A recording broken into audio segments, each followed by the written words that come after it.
Nobody's safe. Nobody's safe. Nobody's safe. Soon as we step out the cage, we raising all of the stakes. Make no mistake, either you stay in your place or we putting you on a plate. Look at our face, we put the fear in the dirt. We had to struggle for change, pick up the pace. We put in infinite work, that's why we stay getting paid. Y'all running late, we moving on to the next. You still been stuck in a phase, there's no debate. We draw the line in the sand, we say it straight to your face. They underrate, so we put the team on our back. We took the city to state, what it's gonna take. Another S on our chest, another beat in the grave. We innovate, we always switching it up. They can't predict what we say. Come out the cave, they see the blood on our shirt. They see the teeth in the face. They watching tape, still trying to figure us out. They think we came here to play. They sending snakes, they trying to give us a curse. They want us taking the bait, but that's okay. We keep on dodging the bull. We keep on saying Olay, blocking the way, thinking we flipping reverse, but we keep rushing the gate, stopping the rain. We know they sit on the throne. It's looking easy to take. We not afraid. We put the fear in their bones. Ain't no more running away. They trying to trace. They trying to follow our steps. They trying to copy the wave. Boy, that's so lame. That's why they keep getting curved. You gotta stay in your lane. They wanna claim that we not giving them work. Like this is minimum wage. Boy, you crazy. Why you keep feeding the beast? Now that you open the cage, nobody's safe. Nobody's safe. If you come then please don't drop your guard. Nobody's safe. If you come, you're messing with a star.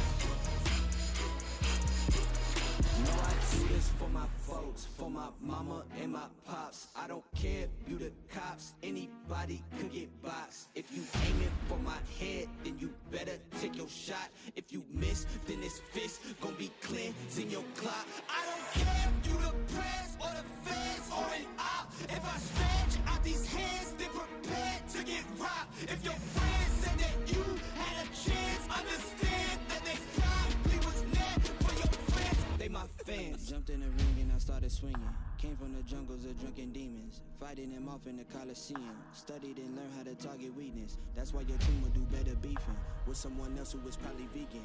Touch me and lose every single finger. Touch me and watch how I turn the scene to massacre. As soon as you have the nerve to try to step to me, I will snatch your turf. And matter of fact, scratch that, I will snatch your earth. You tried to breathe to see how the asthma works. We don't compete, I'm not in a class with earth. My boys are down the ball if I say the word. The team is down the hall if I call the serve. What's happening? Best believe that a massacre. Nobody's safe. Nobody's safe. If you come then please don't drop your guard. Nobody's safe. If you come you're messing with a star. Nobody's safe. Yeah, yeah. Nobody's safe.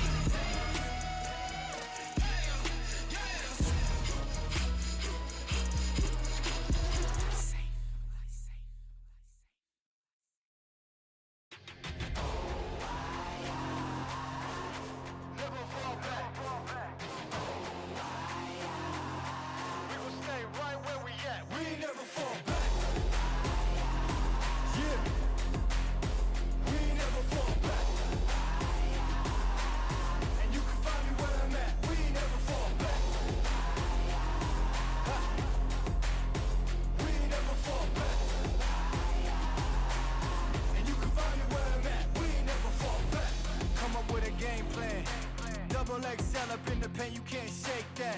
All the way gassed up, full tank, man, moving too quick. Keep the cameras in the playback. Dang, so tell me how you feel with it. You put a lid on it, I ain't got no chill with it. This right here your problem, you gon' have to deal with it. Lay it on the line, high risk, that's the meal ticket. Yeah, we ain't never fall back.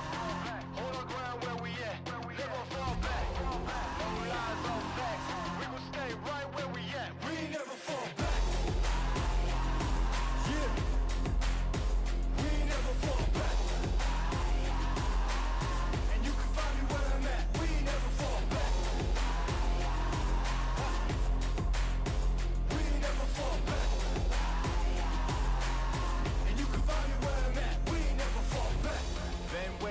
Never falter. Came with the hands out, get them off us. I'm 24/7 in the office. Pay attention cause I ain't repeating offers. Yeah, never met a man I've been scared of. Careful, you gon' get exactly what you asked for. Here for whatever you bring me, getting handled. I answer to no one, I don't need to hassle. Yeah, we ain't never fall back. Hold our ground where we at. We ain't never fall back. Hold our ground where we at. Never fall back. We ain't never fall back. Hold our ground where we at. Yeah. No lies or facts. You can find me right where I'm at. We ain't never fall back. We ain't never fall back. Yeah. We ain't never fall back. And you can find me where I'm at. We ain't never fall back. We ain't never fall back. And you can find me where I'm at. We ain't never fall back.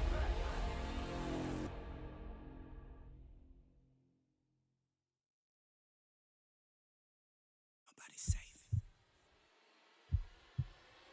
Nobody's safe. Nobody's safe. Soon as we step out the cage, we raising all of the stakes. Make no mistake, either you stay in your place or we putting you on a plate. Look at our face, we put the fear in the dirt. We had to struggle for change, pick up the pace. We put in infinite work, that's why we stay getting paid. Y'all running late, we moving on to the next. You still been stuck in a phase, there's no debate. We draw the line in the sand, we say it straight to your face. They underrate, till we put the team on our back. We took the city to state, what it's gonna take. Another S on our chest, another beat in the grave. We innovate, we always switching it up. They can't predict what we say, come out the cave. They see the blood on our shirt, they see the teeth in the face. They watching tape, still trying to figure us out. They think we came here to play, they sending snakes. They trying to give us a curse, they want us taking a bait. But that's okay, we keep on dodging the bull. We keep on saying Olay, blocking the way. Thinking we flipping reverse, but we keep rushing the gate. Stopping the rain, we know they sit on the throne. It's looking easy to take, we not afraid. We put the fear in their bones, ain't no more running away. They trying to trace, they trying to follow our steps. They trying to copy the wave, boy that's your name. That's why they keep getting curved, you gotta stay in your lane. They wanna claim that we not giving them work, like this is minimum wage. Boys, you crazy, why you keep feeding the beast? Now that you open the cage, nobody's safe. Nobody's safe. Nobody's safe. If you come then please don't drop your guard. Nobody's safe. If you come you're messing with a star. Nobody's safe. Yeah,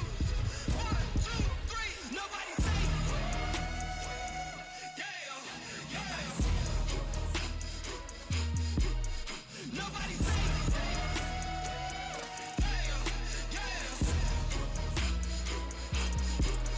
No, I do this for my folks, for my mama and my pops. I don't care if you the cops, anybody could get boxed. If you aiming for my head, then you better take your shot. If you miss, then this fist gon' be cleansing your clock. I don't care if you the press or the feds or an op. If I stretch out these hands, then prepare to get robbed. If your friends said that you had a chance, understand that they probably was never for your friends. They my fans. Jumped in the ring and I started swinging. Came from the jungles of drunken demons, fighting them off in the Coliseum. Studied and learned how to target weakness. That's why your team will do better beefing with someone else who was probably vegan. Touch me and lose every single finger. Touch me and watch how I turn the scene. Massacre, as soon as he had the nerve to try to step to me, I was snatch your turf. And matter of fact, scratch that, I was snatch your earth. You tried to breathe to see how the asthma works. We don't compete, I'm not in a class with earth. My boys are down the ball, if I say the word. The team is down the hall, if I call the serve. I snap and best believe that a massacre. Nobody's safe. don't start. Nobody's safe. If you come then please don't drop your guard. Nobody's safe. If you come you're messing with a star. Nobody's safe. Nobody's safe.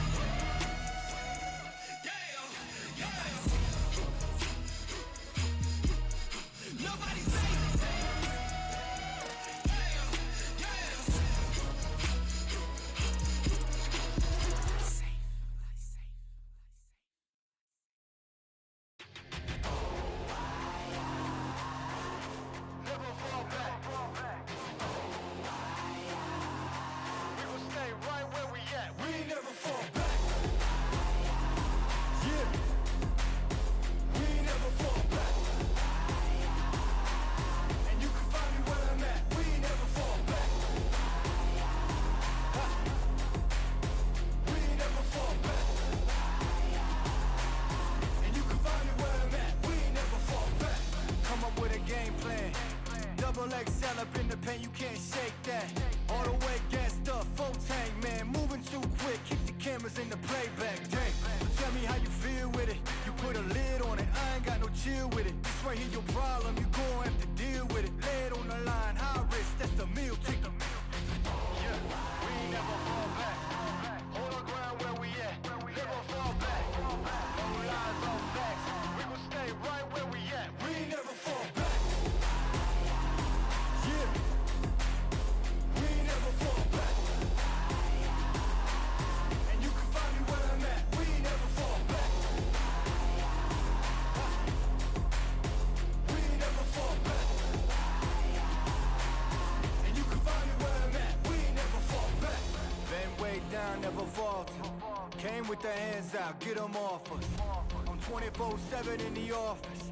Pay attention cause I ain't repeating offers. Yeah, never met a man I've been scared of. Careful, you gon' get exactly what you asked for. Here for whatever you bring me, getting handled. I answer to no one, I don't need the hassle. Yeah, we ain't never fall back.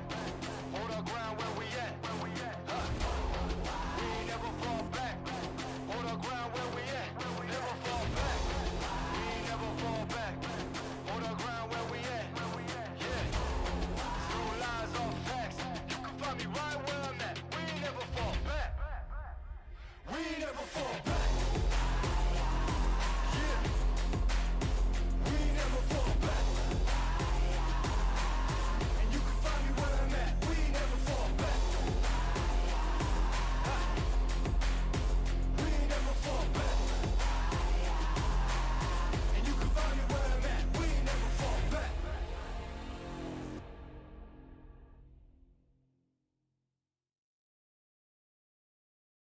Nobody's safe. Nobody's safe. Nobody's safe. Soon as we step out the cage, we raising all of the stakes. Make no mistake, either you stay in your place or we putting you on a plate. Look at our face, we put the fear in the dirt. We had to struggle for change, pick up the pace. We put in infinite work, that's why we stay getting paid. Y'all running late, we moving on to the next. You still been stuck in a phase, there's no debate. We draw the line in the sand, we say it straight to your face. They underrate, so we put the team on our back. We took the city to state, what it's gonna take. Another S on our chest, another beat in the grave. We innovate, we always switching it up. They can't predict what we say, come out the cave. They see the blood on our shirt, they see the teeth in the face. They watching tape, still trying to figure us out. They think we came here to play, they sending snakes. They trying to give us a curse, they want us taking a bait. But that's okay, we keep on dodging the bull. We keep on saying Olay, blocking the way. Thinking we flipping reverse, but we keep rushing the gate. Stopping the rain, we know they sit on the throne. It's looking easy to take, we not afraid. We put the fear in their bones, ain't no more running away. They trying to trace, they trying to follow our steps. They trying to copy the wave, boy that's so lame. That's why they keep getting curved, you gotta stay in your lane. They wanna claim that we not giving them work, like this is minimum wage. Boys, you crazy, why you keep feeding the beast? Now that you open the cage, nobody's safe. Tell them don't start. Nobody's safe. If you come then please don't drop your guard. Nobody's safe. If you come you're messing with a star. 1, 2, 3. Nobody's safe.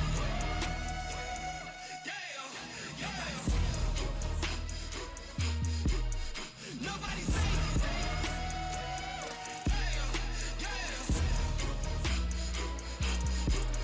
No, I do this for my folks, for my mama and my pops. I don't care if you the cops, anybody could get boxed. If you aiming for my head, then you better take your shot. If you miss, then this fist gon' be cleansing your clock. I don't care if you the press or the feds or an op. If I stretch out these hands, then prepare to get robbed. If your friends said that you had a chance, understand that they probably was there for your friends. They my fans. Jumped in the ring and I started swinging. Came from the jungles of drunken demons, fighting them off in the Coliseum. Studied and learned how to target weakness. That's why your team would do better beefing with someone else who was probably vegan.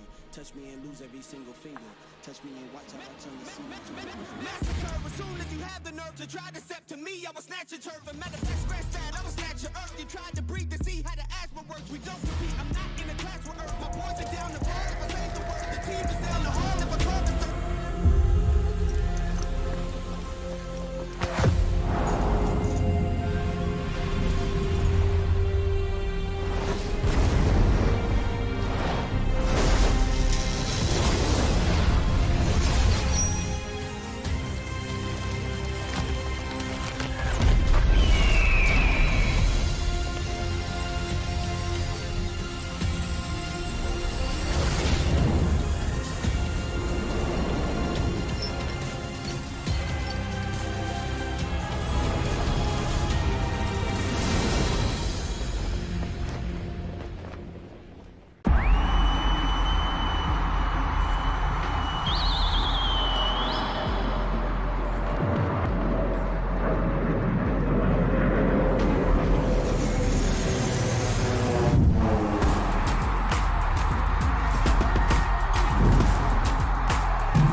madness with method. This is the biggest tournament in the history of BGMI. Raw power meets precision. So many days of sacrifices. Finally, this is the moment they had been waiting for a long, long time. Are you ready to crown the champions?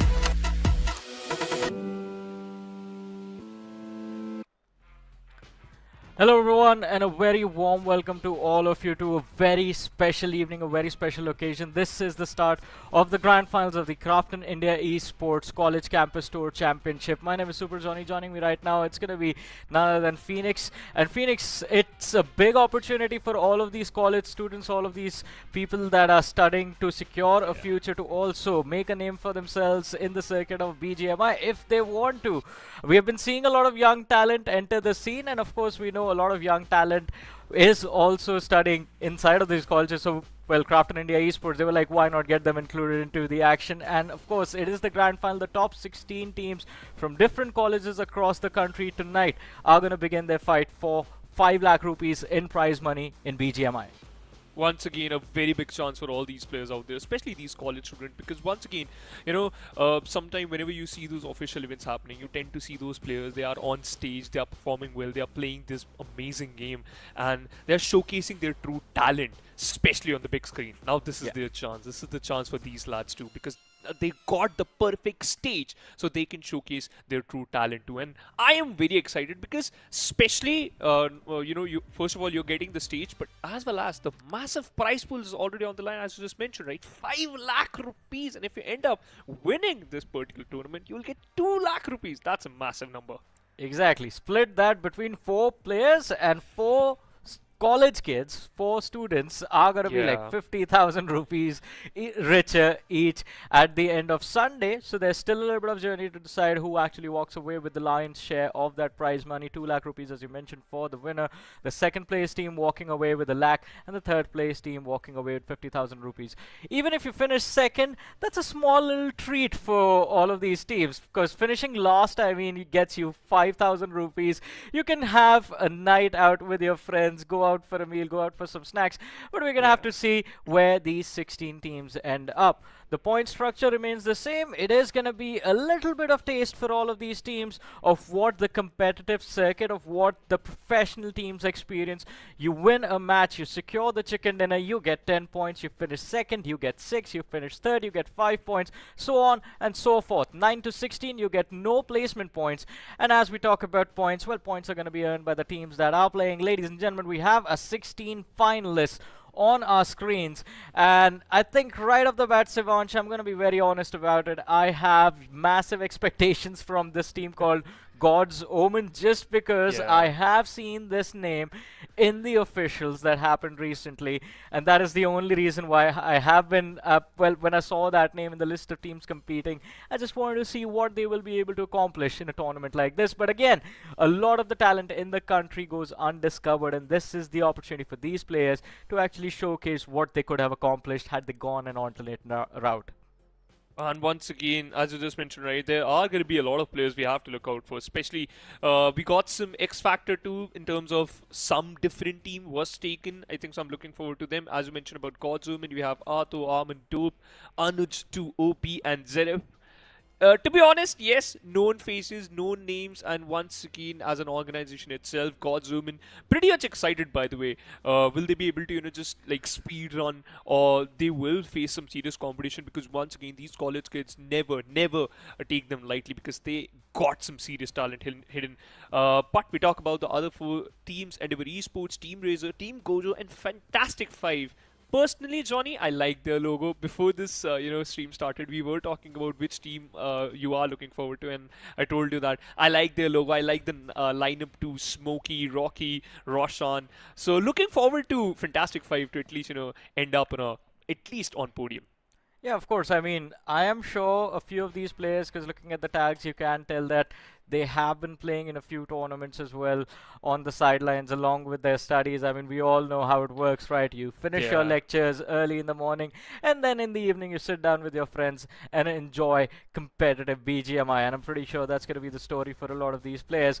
We have Mystical Wave, NLS Esports, Battlehawks, Rulzbreakers Esports as well, that will be a part of the mix of the teams playing today. Again, we do not know how the performances have been so far. It's just the fact that when the qualifiers were going on basically throughout the entire month, these were the best teams that came up from the competition and have now made it all the way to the finals.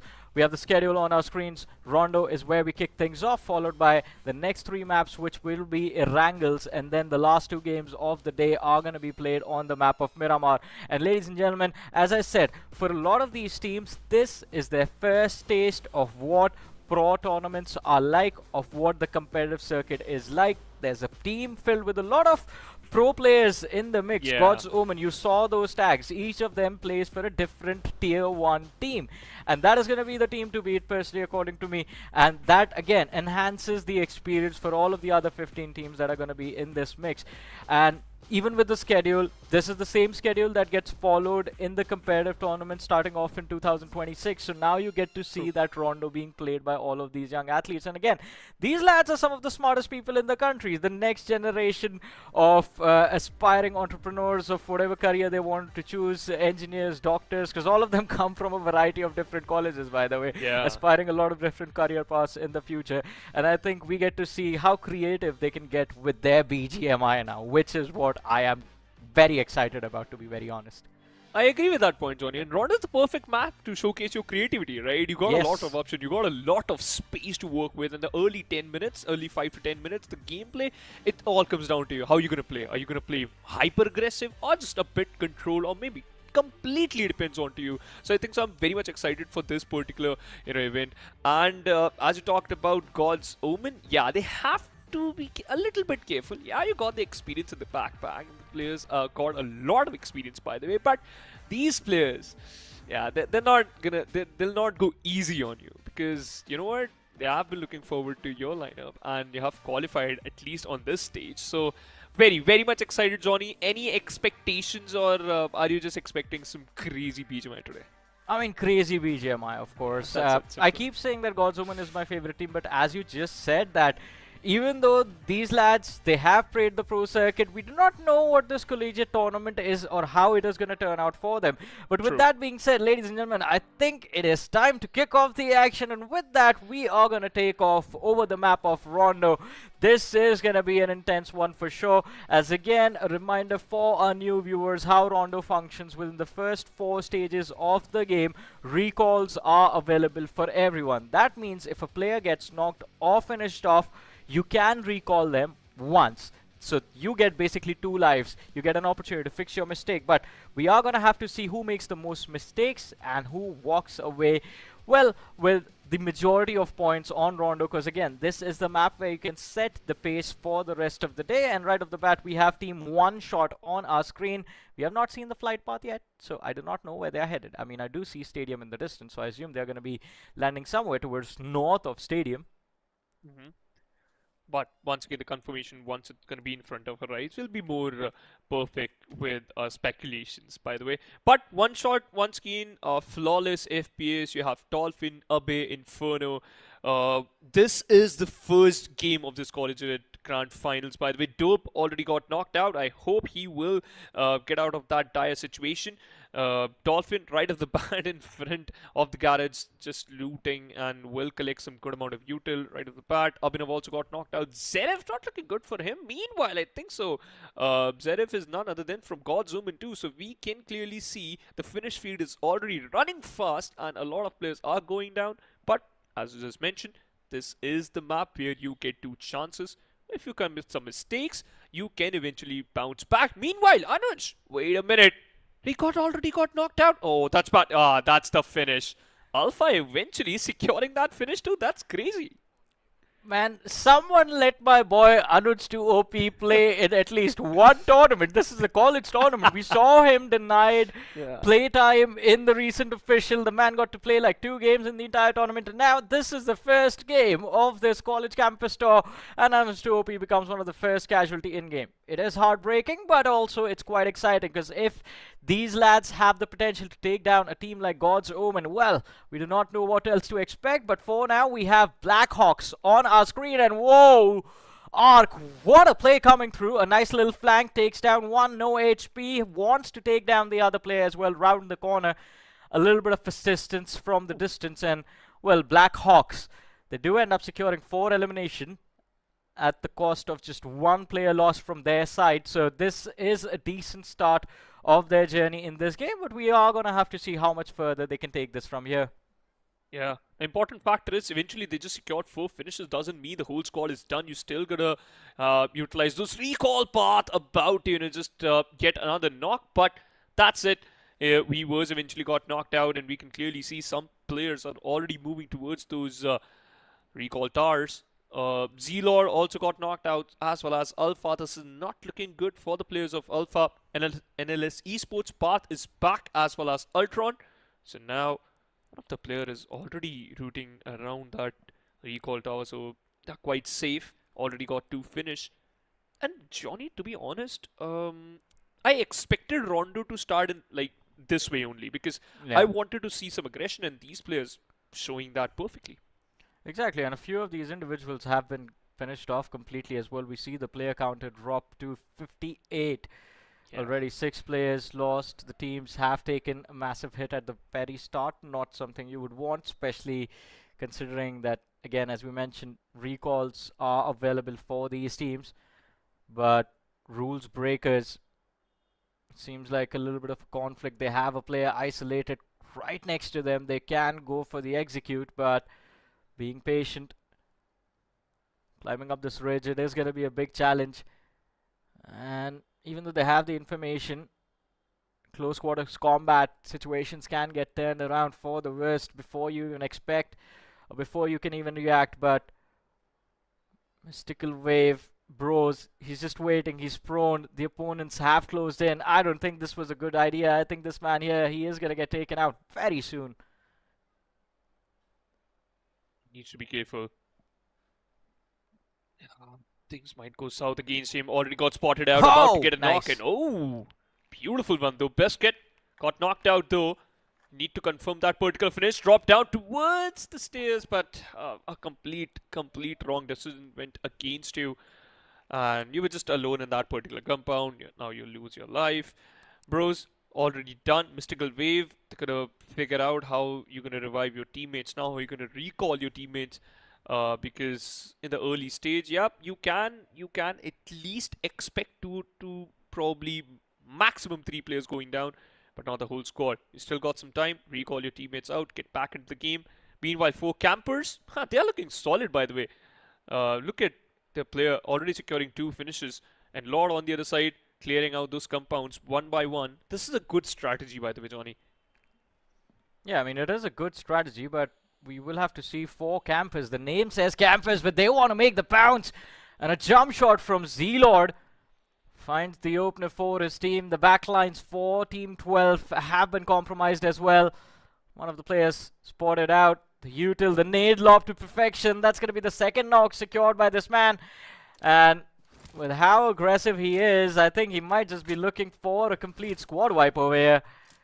Luffy, he does manage to escape. Back into stadium he goes, but a blunder has been made by Team 12. 4 campers. They are going to be happy with the 4 elimination points they have managed to secure this early into this game. True. And to be honest, it's lovely that they're just playing completely against their name. 4 Campus hunting down those players who are just hiding behind and inside these compounds. Luffy will recall his whole squad. Some of the players are already spawned back. Lord already secured 2 frags, looking out some more. Meanwhile, the finish feed is also running. Ultron once again got knocked out. Gojo, he is done for this particular situation now. But Luffy not in a good position at all. Some bullets has been peppered down on his way. But I think so he should just run away. Otherwise, he might lose out his life too. The only player surviving inside the stadium. But for how long he can survive, that's going to be the question. 4 Campus already closing in. They have closed in, as you mentioned, and I think unlike the anime, this time things are not going to turn out too well for this Luffy. 4 Campus, they are looking to move inside stadium as well. It's just the timing that's been kind of off. They have sent Zealot to the extremities to try and see if they can cut off any escape for Luffy. And look at him run around on the rooftop, still looking to spot out the man that's gone into hiding. And 4 Campers, I love this approach, by the way. They are being very aggressive, they are being very proactive, and that is how you are supposed to play on this map of Rondo. As we mentioned, opportunity to gain those elimination points given to all of these players, given to all of these teams, and it all depends on whether you go on a hunt, look for those points proactively, or you just play this like any other map, just play for survival, play for the chicken dinner. Neither of those things are guaranteed, but at least I always feel, this is my personal opinion, that you have much better odds of controlling a fight. But W2R, they are the ones getting pounced upon, and are the OG. A nice little shot connection coming through with the S12K, looking for the second, fails to find contact, gets taken out by Godlin from the side of EE. But W2R, they are looking to react, they are looking to trade this point out. Odin, he needs to run away. Has not gotten the reset on his HP, and Hipgod will have the advantage. He knows where to lob the nade. He knows where the opponent is, trying to line it up. Again, needs to be cooked to perfection. The nade goes out. Damage dished out as well, but the knock still not secured. And this could be trouble now. Hipgod needs to be cautious as well. The AUG on him does not have a lot of ammunition, so he can't really spam it around the corner. And he will be forced to rely on the S12K as well. That's the perfect weapon in these type of situations, Johnny. Already the blue zone is moving towards the northwestern side of the test track. Meanwhile, perfect shot, by the way. Waiting and baiting out his opponent. And Godlin has been instantly confirmed. 15 teams, 55 players in the lobby. This is the stage 2, and after 3 seconds, the third stage will form. In fact, the blue zone will start moving. W2R Esports on the other side, some of the players are already moving towards a safe area, and that's the perfect call, because you don't want to be in a dire situation, especially when you are rotating. What if a team gatekeeps for you and then you might lose out the whole squad? Meanwhile, OneShot, they're also doing the same thing. They're kind of gatekeeping for some players, spots out a team, dishing out some damage, but they have to be careful. You are losing out one player. Dolphin has been knocked out. Team OneShot. Seems like they are in another fight still. Chad, a grenade has been lobbed in front of him, but he kind of dodged it. Team OneShot got an advantage already. Yeah, Chad, I believe, is not going to get his Chad moment. Or maybe he will. Just goes for the slam. What an absolute Chad. Lives up to his name. Confirms the finish. And Team OneShot, this should have been an easy revive for them, but they aren't really able to bring their teammate back. They are going to be forced to use that recall of theirs. But yeah, this could have been much cleaner. On the other side of things, I just saw a few moments ago, W2R. While the name W2R seems fresh, I finally got to notice the tags that they had. It is Team Wizard. I saw them playing a tournament just a few days ago, had a decent run over there. Unfortunately, weren't able to make it to the finals, all the way towards the finals. They were kicked out in the semi-finals. But again, that was not an easy tournament.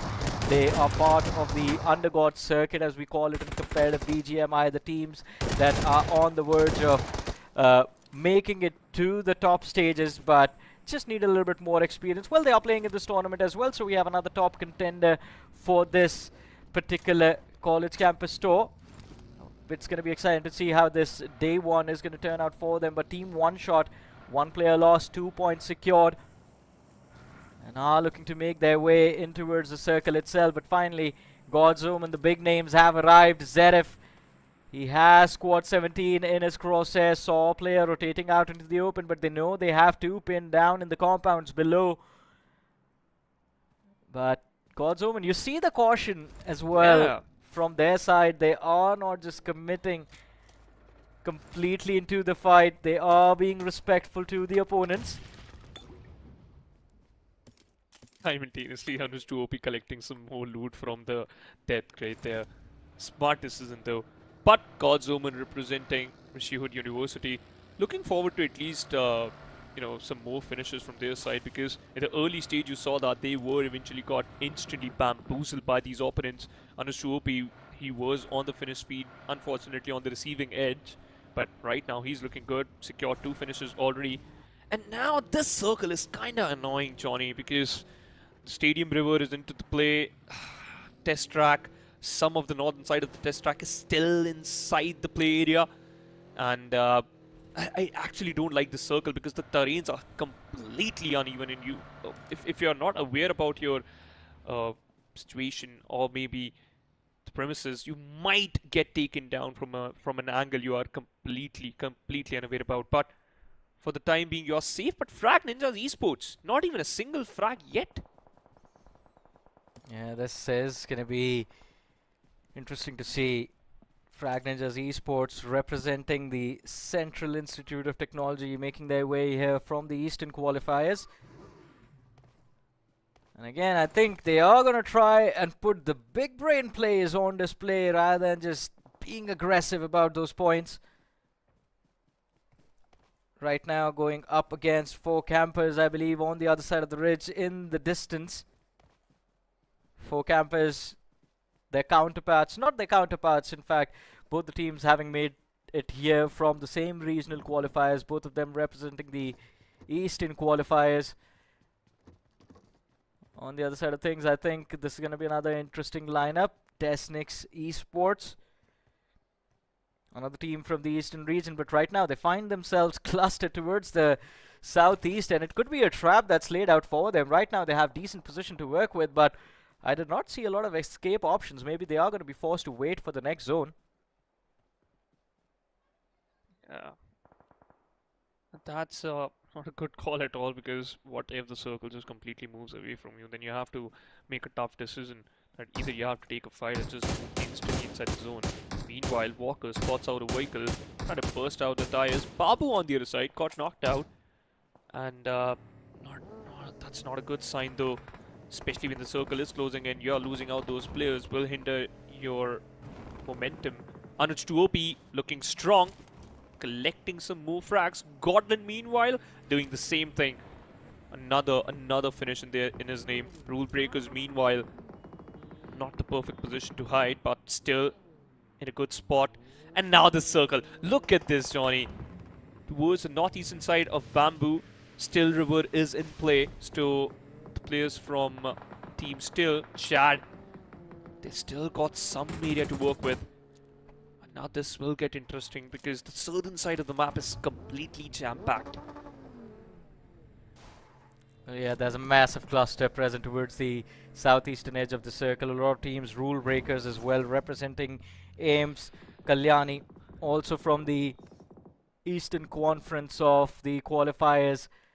Rulzbreakers haven't broken any rules till now. I would love to see them get hyper aggressive. They have an opportunity to gatekeep another team entering from the southeastern edge, but prioritizing their own safety, the deployable cover is being put to use. God's Omen now on our screens.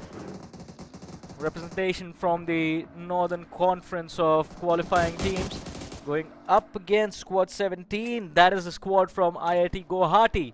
Yeah. And well, God's Omen do end up taking on the boys and securing those points, getting the finishes in the bag. 7 eliminations secured by the squad of God's Omen. Oh, another team spotted out.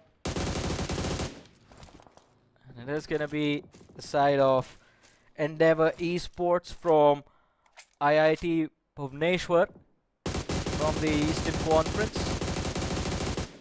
One player knocked out, a spray from Anuj 2OP, and his job right now just becomes to keep the pressure on these boys from IIT Bhubaneswar, just making sure they are going to be pinned down. Behind that rock, no escape when Anuj has his crosshair locked in. But fortunately, I was just going to say they are lucky that he's running out of bullets, but did not see the crate right at his feet. Instantly gets the ammunition back and falls back to rejoin his teammates. Ah man, the pressure by this one lad is crazy. And Gojo, Omen, they're feeling themselves. Already securing 7 finishes. Hindered down all, like a complete 50% of the team. Anuj 2OP still trying to collect some information, scouting the area. Pretty close to some players, but he needs to be careful. One wrong move and you might get taken down. Now this is a still situation for some teams. Meanwhile, Gojo, Omen, they're still trying to get some more frags. Desynx Esports looking forward to at least get some more finishes.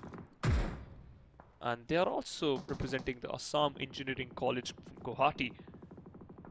This is amazing, by the way. They got some good compound to work with. Solid cover. Still inside the circle. Next 20 seconds, they'll be decisive. Because you could play the sneakiest game. Otherwise, you might end up on the negative side. WasTaken, RaZr live. Although one of your players is knocked out, so you have to revive him. Otherwise, it'll be a big problem, especially in the stage 5. Well, we are going to have to see. They are trying to go for a revive, but Zeref, I think he's just baiting them. He wants them to move in. He has 5 grenades to lob and try and throw their plans up for a toss. But he's just being patient. He's waiting for his teammates to get into position. Look at Dope. Dope is also making the move on top of the ridge. They want to get that vision. And finally he sees the second vehicle move in. Wanted to go for a spray, but the dip denied him the ADS opportunity. But it doesn't matter. WasTaken right now are getting taken out. They are surrounded. It seems like their chances of breaching or making it into the next zone are going to be very slim. And look at that. Just the last player left alive. RaZr live YT WasTaken representing the south all the way from NMIT down to the last man in this first game.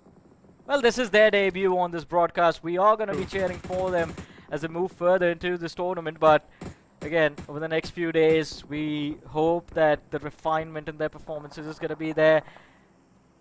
On the other side of things, FRAG Ninjas Esports, just 1 finish to their name. They've kept all 4 players. Well, no, not all 4. They've kept 3 players intact. And yeah, that could be troublesome position. But at least they are not surrounded yet. All the teams around them are already distracted. So that gives them a little bit of breathing room to work with. I don't see Nuclear. He can't really go Nuclear in this game anymore. The nade right on his head. He gets knocked out. W2R Esports. Now this is a good start to their journey. This could be a nice little Rondo performance from them, but even before I finish my sentence, 3 players knocked out. Are the OGs the last man left alive? And Fraggy, he wants to get revenge for his teammates, but is he out of utility? If he is going to be forced to take a fight head on. Sees the revives happening. Right now, are the OG looking to bring his teammates back, and Fraggy needs to make a decision. He can either charge forward or just lob a couple of utils in this dip and wipe the floor with the players of W2R, but he chooses to go for a revive himself. Man, oh man.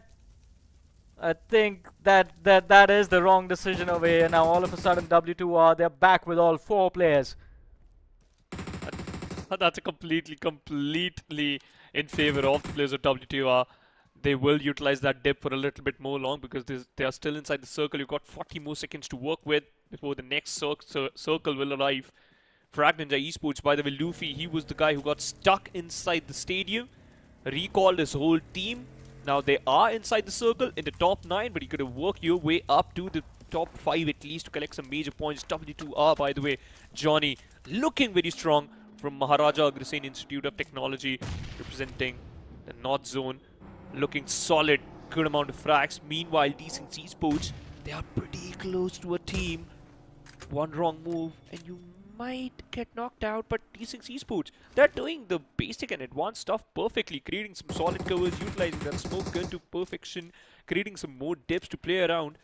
100 meters away from the blue, in fact from the safe. So this is not going to be a good thing for them, but you still got 35 more seconds. Let's see, Johnny, 22 players remaining. For now, you have to be careful of one more team, and that's going to be Gojo, because they are still in the server. Yeah, and as we were talking about Desynx Esports, I like the movement that we were seeing from Zalal, but and again, impressive coordination by the players as well. But now they are getting pressed, and this could be brutal.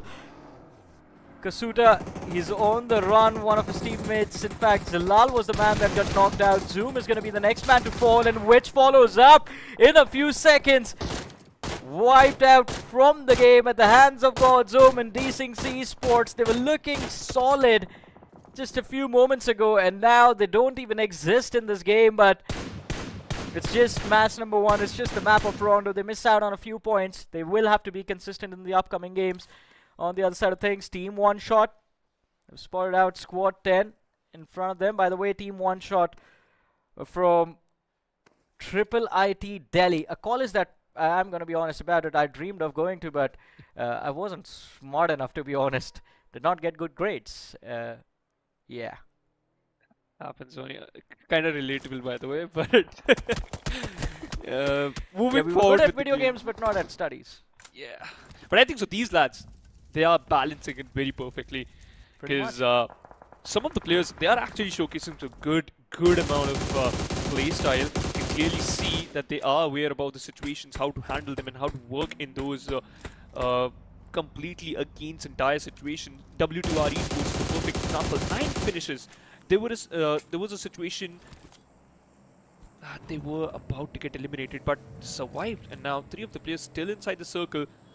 Also, we were talking about one team, and that was WasTaken from NFIT.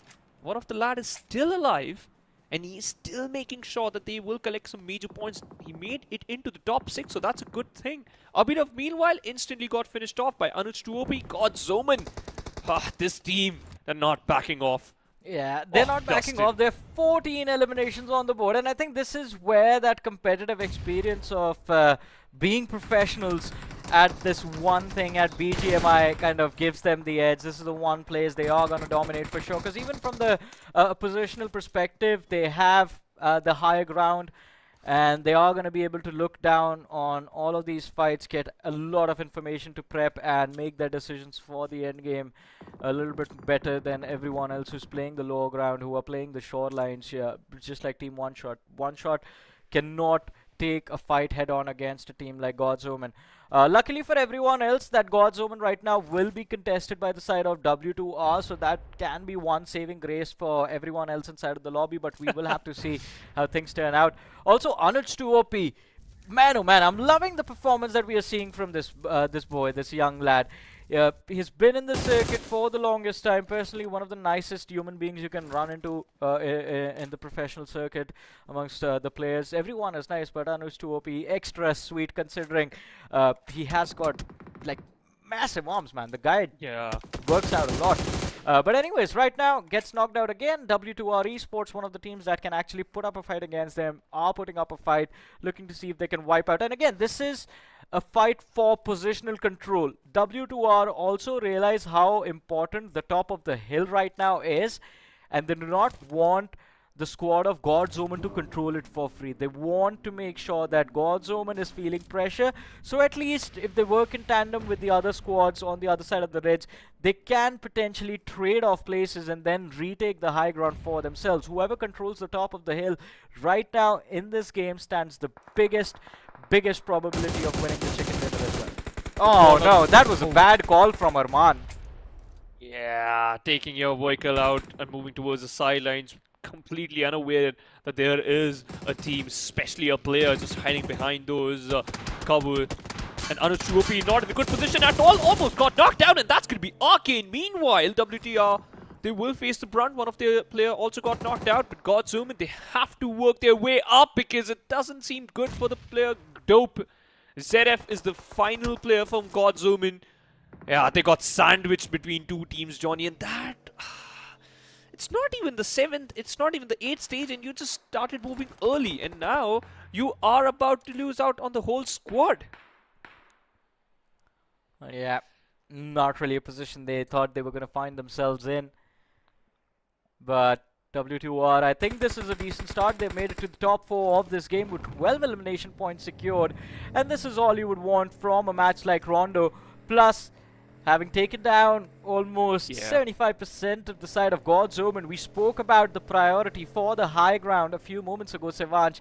W2R have managed to secure that. 3 players still left standing. Zerif is the last surviving player from the side of God's Omen. And look at that, 15 eliminations on the team. They've done more than enough to make sure they aren't going to be salty about getting taken out away from the podium of this match of Rondo. But the chicken dinner, the decision for the chicken dinner still left-handing. Who walks away with the 10 placement points for this map? Whose call? Clearly see Rulzbreakers, Tiger inside the top 4. Still a bit far away from the circle, 18 meters, and it's just keep on increasing. Now he's moving inside the safe zone. Gonna make sure that Rulzbreakers, they will at least get into the top 3. From Ames Kalyani on the other side, FRAG Ninja Esports. Still not the massive number of frags, only 2. But it's worth it. At least you are in the top 4. You're playing your natural gameplay. If it's helping you to move inside the podium situation, then it's working out in your favor. And you got a massive chunk of the western side of the circle. The only team is up against you. That's going to be the team of W2R. Zerif still surviving. 45 seconds, Johnny, for the 9th stage in this map. Yeah, it's moving towards the final moments. I think so. Tiger got spotted out. Yeah, they are aware about its position. He is lobbing a lot of grenades. Yeah, I think they have an idea of where he is hiding. But unfortunately for FRAG Ninjas, they do not have utility to deal with him, and that is the reason they are quite hesitant in making their move, go beyond the ridge, go beyond the cover, and proactively try and pick up the fight. Along with that extra added pressure of the fact that you have W2R watching your back, their attention just completely focused in on the squad of FRAG Ninjas. Because that's the only other team that has numbers equal to them. That's the only other team that can potentially take them out.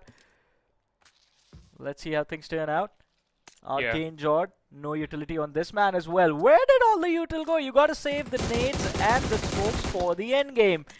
I think just a little bit of research into how competitive teams play, and well, right now you don't need to research anything. You're getting first-hand experience against a team like W2R, against a team like God's Omen.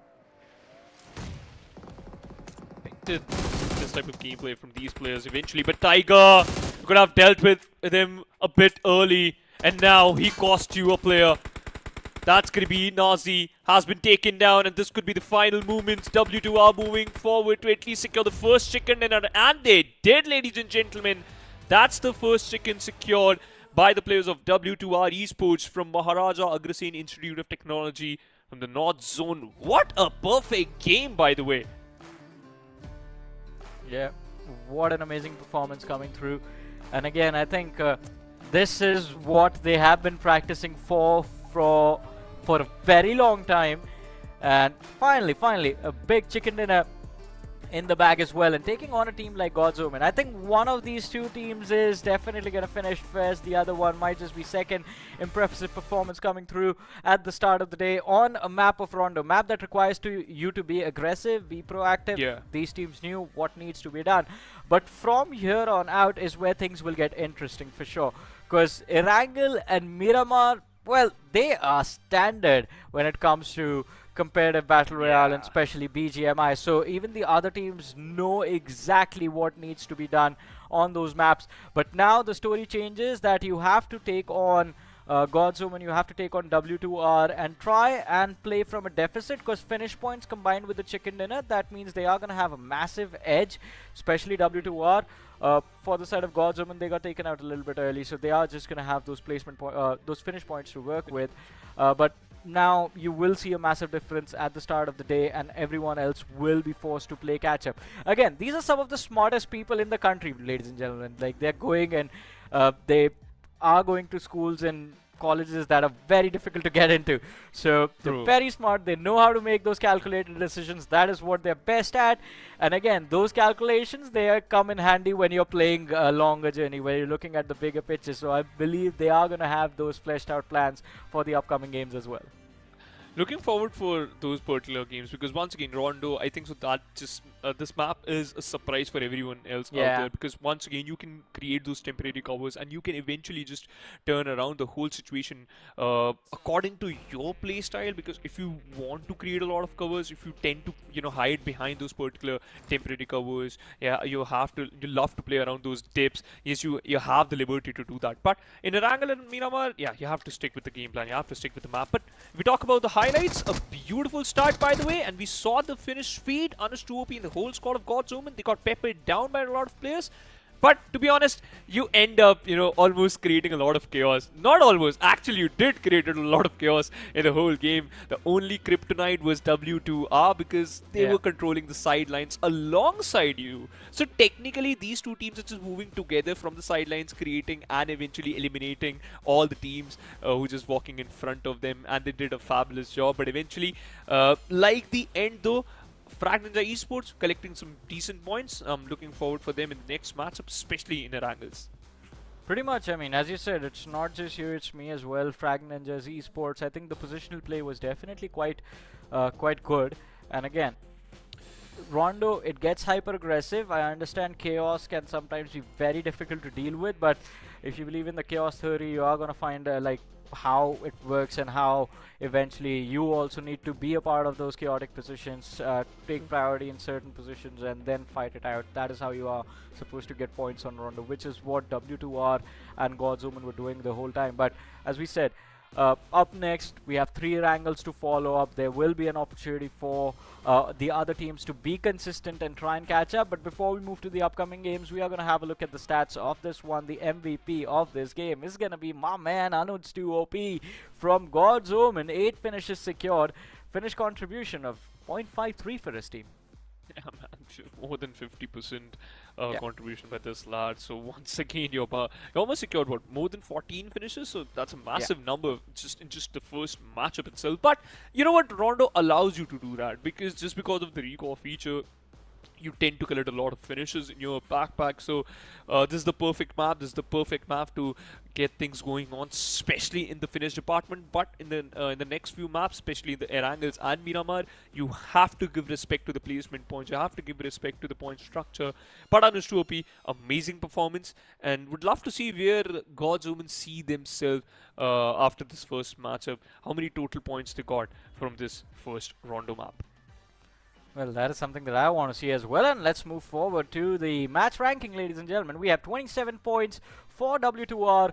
God's Omen finishing with 19. The squad of WT ending the game with 12 points, but 11 eliminations secured, just 1 placement points. Rulzbreakers were able to balance things out quite nicely. 5 placement points and 5 finishes secured, 10 points in total. You have 4 campers who were able to walk away with 10 finishes, along with the players of BH also with 10 points, all for finishes. Now this is where you see the importance of finishes on Rondo.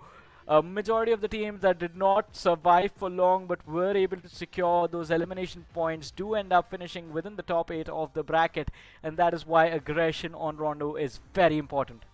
It certainly is very important, Johnny. And if you are about to just close in the distance and about to control almost collect almost 27 points, that's a very good number. That will definitely shoot you up in terms of confidence. Obviously you will eventually want to replicate the same performance in the next few maps. So it's a very good start for some teams. Can't say the same thing for a lot of teams who end up just securing very few points. But once again, don't let your heart down. You still got 5 more maps, and this is just the day 1. You can still collect a massive number of points. You can still bounce back and showcase some brilliant BGMI from your side. Pretty much, as you said, it's just the start of the day. It's just the start of the grand finals. We mentioned it, 18 matches are supposed to be played. 17 matches more remain. 5 for the day and then 12 tomorrow and day after combined. It is going to be an exciting state of affairs over here. It's the Krafton Esports College Campus Tour Championship Grand Finals for 2026.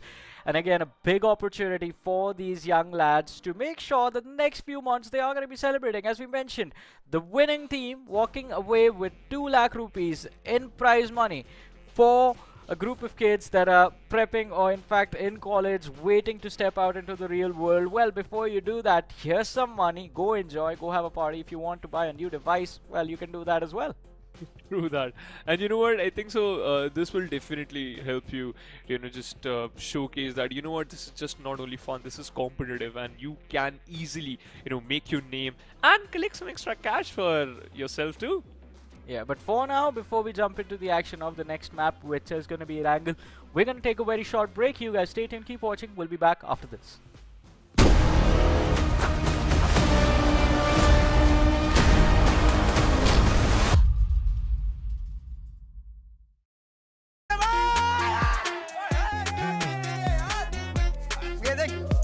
BGMI पे team support करो और glacier जीतो। Left रहा push பண்ணுங்கடா। अरे यार कुछ समझ में नहीं आ रहा है, जाना किधर है? ஐயோ மச்சான் रिवाइव பண்ணு। What revive? I don't understand, bro. No यार पहली बार कर रहे हो क्या तुम लोग? shoot guys।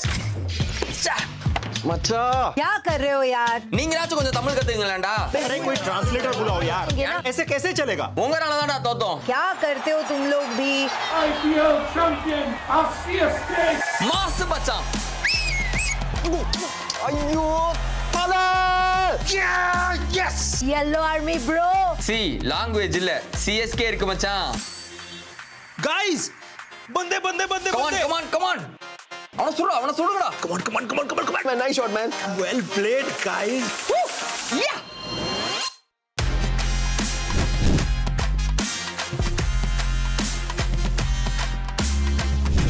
bro CSK skins இது நம்ம கொலாபுடா।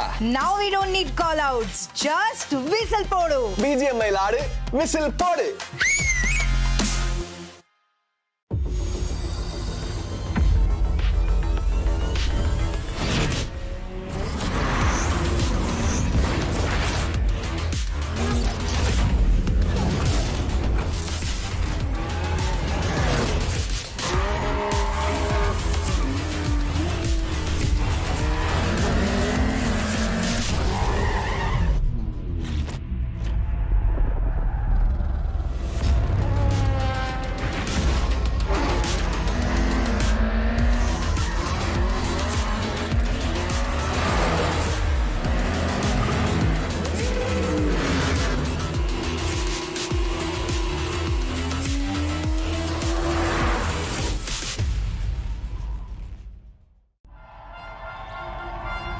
Every legend starts somewhere.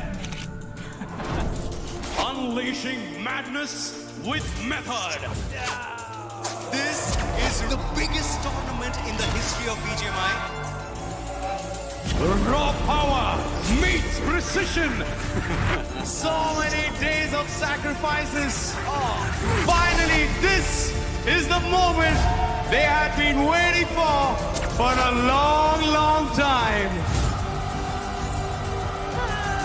Are you ready to crown the champions?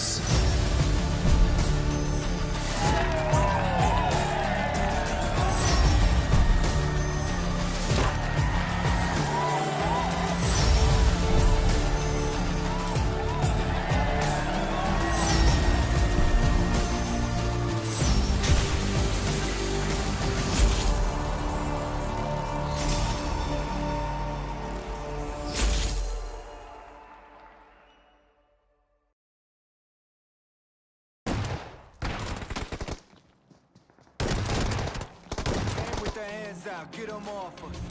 I'm 24/7 in the office. Pay attention cause I ain't repeating often. Never met a man I'm scared. Careful, you won't get exactly what you asked for. Whatever you bring me getting handled. I answer to no one, I don't need to hassle. Yeah. We ain't never fall back. Hold our ground where we at. We ain't never fall back. Hold our ground where we at. Never fall back. We ain't never fall back. Hold our ground where we at.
welcome back after the break, ladies and gentlemen. And of course, this is the Krafton India Esports College Campus Tour Championship. My name is Super Johnny. Joining me up for the upcoming match, it is going to be Spartus. And Spartus, we've just kicked things off for the grand finals of this College Campus Tour. And in an amazing manner as well, W2R walking away with the chicken dinner, massive chicken dinner, followed by the squad of Gods, Omen, who are sitting second on the leaderboard. But apart from these 14 other teams, they are going to be fighting for the contention, fighting for the 2 lakh rupees that are supposed to be given to the winner of this tournament grand finals. And we are going to step into the map of Erangel next. First of all, that map of Rondo. Did you enjoy the action? Did you enjoy the performance from the upcoming names? It was pretty crazy to see all these newcomers play like the OG veteran players into the scene. Yeah. The use of the shotguns, the grenades were pretty accurate for majority of the players out there. They exactly know how the meta works in this game. So they are very well prepared to be on the bigger stage. It is just a matter of time before we see them stepping to the larger areas. But in this matchup, everything is going to be played very differently.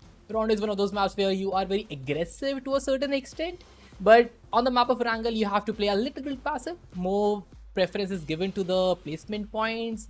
So the action and aggression that we saw in the previous matchup, it might die down a little bit on this map now. Yeah, I agree with you on that. I mean, no recalls, so you have to be cautious of which fights you pick and which fights you evade. But let's see how things are going to turn out. Ladies and gentlemen, speculations put aside, we are going to dive on the map of Erangel now. And of course, the flight path is going to start from the centric northern region of the map. And I believe it is going to be a centric flight path. So we are going to see it end towards the centric region of the... No, it's going to end towards the eastern side of things on the military island. And it's ever so slightly towards the eastern side as well, this flight path. Yeah. And as you were talking about the utility usage, man, all of these players represent some of the best colleges in the country. So I am pretty sure their calculations of what the angle of the nade needs to be, how much force they need to lob it with, all of that stuff is going to be completely precise. I'm sure they're sitting with a pen and paper and making those adjustments.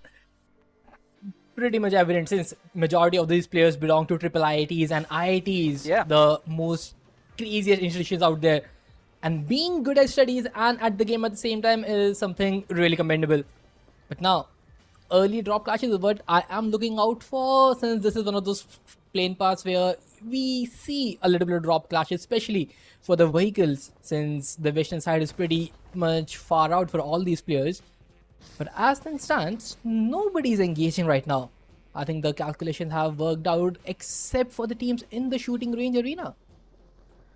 Well, let's see. I mean, alright, I was expecting that all 3 teams were going to drop towards Severny and maybe fight it out, but one team gets access to Severny while the others are going to be forced to evade.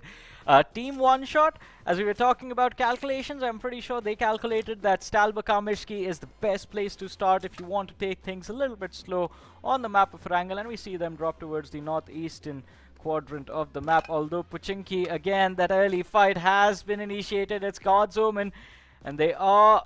Well, they are coming out on top in that fight. By the way, they've picked off 2. They have 2 eliminations to work with. Right off the bat, Team Gojo, not a great start to their journey on Erangel. Almost on the verge of getting wiped out within the first few minutes of the map beginning. They have to be very careful now. They don't have the proper weaponry even to fight on from here on. And Uzi in the hands of Broken, but all he needs to do is just keep composure and make sure that he is able to escape from this region. He's in a good spot to just fall back. But it is just a matter of seconds where the opponent team, team number 9, might be able to attack them down. And yep, as in San's part, he has been knocked on a different part of the map as well. So the shooting range area which we saw earlier, it is not the only place where drop clashes are happening. It is on the multiple areas, and now in Lipovka as well. Another spray down from LL Esports. Pretty crazy name right there. He is looking out for a frag buzz. Vector for a long range. I'm not sure how this is gonna work out. Yeah, this is gonna be an awkward fight. Lipovka, you need to settle things before you move out. But you're gonna have to see how things turned out. Parth knocked out, and LS Esports, not a good position to be in. 1 man down already. Looking for a revive, but it won't be easy for them to bring it through. Oh, maybe it will be. Their calculations are better than mine. They do get their man back in the action, but on the other side of things, we head back to Puchinki, and, well, God's Omen, they're dominating this fight. Last man left alive, Gojo, running away, but a preemptive nade. He finds the trade. Dope hits the floor. The man advantage is still there for the sides of God's Omen. And Gojo, can he live up to the name? Can he pull off a miracle just like he does in the anime? There is no domain expansion in this game though, so he might be struggling a little too much. Drops down to the ground floor. Amman spots him out, and well, God's Omen, they finally gun him down, finish him off. That's going to be the first squad wipe of this match. Pretty easy one indeed. And God's Omen, the performance that we expect from their end is pretty evident right now. They started off strong on the map of Rondo. They finished second, I believe, in the total scoreboard. And even in this matchup, an early squad elimination in their name. Easy 4 points. And now they have the entirety of Pochinki for the rest of the game. And knowing at the circle, it is pretty much in their favor as well. But if we look at Thorfinn right now, he is just scouting for his team. He knows where the opponent is. They have spotted each other out. Just waiting for the right moment to start this fight right now. They have the weaponry to even fight on. But do they challenge in the earlier phases of the game, keeping in mind that in the map of Erangel, placement point is what you want the most. And early engagements, they are not the most valuable sort of experience. Well, let's see. Still have more maps, still have more games to conquer. FRAG Ninjas Esports, they had an amazing journey on Rondo a few moments ago. Now looking to see if they can replicate it on Erangel as well. So far, no conflicts, no points secured, but looking to make a move for the play zone instead. Landed towards the eastern side of things, moving west along the shorelines. This is the ideal rotation pathway that you are supposed to take, but they still have to be a little bit more cautious in the next few moments once they actually reach to the positions that are more exposed. With Fantastic Five, Sivansh's favorite team, by the way. They have spotted out a squad up ahead in the compounds, and now spot out an individual as well, but Bamboo Boy, as soon as the vehicle was spotted, he turns away. They want to take cover first and then re-engage, but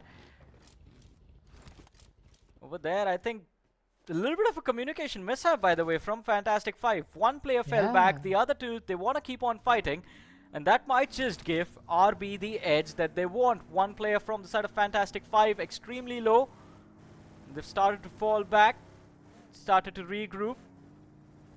They will be able to readjust, but I think they should have just kept going over there. Yeah, they had the upper hand in that fight. They spotted the players earlier. They have the height advantage, and it might work out in their favor, but maybe they just want to play it safe at this point. They just don't want to risk it at all, and knowing this is the first circle, it is not a bad decision right now. They don't want anything to go otherwise right now in this fight. Beat a 4v4, they just want to play it safe. But for how long they will be able to keep up in this compound is a matter of question right now, because this is the compound where majority of the teams will rotate, seeing the play zone. But on the other side of things, if you look at Endeavour Esports, they are on a rotation path. But in the meanwhile, Warrior has been knocked out, and I think this is the fight in Lipovka and around Milta Power. And yes, this is the fight. This was very long awaited. They started off really strong, spotted the players, but trying to back off. But slowly and steadily, it is NLS Esports who have taken the first knockdown. But will they slam in outside the play zone is what I am looking out for. They have a player knocked, and he will get finished as well pretty soon. It turned down to a 3v3 right now, and Thorfinn, he finds yet another finish. Ultron, he is on his knees too. Slowly, the play zone is dealing damage, but teams, they have a choice to make. Either rotate for the next play zone or revive their teammates. Well, let's see. Ooh, not a good position to be in if you are a player from the side of Vanguard over there, or maybe W2R is what we'll call them, since that is the name they've registered into this tournament as. Getting taken out, combined damage from the players of NLS and the blue zone itself. 2 players dropped, I believe, and there are no revives coming through this time. They have a man on the flank. You see him on the radar, and since he is not moving, I wonder if he is trying to bait his own teammate. It's not going to be possible. No angles available. HipGod is getting finished off. Either he gets taken out by the blue, or NLS are going to claim that finish for themselves. there's no way you will be able to trade out even a single point in NLS. I think my advice to them is go on a hunt. Just be confident. There's 3 of you. There's just 1 of him. Just finish him off, man. They might even take the route right now, but it's a matter of time before they can actually spot the player out. But on the other side of map, it is yet another fight which is brewing. They have spotted the player, knocked him down, but again, all these teams, they are playing it really cautious at this point. Because if this was a map of Rondo, we would have seen so many slams already. But right now, even after knocking the opponent player, none of the player is moving. They are rather just backing it out. But finally, someone slamming on the team. Although Desynx Esports, they are in open regions. They have some cover behind the petrol pump. But now Endeavour, wind up. He doesn't know where he's getting shot from, but just running down, smoking around his region. Thorfinn on the other side of things, Milta Power. The fight is still ongoing between NLS Esports. So many fights have started to happen on multiple areas of the map. But no team finishes yet. There are solo and duo survivors who are just making sure that the team claims those position points. Sure, but this is about to get tough. Stage 2. Blue zone on the move. Stage 3, and we are looking at a hybrid circle. So I think now this is where things get critical for all of these young lads. Everyone's been following competitive BGMI, and now it's the real test of what decision needs to be made. Ideally, you would expect teams to prioritize that lighthouse over there. Becomes a big priority position for everyone, but not everyone will be able to climb through. 6-pack, alright. This is where a big fight is about to break out. FRAG Ninja Esports up against OneShot. A quick rotation. Very impressive rotation coming from the players of OneShot as well. And I'm not surprised, representing Triple IT Delhi. Starting from Stalber Kameshki Hill and now all the way towards this pancake area. It's a long way to traverse, long terrain to run through. They've not lost a single player, and they've pushed all the way, running into the side of FRAG Ninjas Esports.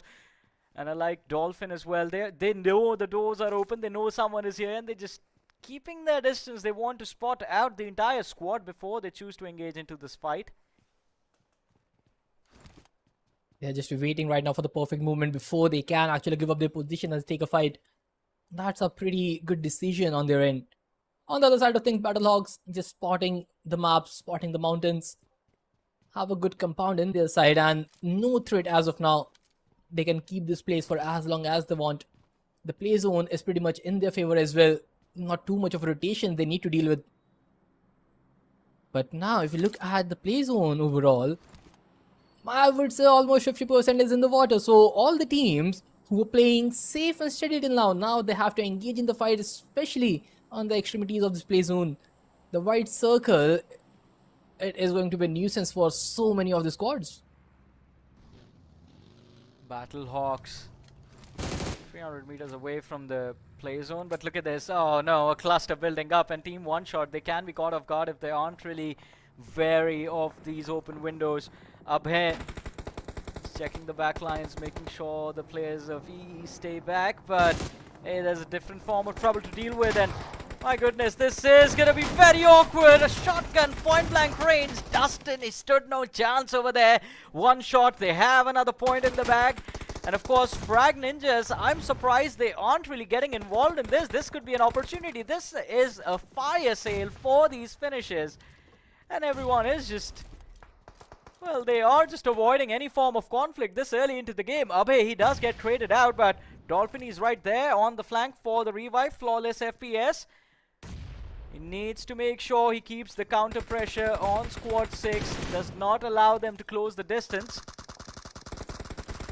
They just need enough time in the corner, and the backlines will be the reason you see squad 6 getting eliminated down to the last man. Abhinav knocked out. Trades coming through, and they know where the last man is. It's 2v1 situation. Looking to go for the revive first. Inferno should not be the man going for the revive. It should be Abhay. He has no HP, so he can't really commit to the fight anyways. He's cooking up the grenades. Earlier it definitely worked out, but now the situation has been reset. There are 4 finishes in the name of one squad, but now another knock coming against them, and back-to-back knocks, turning things around. And Abhay, he needs a revive. He drops the smoke down, but it is a matter of time before they get charged in from so many different angles. Another grenade on the face, and Dolphin OG, he is barely breathing, just trying to get a revive as soon as possible, and the players are just cramped into a small spot outside the compound. They have smoked their regions off, just trying to survive as much as possible, and now just trying to switch off the compound. But Dolphin has been spotted, has taken a little bit of damage yet again. He will survive, but not his teammate. And Abhay, he is back on his knees, and team number 6, they are dealing and inflicting a lot of damage all by themselves. But this area, this compound, it is pretty much in demand by so many of the squad, just waiting for a squad elimination before they can barge in and get the third-party finishes they want. Team 13 just sitting on the edge of it. Team number 4 waiting for any clue they can get to get a third-party started, because they know multiple of the points are just scattering in and around the area. Where Dolphin spots a player trying to hunt him down. Could not land a spam frag, but on the other side of things, it is Stranger who gets eliminated, and Wang, Anush, finds yet another pick, and slowly and steadily all the teams who were trying to play the hideout have to commit to the fights. Yeah, exactly, but I love the shift of the zone. Man, oh man, takes the game plans of all of these smart athletes and throws them out the window. You want to deal with BGMI? Well, deal with RNG. I think all of them who are pursuing computer science know how brutal randomness can be sometimes, but yeah, this is the RNG of BGMI. Half the circle in water. It's stage 4, not enough play area to work with. Frag Ninjas kind of in the prime spot to deal with any threat coming in from that western side. And on the other front, if we focus east, well, there was another squad. The only player I remember is going to be Chad from that team, to be honest. But yeah, they are going to be able to control the eastern side of things. They are the only team isolated in that open position. Frag Ninjas, too much pressure. They could be under too much pressure. They have already dealt with a few fights. Well, they have avoided a few fights so far. But now, this next one, it is going to be unavoidable. Squad 7, Desynx Esports looking to make the climb. Nade being cooked by Walker. Needs to find contact, needs to find room. Arcane, he's getting pressed. Just throwing the utilities, trying to find a knock. Generally, these frag grenades do deal a lot of damage, but nothing so certain to make a push from this position. And as the circle is shrinking, they have less than 50% of the play zone to start things off. But yet another grenade being tossed in, and it will land perfectly. And Man OP finds yet another finish to his party. They have just 2 players standing, but both these lads are not backing out. They are dealing with the fights as much as possible, trying to get the finishes as much as possible in their account. They have the ridge to make things a little bit better on their end. But keeping the zone away from so many squads, it is going to be a really difficult task. And in the meanwhile, he has taken a lot of damage trying to cut off the rotations. But team number 8 has been spotted, trying a spray down, and Biscuit finds yet another finish. Despite the fact that they are numbers down, this team is not stopping from getting all those finish points. Well, I think they are trying to compensate for an early loss in that previous map of Rondo, but God's Omen, not an easy squad to be up against. Even with 2 players, it can be like going up against an army. Oh, but Frag Ninjas! What happened to Frag Ninjas? What went wrong? A few moments ago, the entire team was there, and now they've just been eliminated completely from this map. And I'm kind of curious. Dolphin, has he seen that man behind the rock, the player from the side of EE? Just waiting on the sidelines, waiting to strike. Endeavour Esports, they have to be very cautious about this. And as we were talking about this, God's Omen, look at them. 10 eliminations secured in this game already. They've made it to the top 11. I don't think they care about the placement points. I think they are going to try and win this entire thing just off of the finishers themselves. But again, these placement points are going to come really handy. But will they be able to get to that area is a pretty difficult question to ask right now, since it is just 11 teams who are still standing. Only 5 teams have been eliminated till now. A lot of players have been taken down, but the solo and duo survivors are making sure that the placement points can still be achieved. But on the other side of things, NLS loses Thorfinn. Slowly and steadily, each and every squad is getting numbers down. 11 teams and just 28 players remaining on the map. Everyone is trying to get their hands on the fight. Everyone is trying to get as many finishes as possible. And just leaving the placement on the basis of luck right now. But RB Man OP, the guy who was standing strong behind the vehicle, strikes yet again and finds another finish for his squad. Despite the fact that they were just 2 players strong, they ain't stopping from taking all those fights.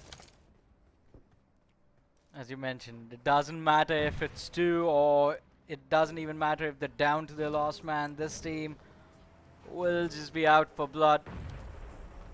Desynx Esports, they are looking to make the move as well. Squad 17 up front, and Zalal, that's a perfect opportunity to lob a nade, but he whiffs. It could have been multiple players taken down, but oh no, that's just unfortunate. Utility not on point.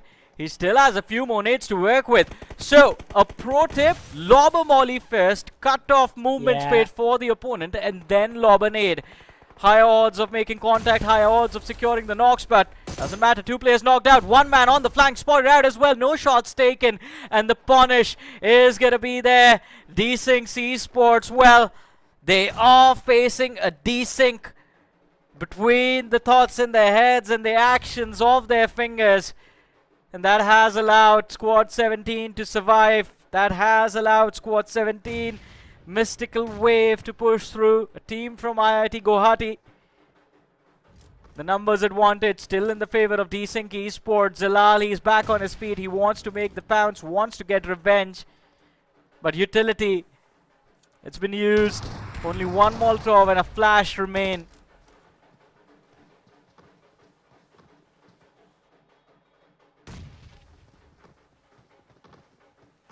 Just waiting with the S12K in his hand, but the shotgun on the side of Bros, it works better. Although just 1 player standing from Desync now, he has to just fall back and survive. They had the upper hand in the entirety of the fight against Team 17, but somehow they have lost the control, and now it is all down to Zoom, sir. Just have to wait for the zone to close in. He just have to wait for the other team to make a move, because single-handedly, he can only do so much from here on. From being on the verge of getting a squad elimination in their favor to being pushed down to play the survivor game. Team 17 had definitely worked wonders in that fight. Luck has definitely paid his path, but Team 17 has made sure that they pay the entirety of the game. But now Team RaZr, they have a high hill. They have to rotate a little bit trying to get on the high compounds, but they are moving ahead. They are trying to scout the area behind them, trying to cut off any team's rotation. Just trying to zone keep the players from moving into the next zone. Since we will be moving in the death stages of the game, we still have 11 teams standing and 23 players remaining in a circle which is almost 50% inside the water bodies. There are 23 players slowly crawling their ways through the grasses. I'm still surprised that 11 teams are still there in this map, by the way. Because with how brutal that shift of stage 4 was, majority of the teams I was expecting were going to be taken out. And well, God's Omen still present. Zeref, the last man surviving. I think now might be time to take a bow and just start focusing on the next map of Erangel. This could be the end of the journey for him. Too many teams to fight his way through, and of course a literal uphill fight as well. But Team RaZr, they are falling back. And Team RaZr, they're going to have to be razor sharp with their vision, with their senses. Look at the cluster that they will have to deal with towards the eastern edge of the circle. The nades go flying. They have found the opening as well, but they still can't commit to this fight against the Fantastic Five. There was another man present on the flank. He has been picked off, but Fantastic Five looking for a reset. Oh no, Roshan! That's a mistake. He drops into the open, and Clutch God, he's looking for the hunt. He's looking for those pixels. Going for the push, Team RaZr getting very aggressive for their own good, but considering the players of Fantastic Five still haven't recovered their HP. It seems like they are lacking those first aid, and that seems to be the case as Smokey, he has no first aids, has 15 bandages to work with, no boosters.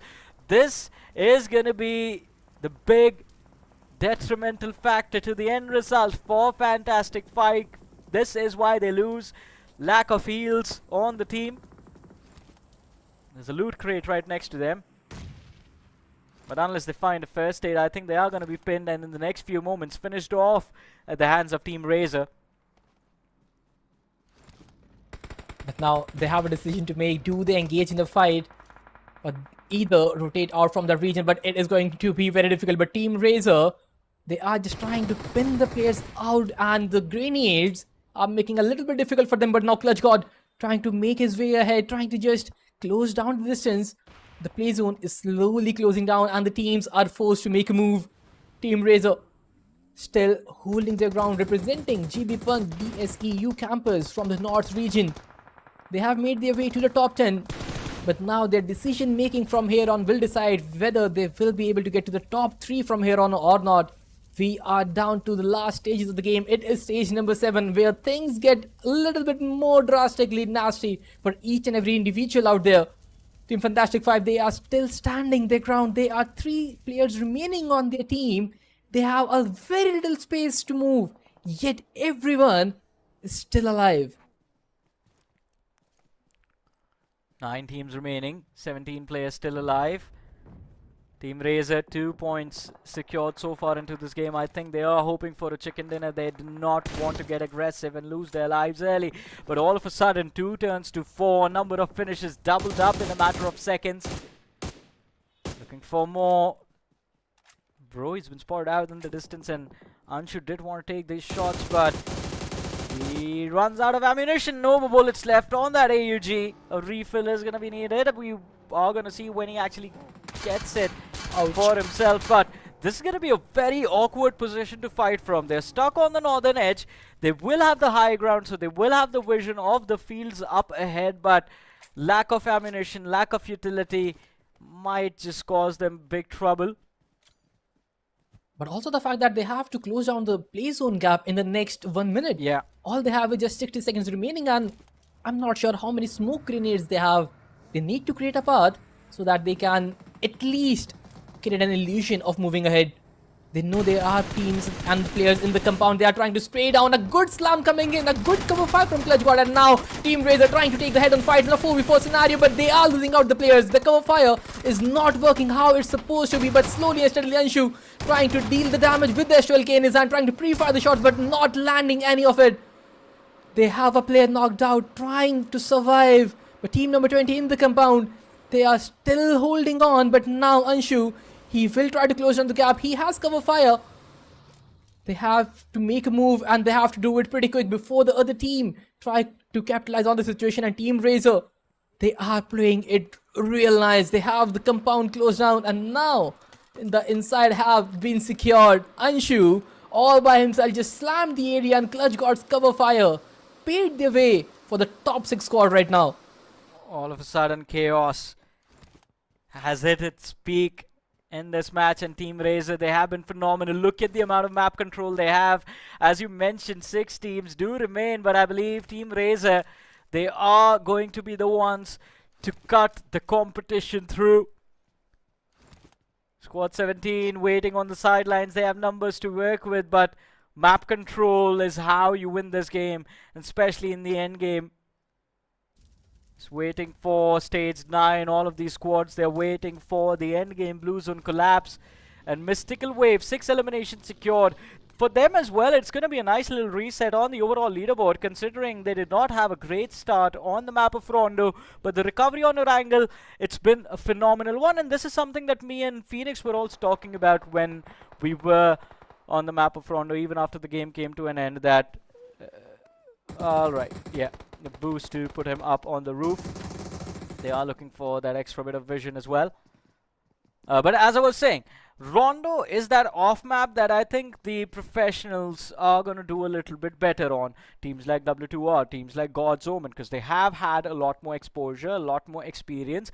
of playing those maps, and they've played it against literally the best players in the country. But on the other side of things, Erangel, Miramar, these are the maps where all of the other teams actually do stand a chance of going head-to-head, going toe-to-toe with teams like W2R and Gojo and actually beating them down. Because Erangel, Miramar, we've been playing these maps since the game came out.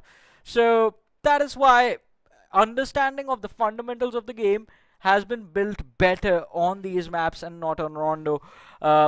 We are seeing those recoveries happen, but it's stage 9, so who cares about recovery? The blue zone is about to collapse in 3, 2, 1, and now I think this is where Team RaZr needs to strike. They have the center, so the blue zone is going to be on top of their heads.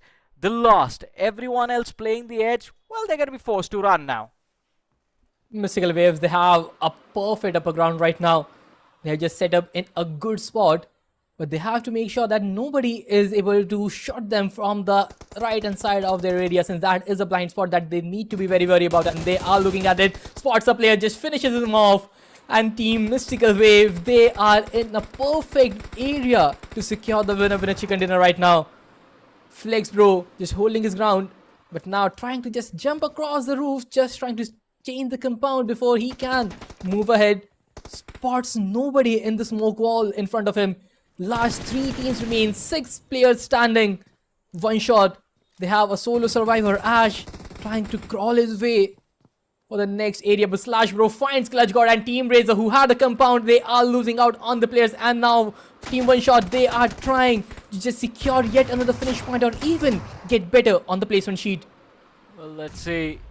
3 teams remaining. Team OneShot, one of them lost player left alive, hiding inside the smokes. Here's the footsteps, pulls the trigger, but fails to find the knock and reflex, bro. He stays alive. This is a sad state of affair for Team OneShot, and finally they are going to be put out of their misery. A valiant effort, but the chicken dinner is lost. And I have to say, patience game played to perfection by squad number 17. What an amazing way to secure the winner chicken dinner of this first Erangel. Crazy matchup, and until the end, so many squads were surviving, but then it all came down to the firepower each and every individual had right there. Despite the fact that so many players were low in numbers, low in health, and the loot crates they have, but then Mystical Waves making sure that they just climb on the rooftop, get the finishes, clear their venues ahead, and representing IIT Guwahati getting their first winner chicken dinner. Hey man, it's IIT, not easy to get into, extremely smart lads, and no wonder the decision making towards the end was very well calculated, especially realizing the fact that alright, if you're gonna hide inside the house, we are gonna get the high ground and we can shoot you through those windows. Seems simple, but in the heat of the moment, when you are distracted by all of the sound cues around you, you're panicking about closing out the game as well. To remain that calm and composed, that is what separates the good players from the okay-ish players, and well, these lads are definitely looking quite good. So again, a decent recovery and a decent start to their journey. This was just game number 2. We still have 4 more maps remaining, so if they can continue being consistent in the upcoming games, then I think they also will turn out to be one of the top contenders for, well, the 2 lakh rupees that are there for the winner of this tournament. Yeah, and this is just day 1 right now. We have a lot of games, so it is more about being consistent throughout the tournament more than being good in one particular game. And seeing Mystical Waves, they have the firepower, but also the crazy decision making, I would say. Because in the final zone where everybody is just dying in the play zone, they are just waiting and crawling in the grasses, they decide to launch 2 players on the top of the compounds to just get a higher vision. That was a very risky move because they are in the open, they can be shot from anywhere possible. But they decided to go ahead, and that one particular decision definitely paid out eventually in the chicken dinner. Pretty much. Well, it was still, I think, one of the best angles we could have asked for, because again, we are seeing these players for the first time play in a competitive environment like this, and especially with money on the line. And one of the biggest factors, as we keep talking about BGMI, is the randomness, the RNG of the game. Well, we had a very awkward circle, the hybrid circle, till stage 6 on the water, and then finally moving towards that 6-pack compound area, which is, well, surprisingly no one chose to start from there, considering it can be like a very very good starting point for a lot of these teams. There are a few vehicle spawns right next to the roadside. It is 6 different compounds.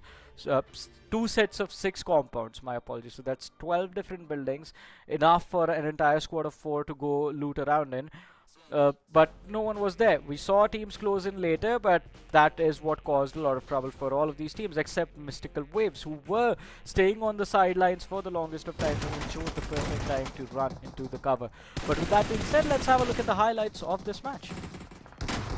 Well, it started off really strong. Like, the initial phase were pretty much slow, but slowly it just kept on just increasing the pace of the game. But this movement from Desynx, they must be wondering what went wrong in this movement right now. They could have secured 4 extra points from the squad elimination and maybe even the better placement point from there, but Desynx just losing out on that battle. But then RaZr just taking matter in their own hands, slamming the compound with a good cover fire, but only to eventually lose out to Mystical Waves in the end. Yeah, as you mentioned, eventually losing out to Mystical Waves, and I think this man is going to be the reason why they lost as well. Reflex Bros, 5 eliminations secured, a little bit over 40% finish contribution for his team. Impressive run from Mystical Waves and Reflex Bros as well, as we were as I am in fact talking a lot about the way they were able to slip from the western edge of the play zone and enter, climb up that hill. Things could have gone extremely wrong, but they were able to survive that assault on their heads. There was a lot of pressure on their heads from the northern side, but it doesn't matter. They have the chicken dinner. Now I think we would like to have a look at the overall leaderboard, see who sits first after 2 games are done and dusted. Well, that is something that I am waiting right now, because in the map of Rondo, we saw Omen having a really good result, being in the top 2, and then in this matchup they had 10 finishes when we last saw them. Not sure about the placement point they were able to accumulate, but they are in a good form. The earlier matchup was getting in the top 2 and then getting 10 finishes in the next one. But if they have decent amount of placement, there is a possibility that Omen might be sitting on the top. Yeah, I mean, I think so. I think Omen, yeah, in this game as well, they had a lot of eliminations, but placement points are lacking. So that is something that I would love to see Omen focus on. Placement points is one thing that they struggle with even when they are playing their competitive matches. But to be fair, all of these players represent different professional teams in competitive BGMI. This is the first time I think we are seeing this lineup play together. So it's exciting to see for multiple reasons, but as you mentioned, there could be a possibility that they are number 1.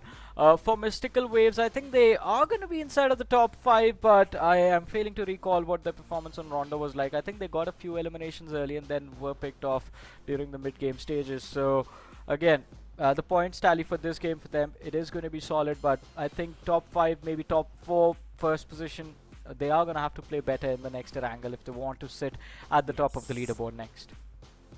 It is all about being consistent right now, and a lot of it depends on the play zone as well, because whatever the game plan of so many teams were, it just went down in vain. Yeah. It was no use since half the play zone was in water. There was no rotations allowed. All they have to do is just brawl out their way to victory, and eventually majority of the teams were not in a good spot to take a fight on. They were either on open fields, they were on a lower ground, they were just struggling to make a move. But how the result paid out, we will have a look at the match rankings, because this will tell us how consistent these teams have been. Pretty much, and well, this is the match ranking for Erangel. Mystical Wave finishing with 22 points. You have Omen with 11, all 4 finishes as we expected. You have Team RaZr with 10 points, a nice little balance maintained by Team RaZr. 9mm finishing with 9 points, OneShot with 9, NLS with 7. Rulzbreakers, I love the fact that Rulzbreakers, also another new name, is turning out to be an aggressive name as well. 6 eliminations, just 1 placement point, 7 points in total. You have Desynx Esports with 6. I think from that previous game, from that previous map of Rondo, it is W2R who have been reset. Kind of reset. They sit 13th right now with just 1 point from this game, so they will definitely take a tumble on the overall leaderboard. Yeah, the overall result, this is what I am waiting for. Omen, will they be on the top? And yeah, they are 30 points, but just look at the placement and the finish differential. 4 placement points and 26 finishes, Johnny. Impressive performance. As you mentioned, Omen, first position secured. 30 points to their name, W2R. They drop down to the second, but Mystical Wave, they have caught up quite nicely. The third with 22 points secured, so just 8-point deficit against the leaderboard leaders. Team OneShot sitting fourth, Rulzbreakers on the 5th, 9mm on the 6th, Team RaZr 7th, and Endeavour Esports sitting 8th on the overall leaderboard right now. But again, you see, within the top 3, just 2 teams there with double-digit placement points. The team at the top with just single digits. Over here on the last page, I think since this is the start of their journey, there's still opportunity to catch up to the rest of the competition. But for the teams sitting in the bottom 3, it's high time they start buckling up. It's the start of the grand finals. You have to have a great start, otherwise you do not want to be playing catch-up on the last day of the grand finals. Yeah, since this is just start of the tournament, only 2 matches have been played. 4 matches remaining for the day, and majority of the teams, they need to make sure how many placement points they are able to accumulate. Or if you're not aiming for the placement, just go all in berserk like the table toppers. Because the approach of God's Omen is pretty much straightforward. We see an enemy team, we just barge into them and make sure our firepower will come in handy in eliminating the opponent's squad. The confidence is sky high and the performance they are delivering is pretty much evident. Pretty much, and I think they need to keep the confidence and the performance the same. This was just game number 2, 4 more matches left. But all of that and more after this very short break. Don't go anywhere.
Offside তোর বাড়িতে হবে। ए भाई कुत्ते गए अबे हमारी जाएगा सब लोग लाइन में खड़े सुन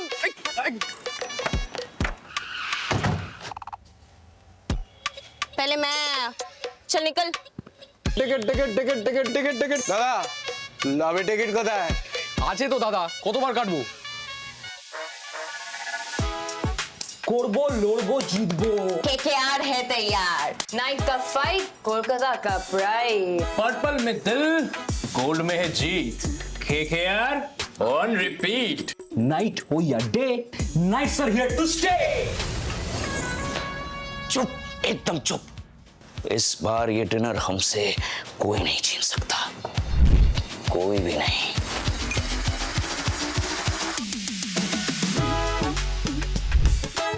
केकेआर का swag now in battle ground आमी कॉन्करर आमी KKR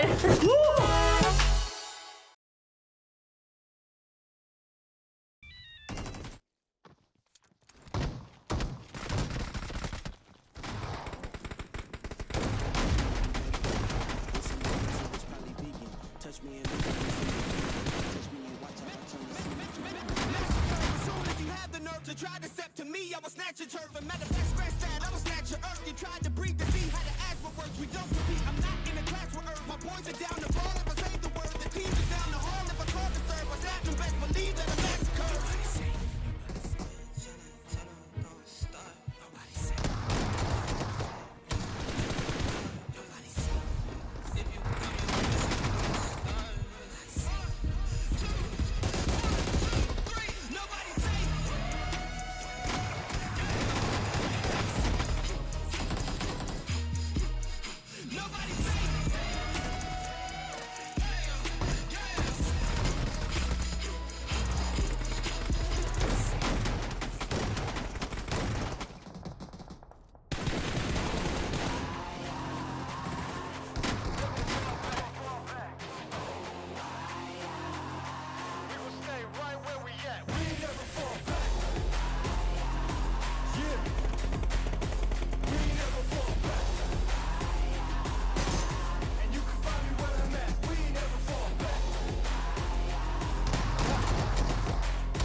You can't shake that.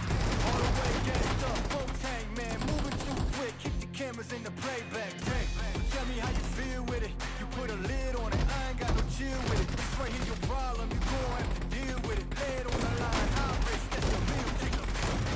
Yeah, we ain't never fall back. Hold our ground where we at. We never fall back.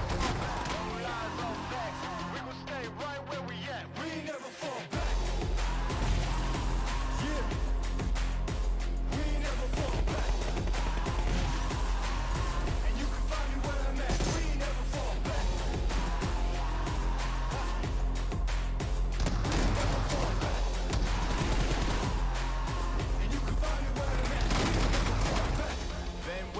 Never fall. Game with the hands out, get them off us. I'm 24/7 in the office.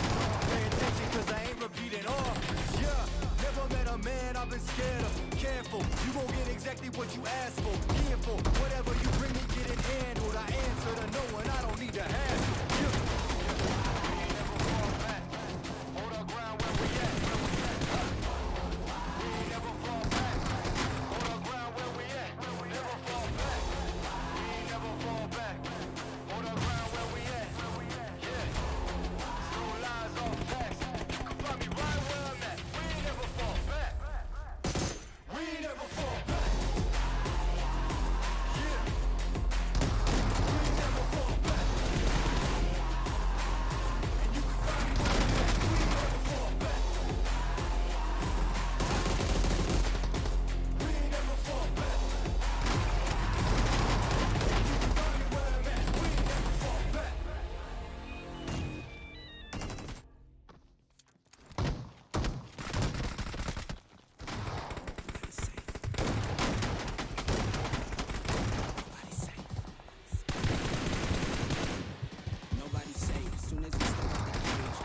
All of the stakes, made no mistake. Either you stay in your place or we putting you on a plate. Look at our face, we put the fear in the dirt.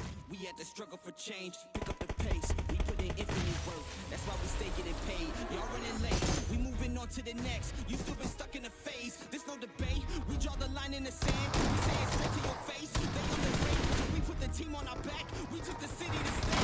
It's gonna take another S on our chest, another beat in the grave. We in the fight, we always switching it up. They can't predict what we say.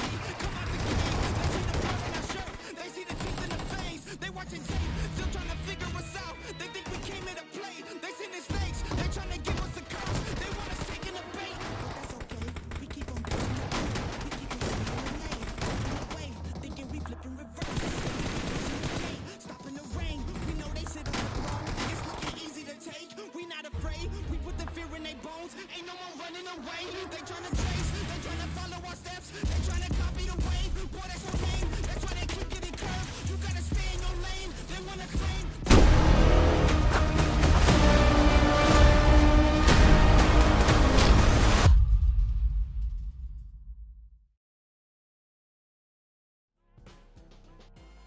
Welcome back everyone, right at a very short break to Krafton India Esports College Campus 2 Championship.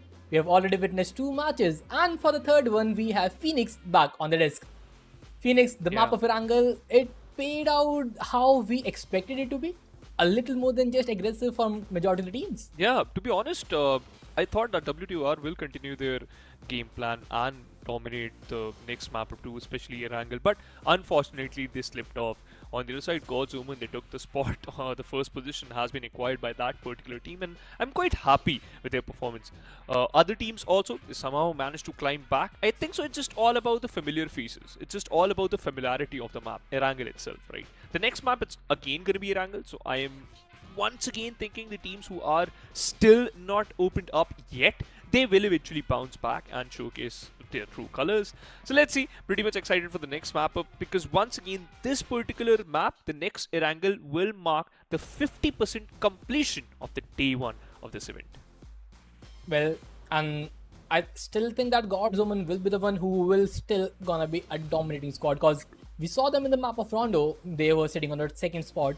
In the map of Erangel, although they had 0 placement points, but 11 finishes made sure that they will still finish on the 2nd spot. Consistency has been the key for majority of the teams who are in the top tier circuit of BGMI in our nation, and Omen have been really consistent in the first 2 maps. If they can continue their streak in the upcoming matches, they will be, I would say, pretty difficult to topple down. That's certainly true, right? Because one team, when they are solidifying their game plan and also collecting some, minimum required points to make sure that they will eventually control a position which is not able to, not that much, controlled by other teams and not challenged by other teams. That's going to be the top spot. So I think so God's Reign will eventually found themselves in the sweet spot after every single game. So you have to maybe just try to deny their game plan or just do some tweaks around your own play style. I think so that's going to be a way to just stop this particular team. Otherwise, I think so God's Omen, they're pretty much comfortable. They have the experience and it's kind of paying off. But for other teams, I think so they have to work their way up. Would love to see that OneShot Esports, how will they perform, because once again Triple IT Delhi, too close to us, Maharaja Agrasen Institute of Technology, W2R, and once again Double IT Madras, one team, and that's going to be fantastic 5, man. Come on, like, if we talk about the college itself, it's, to be honest, they are big names, right? Triple IT Delhi, Double IT Madras, and then the teams are also coming from those particular colleges and showcasing some good BGMI. It's lovely to see that these players, these eventually collegiate players, are just having some perfect time with their studies as well as in game 2. So once again, pretty much excited. So let's get this party started. Spartus, the third map of the day. The map of Erangel, it is going to be yet again, and earlier it was a pretty much eastern plane path. Will we follow the same route, or it is going to be a centralized plane path is what I am waiting for, but nah, it is yet another similar plane path from the previous matchup, or I would say 90% covering the same play area, because the western side is still going to be very difficult for each team to go on and move ahead. But seeing the same plane path, it is going to be somewhere down the line a plus point for so many of the squads, since they exactly know what went wrong in the previous matchup. A new start, a new map, a fresh start. That's what you're looking forward to, I think so. It should be a better map though. But if we talk about the play zone, where it will form, that's the first question which just pops right into my mind. I'm expecting it to form towards the southern side, Sparks, because the military circle, I love them. Always been a fan of Destro's game plan. His team, again, a team starts the name with gods, tend to drop towards the southern side of the map. Once again, God's Omen also here in this particular map. So looking forward to that. 2 teams already dropping around the military base. One team will move towards Novoripnoi and one team will move towards the military base, and it's completely opposite to my expectations. It's a northern circle. Holy smokes, this is crazy. Wow. Earlier, it was a southern circle where 50% was underwater, and similar approach has been taken, but just on the other side of the map. Earlier, it was favoring the military base and the farm in the first zone, and this time around, it is the Severnian shooting range. Teams have to take a long route to have a successful rotation out there. But if you look at the teams in the Lipovka region, earlier they had a decent fight, although it was team NLS who came out on top eventually. But now, if you look at the finish feed, There's already teams who are ramming each other with the vehicles. That's the early collision. And in those collisions, you tend to lose out some of your players. And yeah, the Finnish field is already running 4 players out of the lobby already. If you talk about H1 11-10, Stoop also not in a good position. They got knocked out. You got to revive them, your teammates, or maybe you got to start off with a disadvantage. For now, Godlin, the MVP in his name, already knocked out one of the player from team WasTaken. They're representing NMIT from the southern zone. Just got knocked out behind the vehicle, so he's kind of safe, not completely. But meanwhile, Raj with the pistol knocks out a player, and then the Scarl finish, a perfect retaliation. Strange will get a revive, and now he'll be back on his feet. Team number 19, interesting. Battlehawks started off pretty decent. But now, Strange, he has been revived. He was knocked down somewhere down the line. But if you look at Lark, where is he headed to? So far out from his team, all by himself, just trying to look for a vehicle, I suppose. Everyone is just on different areas of the map, all by themselves. Finally, someone found a vehicle, and it will definitely be a sigh of relief for them. They can just climb onto it and just move on to the looting phase. But on the other side of things, this map has started really aggressive for so many other teams. We have already lost a complete squad and already down to just 57 players, and this is still the first zone. A really rough start for these players though, and the fight hasn't started yet. Ultron on the other side instantly got backstabbed or knocked out though. You gotta work your way. NLS Esports losing out a player. Thorfinn, interesting, and a very known name. We talk about Stoop on the other side. He retaliates back, takes down a player. MB Zep, he is done, lost his life. And now Thorfinn charging in with his buggy. Godlin on the other side. His helmet missed 60% damage already. 21 bullets in his Scarl S12K. He has completely packed up, so he will utilize that particular weapon. Stoop needs to be a bit careful. He's pretty low on his HP. Thorfinn trying to hunt down the final player though, but he will revive Ultron. So I think so that's a good sign for the players of NLS Esports. Now Godlin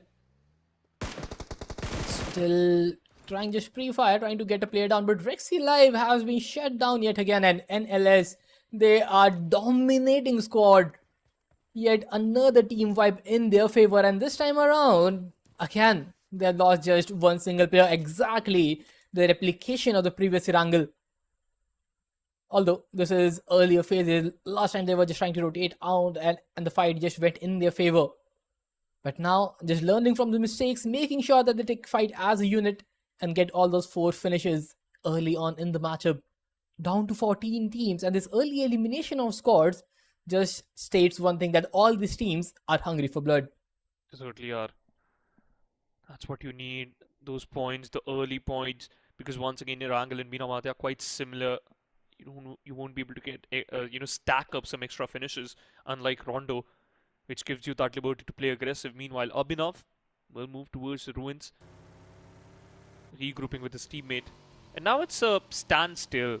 It's going to be a stale game for a few minutes, because we're not expecting any major fights. And it's going to be a slow game for the next stage, till the next stage, by the way. We talk about Battlehawks. They secured 2 finishes once again. A very good start, bro.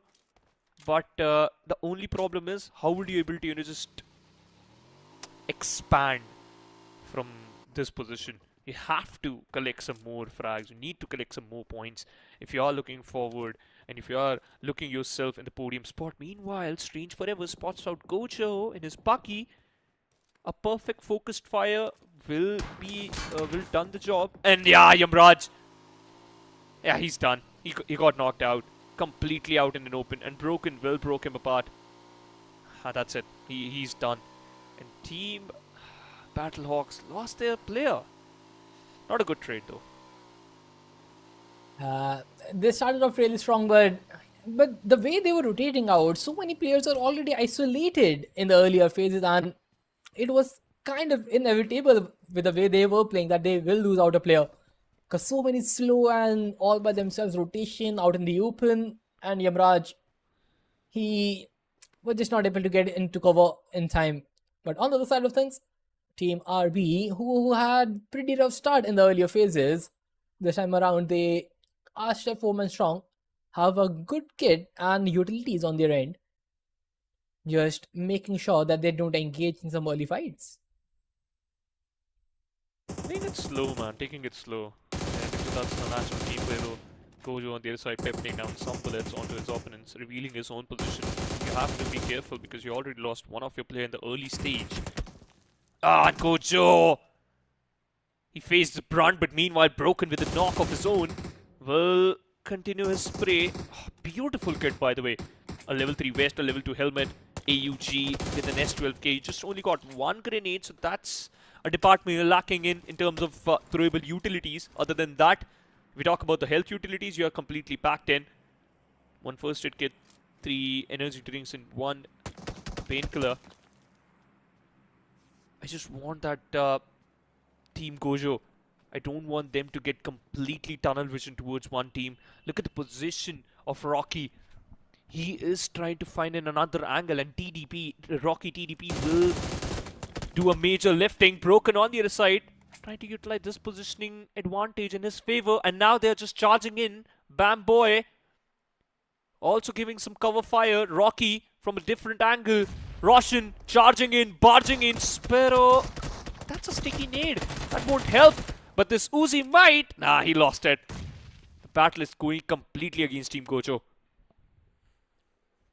Another grenade tossed in. Roshan trying the shotgun, but again the cover fire eventually came from both the sides, knocking each other out. Both the players who were engaged in the battle are on their knees now, and Broken, he's just trying to get another finish point, trying to hold down the stairs. Rocky cooking up a grenade. He needs to make sure that he can buy time for his teammate so that they can provide a revive. Gojo on the rooftop.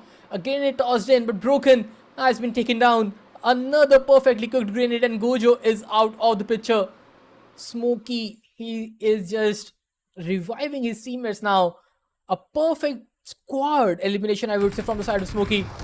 A good duo working hand in hand, making sure that nobody can touch the teammates. But BH still surviving right now. Gojo has been taken down, although eventually. But the players from BH, they are looking for a third party attempt. They are looking to finish off this fight. Yeah, Battlehawks instantly chimed in. And these players, they need those frags. They need those particular points to move up in the ladder, in the overall ranking. Smokey smoking off a major of the angles, but I don't think so. He has enough time to revive his own teammates. Gotta move in. Both players will bleed out, and that's the worst situation. Smokey just waiting for his teammate to claw in, and Rocky on the other side controlling the outskirts. A perfect S12K advantage being utilized. The smoke dissipates, and now we are completely out in an open. Meanwhile, Katsuya Cutie, he got run over, and that's it. That's a bad start. Another team, they chimed in. That's the fourth party. This is not looking good for the players of Team Fantastic 5. Let them breathe, man. This is ridiculous, Spartus. And the way they are just dealing with so many players left, right, shows the resilience this team is capable of. Smokey, I just want to see how many utilities he has got, but yeah, they are lacking in that department. They have to face so many fights back to back that the utilities are just going down the drain.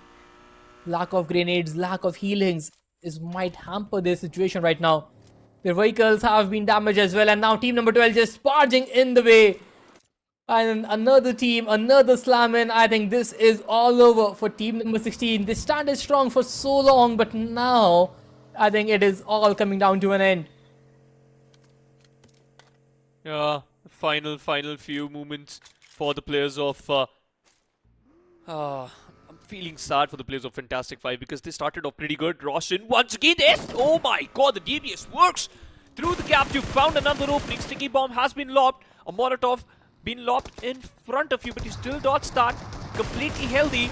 Meanwhile, Otto on the other side trying to dish out a lot of damage onto Frag, and he certainly will. Spots another player, knocks him down, and now team number 9, aka God's Omen, They will continue their wrath. They will continue dominating the server. They will continue stacking those frags. Roshan on the other side has been confirmed by Luffy.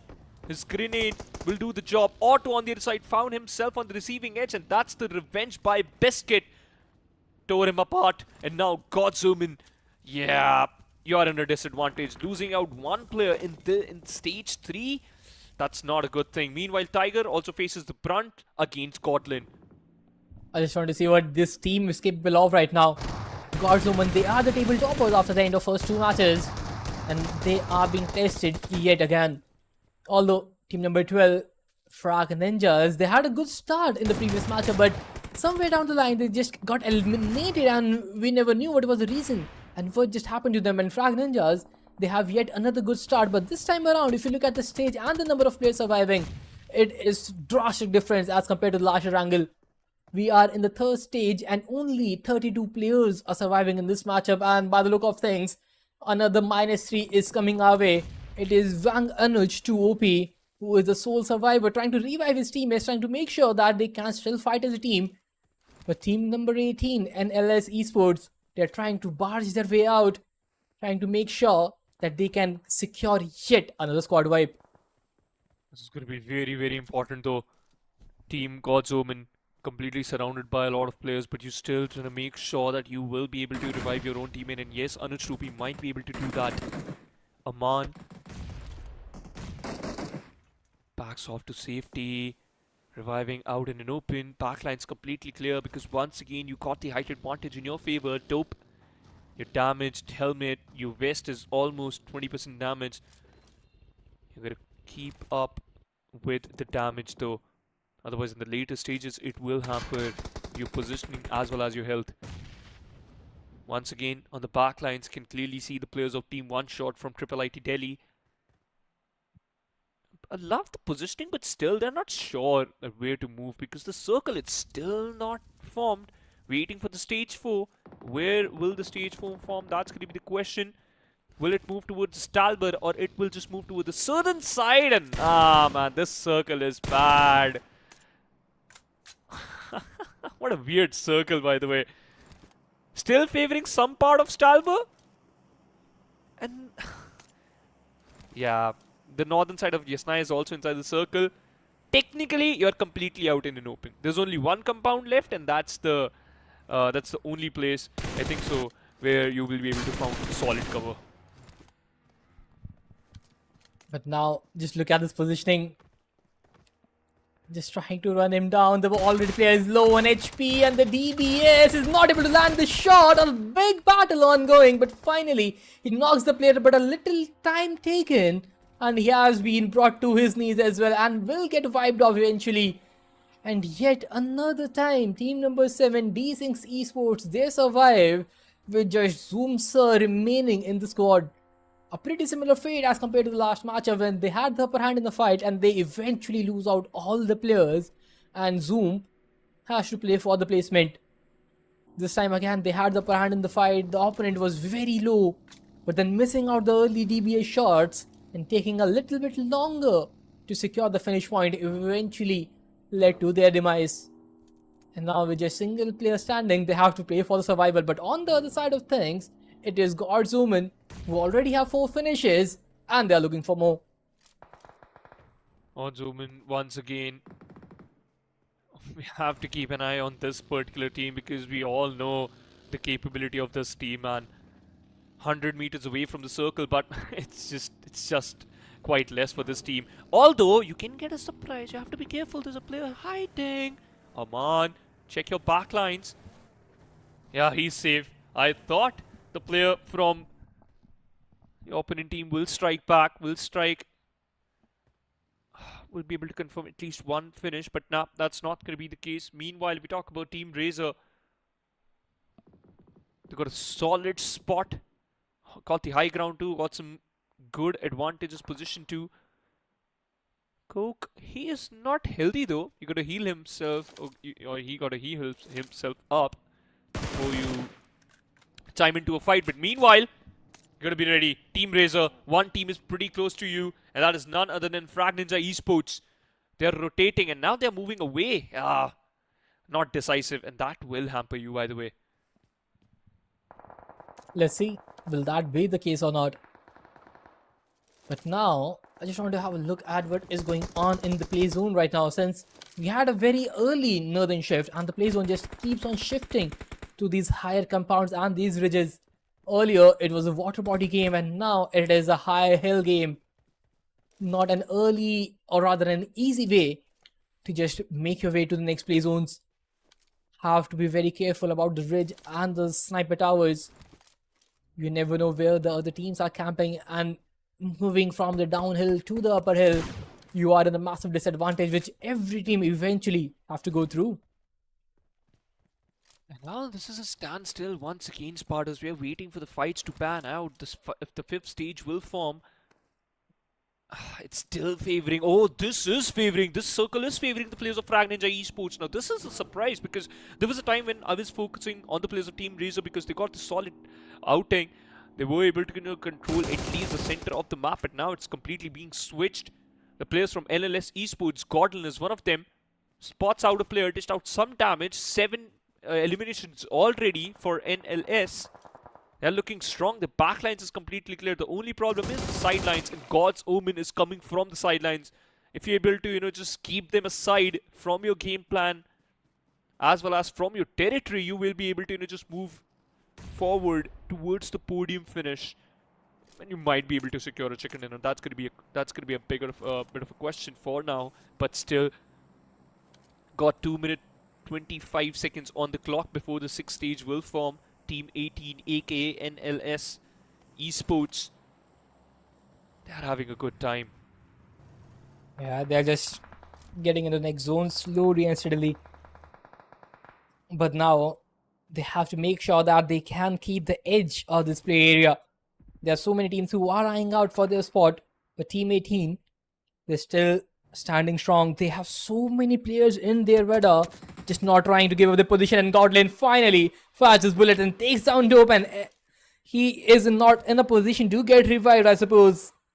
Godlin, he is just behind the tree and he's making sure that he is able to secure the finish point. But now Team 9, they have to go back, secure their teammate. All this while the play zone is just slowly closing down and they are in wide open. Oh, not in a good position though. Completely out in a wide open area, as you just mentioned. And Omen, his vehicle might get blown away and he might lose out on his life. Receiving a lot of damage, tanking on a lot of damage, but he is creating some space for his own team, and he certainly did that. Gojo found some space inside the circle, but Dope will lose out on his life. And his 2OP also get peppered down from the back lines. His vehicle is almost damaged, but he survived that. And his 2OP clearing out those angles. Will he himself up? First aid kit, but that's off to no use. Godland, the grenade was massive, and now it all falls to Arman. Hopeful, but still,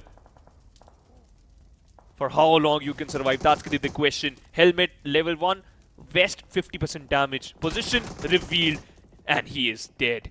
Gojo out of the picture. A perfect spray down, and Godlin taking the things in his own hands. A perfect spray down on multiple players and just making sure that he secures all these finish points. A picture where you never know where the enemy is gonna take shots from, and this is what is going on with majority of the teams right now. Grenade. Top 6 teams remaining with just 18 players standing, and we are already in just 5th stage of the game. There are 3 more stages left, but by the look of things, I really believe that we won't be seeing that stage 8. I think so. It's going to be a bit of a question here. I agree, but sometimes the team tend to play slow.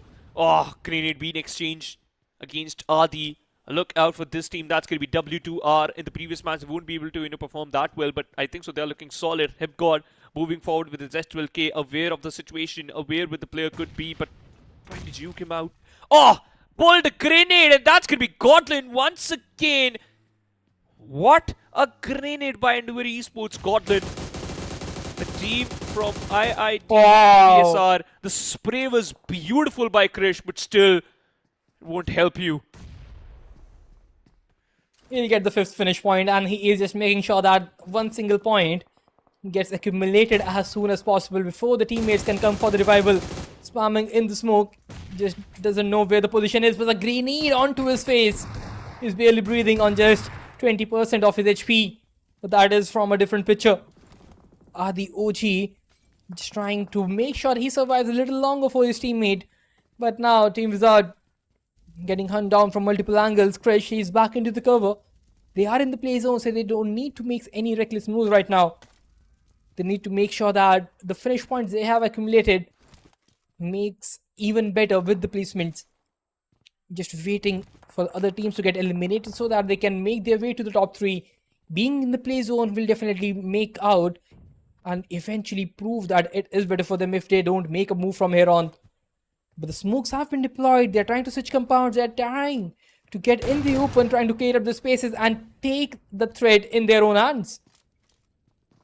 The Molotov was good, but not perfect. Krish on the other side lobbing another grenade, and I think so this could be the end. The grenade completely misses its marks.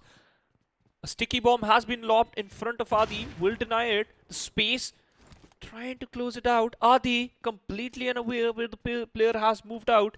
And yeah, spots him out. A bit late though. This execution. Both of the teams are just exchanging these warehouses, man. For how long you can do that? It won't help you. Just keep on going on, and they're just repeating the same cycle again and again. 1 minute left on the clock before the 7th stage. A lot of the utilities has already been used by these lads. Meanwhile, we have to talk about the players of NLS Esports. 9 eliminations in their name. Ultron, the stun was good, but finish still not there. One for him. A Molotov has been exchanged. He lobbed one of his own grenade. Not enough again. 40 seconds on the clock, by the way. Let's see for how long the other teams will be able to survive, and I just want to have a look at Team NLS, how well they are prepared for this structure. And Team NLS, they are looking really strong in this matchup, but all of a sudden have been taken down by a sole survivor from a different squad. It is just Ultron now who's standing. From 3 players in the play zone to just one single lad, Ultron, who needs to make sure that he accumulates enough placement points for his squad. This is just not have been turned.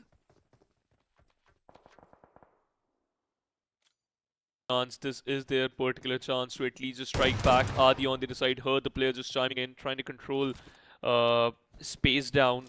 The smoke has been utilized, and now the only team, W2R, who got the only compound inside his circle alongside Endeavour Esports player. This is the perfect time to strike back once again. Switch back to the FPP mode. Dished out some damage. Once again doing the same thing, and this time when Noob came in, swept you out from the lobby, went inside the warehouse, and now you got a perfect position to play in. Meanwhile, Zoom Sir, team number Desynx Esports, is the only lad surviving, by the way. For how long he can breathe, that's going to be the question. But, oh, surprise, surprise! FRAG Esports, once again in the top 4. Well, they have to just make sure that they don't get eliminated right now. They are in a good spot, but team number 12, FRAG Ninja, 3 players, 4 teams remaining. They have the upper hand in all these fights with the ridge advantage they got. They've got a scouter as well in the picture, and he has spotted a player on the ridge. The shots have been exchanged, and another player have been eliminated, and it is Arcana from their lineup. From 3 players down to 2 men. 7 players remaining. Team number 12, FRAG Esports, looking out to end this matchup. Gonna be a bit close. Team RaZr on the other side. They're also looking solid. There's still a player from team Zoom is still there surviving though. If you talk about Endeavour Esports, you still got 1 player. That's going to be WinNoob. 4 different teams, 4 different mindset. Only one will able to just get the map in their favor. 18 seconds for the 8th stage Spartus, and this is going down to the wire. Complete healthy kit for WinNoob. 6 smokes, grenade in his backpack, not even a single first aid kit as of now. 3 energy drinks. Switch to his S12K, has a M416 in the bag, and now where the 8th stage will form up. Still close. Still close to WinNoob. And I think so, team number 12, they don't have to worry about this. FRAG Esports, they also got a good hold of this circle. So many teams, they exactly know where the opponent is positioned. They're just waiting for the right time, and Luffy in the meanwhile gets taken down. And now RaZr will get eliminated as well. And FRAG Ninjas, they cannot stand any longer. Another charge in and another squad eliminated. And just like that, Zoom, who was the sole survivor from Desync, is now in the top 3. Although they have just one single elimination point, but the placement points will be humongous for the overall standing of this team. Certainly. And I think so Zoom, he just squeezed himself, made it into the top 3 by just stealing the position from FRAG Esports, got one of the lad, and RaZr dealt with the final one. Shook, he doesn't even have that helmet. Level 3 vest completely damaged. One bullet and he will lose out on his vest, but still they are looking in a solid form. Cook, Anshu and Suk looking for the final player. 35 seconds, and now this is a waiting game. This waiting game will eventually force you out to commit some mistakes. One simple wrong move will end your misery. Anshu on the other side controlling the sidelines. Zoom, Sir, pretty close to him, yet a bit far. And Anshu expecting to collect some extra information from the high ground. But now Cook is looking for the players. Team number 14, Team RaZr, they have a lot of advantage right now. And in the previous matchup, they were the top 2, got eliminated by one of the squads who were pretty dominant in the entire matchup, securing that chicken dinner. It was Mystical Waves, but now they are already down to top 3 and they have the numeric advantage as well. It is 3v1v1. RaZr, if they played their cards right, there is nobody stopping them from securing the winner chicken dinner. And I think they have spotted Zoomser as well. They exactly know where the players are positioned, but Winnub, he is still unknown. He's completely unknown, yeah. But now I think so he will reveal his position up, utilizing those smokes. 10 smokes, by the way. Ah, that's a good number. And this will definitely help you in the final stage. This is the final stage. 2 more minutes in on the clock. Winnoob making the great wall of smoke for himself. Zoom, by the way, once again strikes back. Anshu about to lose out on his life. Got saved by his own teammate Cook. Cooked hard this time, securing his own teammate Winnoob. Got spotted out, and that's the end. Suk collects the final frag, and that's the winner. Chicken dinner. Team RaZr gets the chicken in their favor. GP Pun, TSUE, Okla 1 Campus representing the North Zone. Good game by these lads. #2 in the previous Erangel, and now winner chicken dinner in the next one. Exactly doing what they do the best. Consistency has been showcased, and this time around securing even better finish points. So the overall standings for Team RaZr is definitely going to be humongous. I think they have finishes in double digits as well, so accumulating a large chunk of points in 2 Erangels will definitely make their lives easier. It certainly will, and now this will definitely help you to climb up the ladder, quite easily. And I think so I'm just expecting them to, just collect some major points in the next game too, because now you're also showcasing that consistency. That's what we are talking about from the players. We could easily see from the players of God's Omen. Unfortunately, they had a bad ending though. Similar can be said for the players of W2R. Expected them to strike back, but this time once again the players from Endeavour Esports, they perform very well, by the way, controlling that particular fight, just roaming around, playing merry-go-round alongside that warehouse, and eventually just help yourself to get in the top 2 spot. But nice try by Zoom Sir too, because he was the final lad from Desynx Esports, managed to at least squeeze at least 5 points minimum in his backpack, so good number. Yeah. And I think I'm just waiting on the overall standings right now. For this matchup, it is pretty much known how the teams played, but the standings after 50% of the completion of the day is what I am waiting for. Since God's Omen, who were the table toppers in the earlier 2 matches, didn't have a good start in this game. They had 4 to 6 finishes from the last time we have seen them, but after that, their squad got eliminated pretty early on. So only 5-7 points from one game, and there is a possibility that they will just topple down the position. Ooh, if that happens, I think so that's going to be a bit of a bummer for the players of Gojo and for other teams who thought that they already solidified their position. But once again, this is the beauty of this particular tournament by Krafton India Esports. That's the college campus 2 championship, because once again we can clearly see some of the players are highlighting their plays in such a way that we have to talk about them. But if we're talking about some highlights, let's take a look of the highlights of this particular game. That's the map number 3, Erangel. To be honest, fantastic 5. They had a bit weird start of this particular map, right? When they engaged in a fight, they they engaged in fight in their own terms, but they weren't allowed to get out of that fight because they were surrounded by more than 2 teams. So got a bad ending for them, but once again had a lot of expectation from W2R Esports, but got bamboozled by just one lad from Endeavour Esports. That's a cherry on top of the cake. That is eventually true. But now Team NLS is just one of the squads where we thought that they might be in a prime position to secure the chicken dinner. They had 3 players standing, they had the high ground, but all of a sudden, everybody just got down on their knees and got eliminated in a moment of seconds. So they need to make sure that does not matter how advantageous their positions are, they just need to keep their eyes open throughout the game, but they were not able to do so, and Team RaZr eventually shutting everybody out, making sure that they just fix the mistakes they did in the previous matchup and secure this winner chicken dinner. That is true. I think so. Just have to work on those small little mistakes. Otherwise, you will end up in these type of situations again and again. But once again, it's not a big blunder.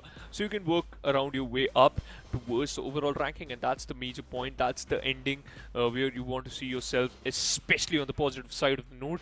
But from this particular match, how many points does a particular team has been accumulated? That's going to be the question, and we will clarify that question when we look at the match ranking itself. But who got the MVP? A lot of questions already in our mind. Zoom sir, kind of I think so. I'll just keep himself as the disruptor, because 2 teams thought that hey, we got a good control of the map, we got some good space, but once again he just surprised them and kind of ruined their game plan too. Endeavour Esports, I think so. Wind Noob is going to be one of the player too, because once again he almost just almost got the whole squad, but somehow managed to just eliminate 2 of the players at the end. So just kudos to him and his teammates who able to just secure and squeeze out some major points from this particular map. But once again, Spartans, this is the map number 3, and that's it. It's done.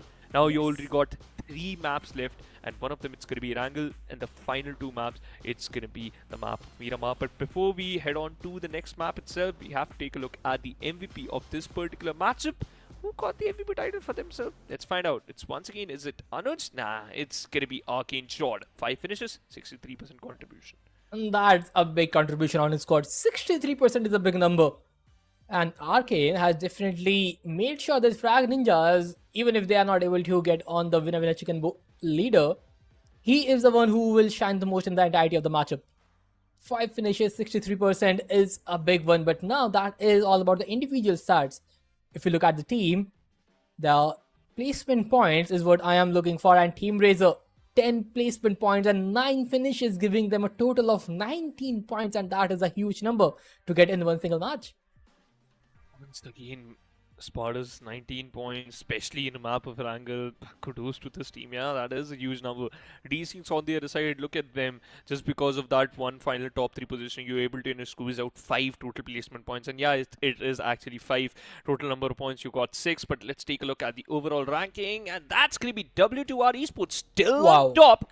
But Omen, they got the similar amount of points. Team RaZr just 1 point away from them. The top 3 is completely stacked up. The podium is still not defined, but we have to give credits to the players of Endeavour Esports. They got a good bounce back, by the way. On the 4th position, 12 points difference between them and Team RaZr, but you can just cover it up by securing 1 chicken.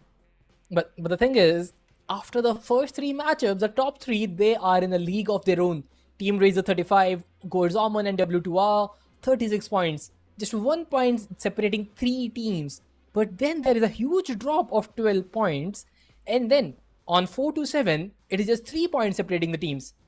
Yeah. But after that, if you look at the page 2, there are teams who are just fighting among themselves with 1 single point differentiating each position. But the fact that everyone is playing out for the massive prize pool and at least a top 5 finish in the tournament, they need to buckle up. Because the top 3, they are in a big race of their own. They certainly are.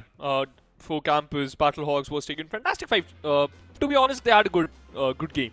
At least they showcased us some good, brilliant, fights. Somehow it went against him at the end of those fights, but eventually just able to secure some good points. So I think so I have to give props to them. But to be honest, the next 3 maps, I think so they will be a bit decisive and a bit slow. That's what I'm expecting, because some teams will play slow, because as you just mentioned, right, the top 3 teams, they got their own game going on, a 30-pointer game going on, and then we can see a 12-point difference between them and Team RaZr. So either other teams, they gotta climb back up to get the chicken dinner in their favor to at least be the top 3. Otherwise, this is going to be a different situation for them. But once again, we still got one more Erangel left, and we'll bring that up on the table after a very short break.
Unleashing madness with method. This is the biggest tournament in the history of BGMI. Raw power meets precision.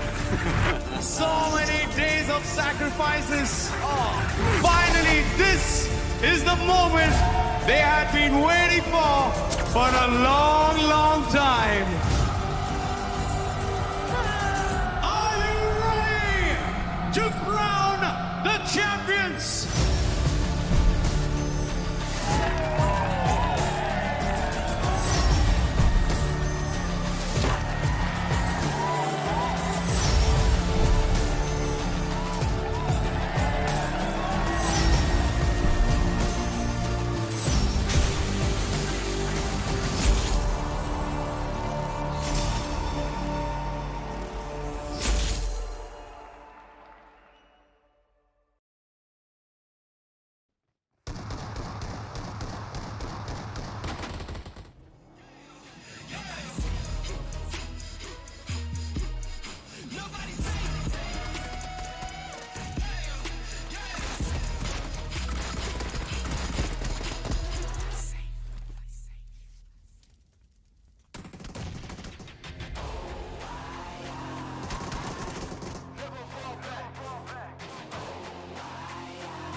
game plan. Double XL up in the pen, you can't shake that. All the way gassed up, full tank, man. Moving too quick, keep the cameras in the playback. Dang, tell me how you feel with it. You put a lid on it, I ain't got no chill with it. This right here your problem, you gon' have to deal with it. Lay it on the line, high risk, that's the meal ticket. Yeah, we ain't never fall back. Hold the ground where we at. Never fall back. No lies, no facts. We gon' stay right where we at. We ain't never fall back. Yeah, we ain't never fall back. And you can find me where I'm at. We ain't never fall back. We ain't never fall back. And you can find me where I'm at. We ain't never fall back. Been way down, never fall. Came with the hands out, get them off. I'm 24/7 in the office. Pay attention cause I ain't repeating offers. Yeah, never met a man I've been scared of. Careful, you gon' get exactly what you asked for. Careful, whatever you bring me getting handled. I answer to no one, I don't need a hassle. Yeah, we ain't never fall back. Hold the ground where we at. We ain't never fall back. Hold the ground where we at. Never fall back. We ain't never fall back. Hold the ground where we at. No lies, no facts. You can find me right where I'm at. We ain't never fall back. We ain't never fall back. We ain't never fall back. And you can find me where I'm at. We ain't never fall back. We ain't never fall back.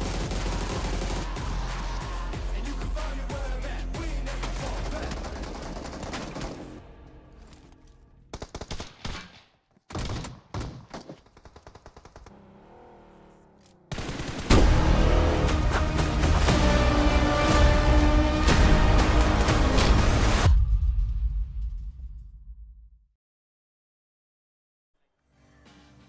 Welcome back, ladies and gentlemen, to Krafton India Esports College Campus Tour Championship. My name is Shivansh Phoenixing. Alongside me, it's going to be I Super Johnny.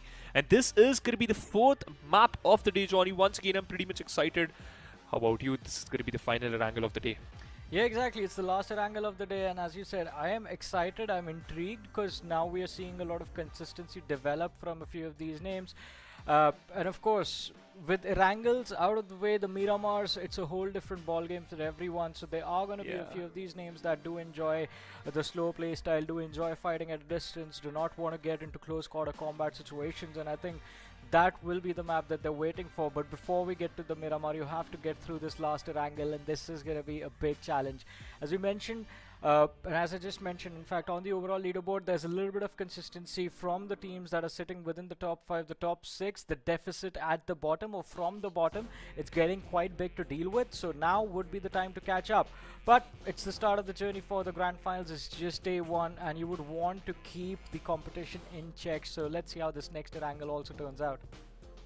I think so, Johnny. The competition is, fairly even for some players. Yeah.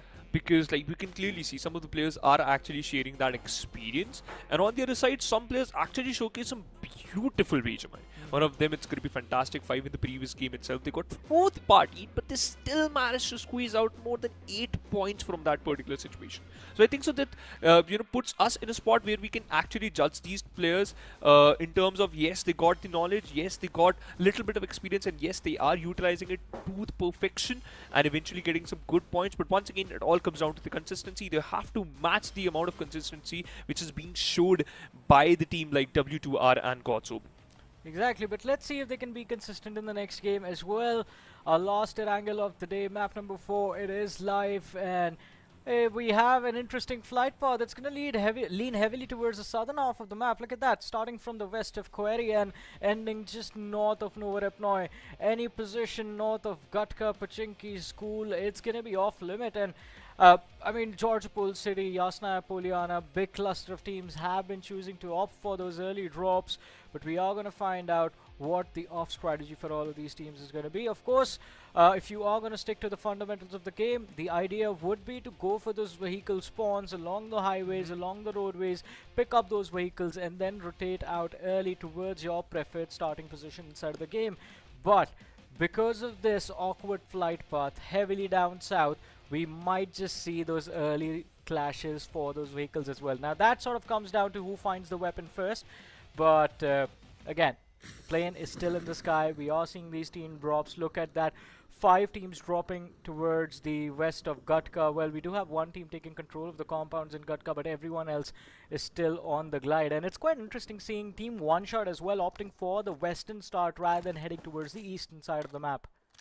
Yeah, that is actually interesting though. But let's see how this will affect them and help them. But the circle is actually annoying, moving towards the western side of the map completely. Abe instantly hopping inside the coupe.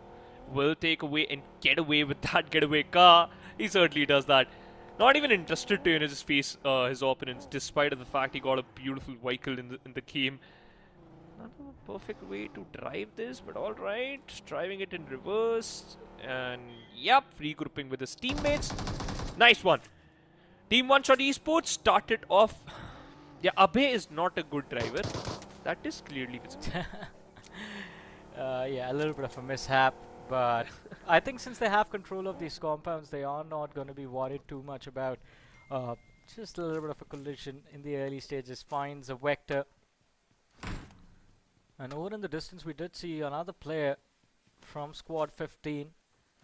OneShot taking a few shots upon the opponents, but no contact has been made. Knock still to be secured. Although the player count is already down by 1. I wonder which team has lost their man this early inside this match. Johnny, in the previous match itself, me and Spartans were casting, and we saw that 4 of the players, they just instantly lost their life in an instant, and the circle was completely shifted towards north. Despite the plane path was quite decent though. But alright, now we talk about this particular circle. Yeah, just lost 1 player. I don't think so it will affect you much. But kind of an interesting start of the game for now. That OneShot Esports is just roaming around, trying to find some players, but you're not that lucky enough to at least find more than one. On the other side, OG Live riding inside that monster truck, moving between the prison area. They're quite in a safe spot though. All the teams are rotating, and they are playing it very slow, by the way. Not even interested to take those early fights. Yeah, I think priority again, as we expected, being given to positional play rather than just all-out aggression. Apart from 2 names in particular, God's Omen is a team that's interested in fighting, and W2R is going to be another team that's interested in early fights. These 2 teams come with a lot of experience within their players, and that gives them the edge, the mechanical prowess. All of the years that they've spent inside of the competitive circuit is what they're relying on. Apart from that, Team RaZr, this has been a team that's been very impressive, very consistent on the Erangels, not so much on the Rondo that we witnessed from them earlier. And I'm very intrigued and excited to see what they bring to the table as when we head towards the map of Miramar, because tactically that's the most challenging map inside of the map pool. But we did see OneShot Esports early conflicts initiated, and they have found that early pick for themselves. First point for the game secured. How much further can they take this? Only time will tell. But clash against the players from Alpha, and OneShot, they are taking a tumble. 2 players knocked out, 1 finished off, down to a 2-man roster. This is not looking good. It seems like they've walked into a trap. Certainly did. But now you have to get away with this from this position, otherwise you might end up losing your chance of survival. Inferno will get away, try to at least get an advantage. Dustin lost his life already. Ash still trying to make sure that he will get some enough time, buy some enough time for his teammates to get the revival though. Ash got spotted once again, dishing out some random, peppering down some random bullets onto his opponent, but he's completely unaware where he is. Inferno on the other side now. He will get challenged by 2 players. DBS in his hand, missing some shots. Eventually got a knock. But where is Flawless? Why you ran away, brother? Your teammate was fighting, and now you are in a spot where you have to be a bit of a you have to take a decision where you either fight or either you flight. I think so. The decision has been made. He will fight. Not a good one though. DPS in his hands. Will it work? It certainly will. Flawless with the save. And yeah, one this could have been shot. very awkward though. Yeah, this could have been extremely awkward. As you were surprised by that escape attempt, so was I. And of course, the fallback was one made out of desperation. The opponents had an opportunity to capitalize, but they couldn't. And OneShot Esports, they do end up staying alive with just 2 players. 5 points secured early inside of this game, and I think now the strategy needs to be simple. Just play for survival. They do not have the luxury to run into those fights anymore. Squad 15. Team Gojo. It seems like even they have opponents in their crosshairs. Well, not in their crosshairs literally, but like figuratively, they did hear the sound cues. And right now we see Gojo himself just checking the surroundings, making sure that if there is a visual cue to be spotted out about the threat, he gets it first, relays it to his teammates. They are playing a 2-2 split. Well, alright, they're playing a 3-1 split, I believe. I saw 2 players in the barn houses. Gojo is right here on our screen. Where's the last man? Is he also in the cluster? Jack Sparrow. It seems like he's gone on the search for the Black Pearl. Yeah, seems like it. You have to take a look at the river, you know, on the southern side of the map. Maybe. Would love to see where Jack Sparrow is actually, but I think so. They're not that worried.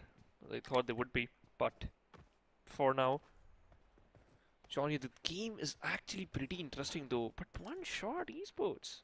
I can clearly see the coordination was actually a bit surprising though.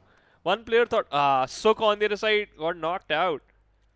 I think so he just jumped off from a moving vehicle though, but nonetheless. For now, 35 more seconds and then we will definitely see this next stage. It's a slow start in Erangel though.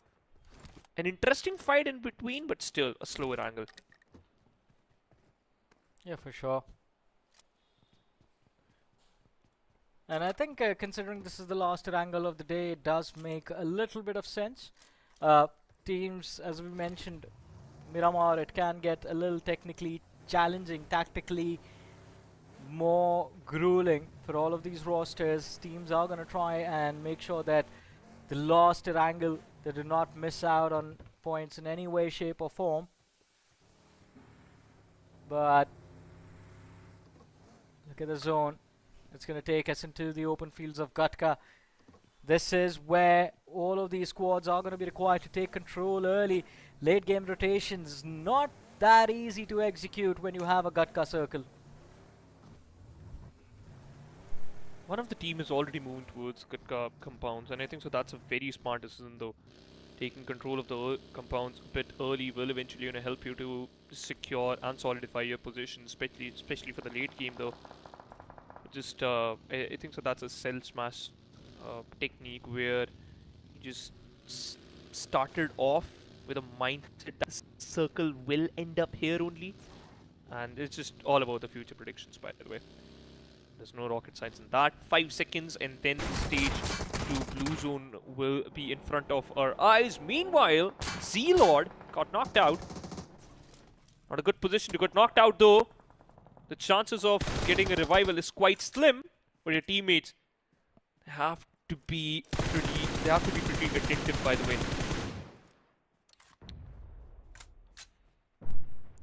Well, still stuck in an awkward spot. Nuclear needs to go nuclear to save his teammate, but unsuccessful. Teammate falls, frag not then finished off. Z-Lord was taken out very early into this match, and now teammate, they are going to be facing their own world of struggles. The rotation opportunity not really there. They're still looking for a way to evade this pressure for campers. Haven't really been able to camp that well in the tournament so far. The start to the grand finals, not something they were hoping for. I thought that they would have actually just go and live up to their name, but completely working against their name, man. They're the one who's just trying to hunt down the players and try to just finish them off, but for now they are on a rotating, and I think so it's just it'll take some time for us to see some crazy fights. Meanwhile, Ultron got stuck in a very weird fight in Esports. In the previous match, they were decent enough against the players of Team RaZr, secured the chicken dinner in the previous match. So you have to be a bit careful. Path on the other side healing himself up. You're going to revive your own teammate to 20 seconds more, and then the third stage will be there, and the damage will definitely increase of this blue. Oh, what you're thinking? This is not a good. This is the whole squad of NLS Esports is here. One good spray and you're done. Oh, Johnny, this is not a good sign. Zip got knocked out. Meanwhile, Parth about to lose out on his own life. Ultron won't be able to survive against these Avengers because he is already down on very less HP, and they just jumbled. And the whole team crumbled. 3 frag for Team RaZr. Well, RaZr, they have been razor sharp. No matter which aspect of the game you talk about, and still keeping the flow of points going. But look at the cluster already starting to form towards the center of the circle. The pace of the game might just shift. We are going to have a slow stage now. It's going to be the mid-game stages. Everyone pushing for the center. 2 teams moving in late. Team RaZr, one of those squads. But Squad 19, Battlehawks from Narsi Munji College of Commerce and Economics. They had a great start. Not a great start, well, a decent start on Rondo, but since then consistency has taken a tumble. But Squad 8 still fighting for their lives. Nuclear does find the opening. Some pressure relieved, has 4 nades to work with. First aid being used as his teammates falls in the back lines, but not before he found another potential point for his team. But now Nuclear getting shot in the back, needs to be careful, needs to be cautious. The door behind him is open, and it could have threats moving in. He finds the knock, the finish gets converted. Now the first aids are gone, just bandages remain, and here comes the push, the pummel. Squad 8 eliminated from the game. 4 campers getting taken out. Bad end for them eventually. Left with only 13 teams now. Not the way they expected it to end, but meanwhile, Team OneShot, they also got spotted out. One of the player, Inferno, got knocked out though. Clunch got on the other side from RaZr Esports. He's also not in a good position though. Flawless will smoke it out. The distance is quite enough, so you will be able to, just able to revive your own teammate. But once again, Johnny, the question is still same. Not the perfect position to stay in. Too much high ground, too much open ground. By the way, beautiful spray, by the way. Anshu got knocked out. Artu also got spotted, but team number 10, aka WasTaken, they're not stopping. They're controlling this game. Let's see, they have been able to control this game so far, but the Gutka fields, they become highly unpredictable to deal with. And I think that could be the problem in the next few moments, but not for now. 2 points secured. Nothing to celebrate about, but still does give them enough freedom to take things as slow as possible for the next few moments. On the other side of things, we have Fantastic 5. Sivansh, you have been rooting for Fantastic 5. Have you been happy with their performance so far? Yeah. They showed some good signs of life, by the way.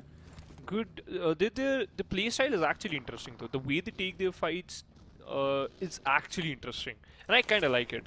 But I think so. They're still gonna prove a lot. But all right. I think so. They eventually will. Oh, spray of Smokey. But his teammate, beautiful one. RK got knocked out, and now the players of W2R, they got stuck. Not a good position to be in, by the way. Yeah, I agree. I think this is definitely going to be a troublesome position to be in, especially in the next few moments as the clock ticks down. The blue zone is about to move in. There it is, stage 4. It begins to close. But Team 16, they're doing a brilliant job dealing with the pressure of the squad up ahead. Constant shots being taken through the windows.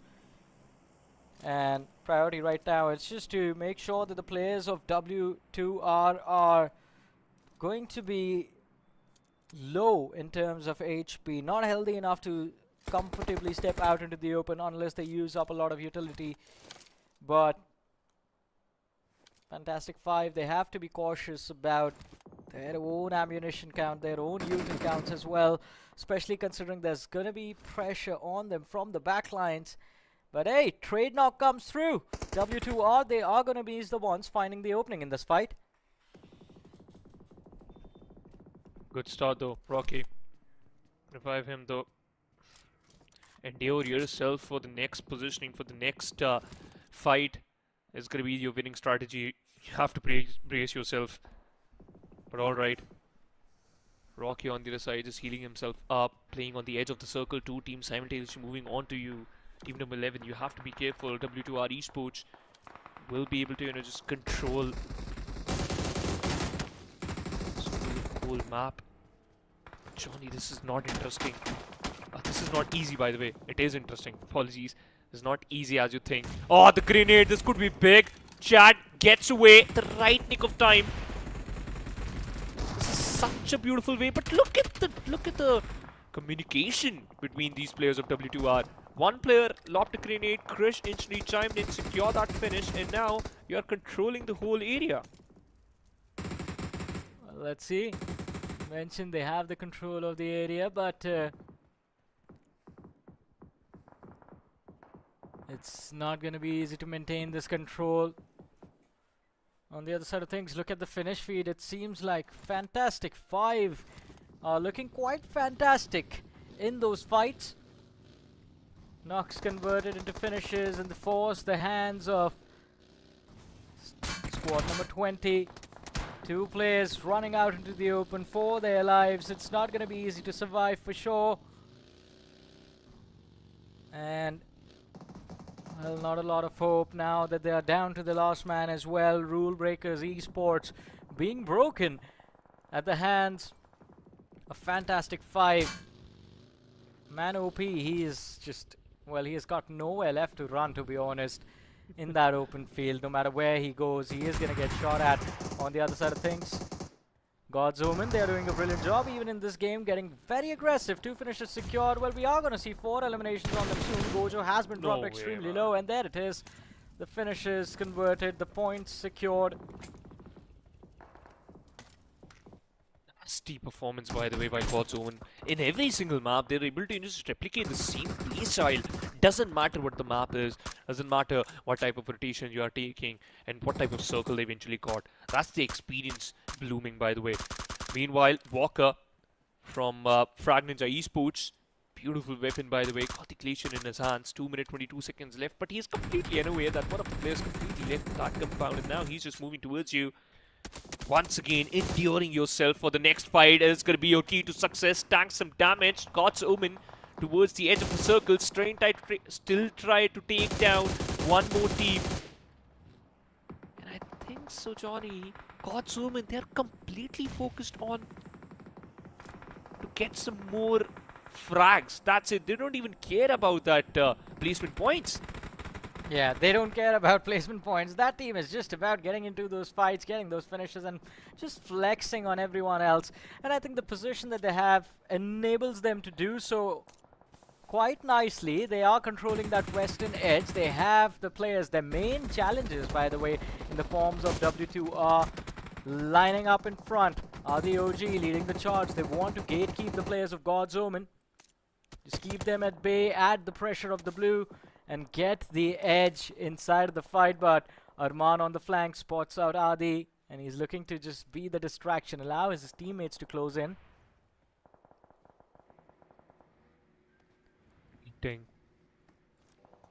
Waiting game is still there, man.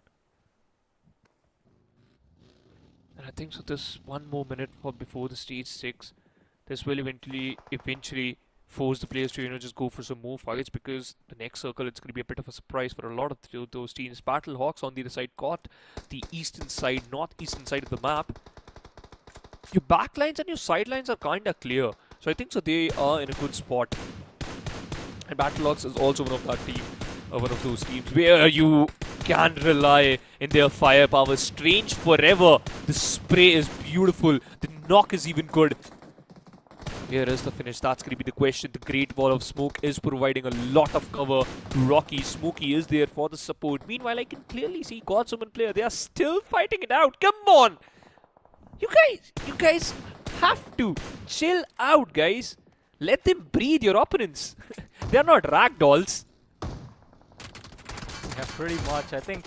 But that has become the game plan of theirs. Just put so much pressure on the opponents that they start to panic. But again, all of this aggression does not always work out. Sometimes it backfires, and that seems to be the case right now for the side of God's Omen, as the clash into the side of W2R hasn't really worked out too well. God's Omen down to the last man, R2. In fact, last two players, R2. He's trying to run away, trying to run close to Arman, looking to regroup. And I believe he has made it through as well, but W2R, brilliantly done, brilliantly executed. They do manage to keep all 4 of their players alive, so the roster remains intact. Endeavour Esports, 2 of the players, they got 2 ghillie suits. And Wind Noob, wow, good way of parking. That's not the best way to park your vehicle, by the way, guys. Don't do that. But I think so. This is going to be a surprise for a lot of the players. They will see this vehicle and they were like, "What? Yeah, this is of to no use." But you're completely unaware that Wind Noob is hiding inside that vehicle. So it's going to be it's kind of a very weird start, but it might work. Meanwhile, a lot of teams have started rotating, so you will tend to just get bamboozled by a lot of those players, and one of them, it's going to be W2R, and yes, they started their journey with some frags, and they are just continuing their journey to collect some frags while collecting some flags. Look at Roshan lobbing a lot of those grenades, but the point is, will you be able to connect any of them? Let's see. I think W2R, they were able to take on their main opponents in the forms of God's Omen, but this time we'll run in against a fantastic 5, my apologies. It's taken and put them in a very difficult position to be in. Roshan, he's the last man left alive, has secured a finish as well, but the backlines are compromised. A single pixel of HP. He stays alive for an extra second, but the finish is going to be stolen. Upsetting news for W2R. They miss out on a crucial point, and I don't think they're going to be too happy about it. They certainly are not going to be happy about it, by the way. Oh, Johnny, this is going completely against you. Gulu OP with that AWM in his hand. Oh, the grenade is even better by blasted off Krish right away. Gulu, pretty rare sight to see this weapon, by the way. Connection is important. Yeah, he connected that bullet, but onto Buggy's tire. Not onto that player. But W2R completely outmaneuvered, by the way, Johnny. This is not the way it should play. Top 5 teams, and one of them is going to be Endeavour Esports. From the previous 2 maps, they were playing very good, by the way, and this is a good sign.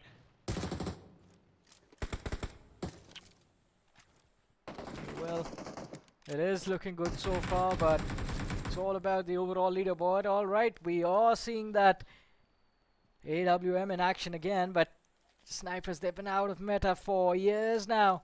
There have been rumors that we are going to see a sniper meta being introduced very soon, so maybe this is just early practice since the BMPS is just around the corner, but it seems like that that memo still hasn't reached the players of God's Omen. R2 getting knocked out. And Gullu OP with that AWM looks armed and dangerous, ready to take down opponents at the distance. 8x scope, locked and loaded as well. Arman looking to go for a revive onto R2, but it might be a little too late. This is stage 7. The take damage itself, it's going to be brutal if you are looking to move in late, but God's Omen, they have the entire western edge all cleared out. Maybe can utilize that way to find some room to work with inside of the play zone, but again, it's an open circle towards the west, so I do not think God's Omen, they have odds in their favor for the chicken, but maybe if everyone else fights amongst themselves, a podium finish can still happen. Yeah. That is a possibility though. And I think so that you should just completely root out for that. On this side, I think so God zoom in. You got a good positioning for yourself. Omen. Beautiful spray by the way, and he's just continuing that. Peppered a lot of bullets onto your opponents. And they are completely unhealthy by the way. This is not a good position for them. And I don't think so. Team number 19 AK Battlehawks, they will get away from this position. You need to utilize a lot of those smokes. Otherwise, you will find yourself in the worst spot possible. 35 seconds on the clock. Omen still continuing that spray. Got spotted out finally. Received some damage, but he's still in a good spot. Omen, his teammates are not even close to him. Locke got knocked out, and this is not good for Battlehawks, Johnny, because now they got sandwiched between two teams. Well, let's see, as you mentioned, the sandwich was complete, and it was a juicy one as well. The points are going to be claimed, but even in their worst moments, look at what is happening. The players from the side of Gojo, and they do end up securing 8 eliminations in total, and they've made it to the podium. An incredible outing from these lads, but now a few opponents for them to go up against. Endeavour Esports on the flank outside of the play zone. And somehow Omen, they control the circle to perfection. One more player isolated in the open field. I wonder if they have him spotted out, because both the players are looking in the same direction. I think they know where he is. They know where ManOP is. And ManOP, by the way, he has been the last surviving player for the side of Rulzbreakers for the longest of times. He has also made it to the podium. So quite an impressive performance coming from both these two teams. True. Props to them, man. Actually playing very good though. And ManOP just tanking some damage. You might tank some damage of the blue, but the important factor is you made it into the top 3. That is the major factor here. Collecting the major points in terms of the placement points. But once again, Gojo in 2 more players. Omen, Ortho still in the center of the circle. Trying to get close as much as they can. Endeavour Esports up against them. ManOP can be a bit of a surprise, though only 1 grenade in the backpack of Kalu.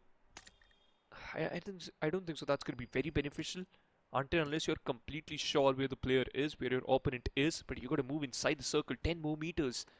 And Gullu is taking a very ballsy move, by the way, proning in an open ground. Well, let's see though. It's a test of patience, a test of tactics, and all of this commotion gives the edge to the players of Omen. Just waiting on the sidelines. ManOP, he can lend a helping hand over here. Endeavour Esports down to 3 players. The Coop circles around, trying to see if they can spot out Thread, but they haven't spotted anyone out yet. They were very close to ManOP, but they still haven't seen him. And even the players from the side of Omen remain hidden, but now on the radar. Shots being fired, shots being taken. No utility on the players of Omen as well. Oh, the Coop is going to be dodged and stare. He can't stare away from the threat. He needs to spray down at least one. The trade comes through. It's a 1-for-1 showdown from the 2 sides. 2 versus 1 versus 1. The chicken dinner still can be stolen. Omen does manage to dodge out the nade. He's still quite healthy. Another nade lobbed towards him. Godlin looking to see if he can find the pick. Half his HP bar gone now. Omen is feeling the pressure, but look from the back lines. ManOP, he gets up. He takes down 1 man from Endeavour Esports, and now it's a 3-way tie between the teams. 1 versus 1 versus 1 between the 3 sides. ManOP, he's going to be spotted out. He gets taken down. Omen, he's still there, going for the revive. He's trying to bring R2 back, and there you have it. It's a 2 versus 1 for the next few moments. Do they have info of where the revive is going? Godlin, will he be able to bring his teammate back in time? No! He gets finished off. The Molotov has been lobbed, and it's a 2 versus 1 now. This was supposed to be a winner chicken dinner for Endeavour Esports, but the composure from ManOP and the players of Omen, the chicken dinner denied, and Omen, The one thing they were missing is now theirs. And again, the top contenders, they remain at the top, but this time with the 10 extra points for the chicken dinner. What a game that was, Johnny. Completely unexpected ending of this one matchup. Gojo able to steal the whole show by just securing this one chicken. Oh my, it was not even in my books that they will be able to just get this chicken, because completely you were handicapped, you were completely peppered down, you were in the center of the circle, your position was revealed, you had like how much utilities? Not more than 5, but still managed to get the chicken. Wow. Yeah, I mean, I was just surprised that it was just 2 players remaining from, I think, stage 5 onwards, and they were able to close out that game. But I think, again, they need to write a thank you note to Man OP from the side of Rulzbreakers, because he was the one who got the numbers in their favor. Otherwise, it would still have been a 2 versus 1 situation had Man OP been finished off. And I think that is something that we will notice when we have a look at the highlights for this game, especially when we have a look at the last few moments of this particular match. But it was an entertaining game for sure. I have to say, the Erangels today have not disappointed at all. They certainly did not, man, Johnny, because once again in every single angle we can clearly see some of the teams are actually being very consistent. Endeavour is one of them, and give props to Gojo, because in the previous map they end up like in the 8th position, I think, so that just forced them to at least secure a chicken. But let's take a look at the highlights of this particular matchup. Good start for the players of OneShot Esports. A very scrappy fight, by the way, by Flawless and his teammate. But still, for the players of RaZr, this was a very easy fight, by the way. Because once again, Ultron, Endless, they were not in a good position. You took a fight in which you started off with a disadvantage. One of your players was knocked down, so could have just left from that particular vicinity, but unfortunately end up in their favor. But good game though. Started off a bit slow, ended up with a very surprising end. Well, yeah, as you mentioned, I think it started off a bit slow, but the ending was phenomenal, especially with how Omen were able to secure that chicken dinner. Or maybe we just say that how the chicken dinner was stolen and denied to the players of Endeavour Esports. But nonetheless, as we have been saying, it was an entertaining game of Erangel, the last Erangel of the day. Up next are going to be the 2 maps of Miramar. And I think teams like Endeavour Esports, teams like Rulzbreakers that do feel a little bit reliant on needing more breathing room to work with, needing more space on the map. I think these are the teams that are waiting for those Miramar, so let's see how the next 2 games turn out for them. But before that, the stats for this game, the MVP goes to Arman, who was able to secure 8 eliminations and had a 73% finish contribution for his team. What a perfect outcome for Arman, man. In the previous map itself, he was in a very bad spot though, but this time he just turned the whole game around. 73 is a ridiculous number. In the first game, we saw Anuj, who was able to secure the similar amount of finishes, but at that time his contribution was like around 50%, but this time it's just shooting up to 73%. Clearly showcases that how big of a show it was from the side of Arman, and just single-handedly controlling the whole game though. And you know what, noting down these particular movements is the key to success, Johnny. I've been doing this in the previous map too, but I have to note down the name of Arman, because in the day 1 Anush 2 OP in Arman, they did a fabulous job, man. Come on. Yeah, and we haven't really seen the entire roster as well. Zeref himself, I think, with the team that he's playing in the Tier 1 circuit as well, has been very impressive, especially in the most recent official that was conducted by Krafton India Esports. And I love the fact that Krafton India Esports KIE has been bringing in all of these wonderful opportunities, be it for the professional players with the more number of tournaments that have been introduced that allow them to take a step forward on the international circuit, or be it providing the open for all tournaments for the aspiring pros to get in more practice time, to actually try and find that consistent footing, that consistent flow of tournaments that they need to break into the pro circuit, or be it a tournament like this, the college campus tour, that allows all of these young athletes, because we do see majority of the pro players, when they are taking a step into the professional world of video games through BGMI, they are about 18, 19, 20-year-olds, and they try to balance out things between their education and between having a career as a professional gamer as well. And a tournament like this allows you to do both of those things. You can show up here, showcase your skills, study at the same time, earn some extra money while you're still in college, and then play. If you get scouted by a team like God's Omen, then well, you can play for them during your off seasons as well when you have your college breaks. But again, these opportunities, they are quite phenomenal. And again, another opportunity for the 16 teams that are playing the grand finals in the next maps of Miramar. But before that, I think God's Omen, at the end of day one, I think they are still going to remain at the top if they don't drop the ball on the next 2 games. Although, I think before we talk about the overall leaderboard, let's have a look at the match rankings and see how many points were secured by everyone else as well in this previous map of Erangel. 21 is the number being secured by the players of God's Omen. Once again, 11 finishes, 10 placement point, pretty simple maths, but good play by Endeavour Esports, eventually getting 14 in their favor. Fantastic 5, as expected, performed well in the previous match. We saw that, yes, they were showcasing some good signs of life in this map too. They just continued with that. And if we talk about Team W2R, performed well. NLS, a bad ending though. But once again, we knew it, right? Johnny, because the fight they were just trying to take, it was just completely against them from the start, and eventually just end up against you. So yeah, not a good game, but you still got 2 more maps to work your way around up to the top. Well, let's see. I mean, talk about working their way to the top. I think W2R Esports, another name that I personally had a lot of expectations from. They will need to do, or will need to put in a lot more work.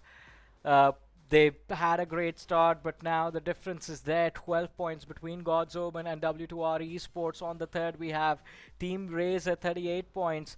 And again, it's the top 2 that are right now competing for the trophy. Massive difference between the top 2 and the rest of the lobby. Although I think Endeavour Esports, they have also been consistent throughout the day, not too far away from where the players of Team RaZr are. Rulzbreakers Esports a little bit unlucky in that previous game, having lost players early, but still, thanks to Man OP, who was able to survive in the top 3, and of course was the man who changed the fate for Endeavour Esports. Once again, Johnny, I think so. Endeavour Esports, they just need to be more consistent.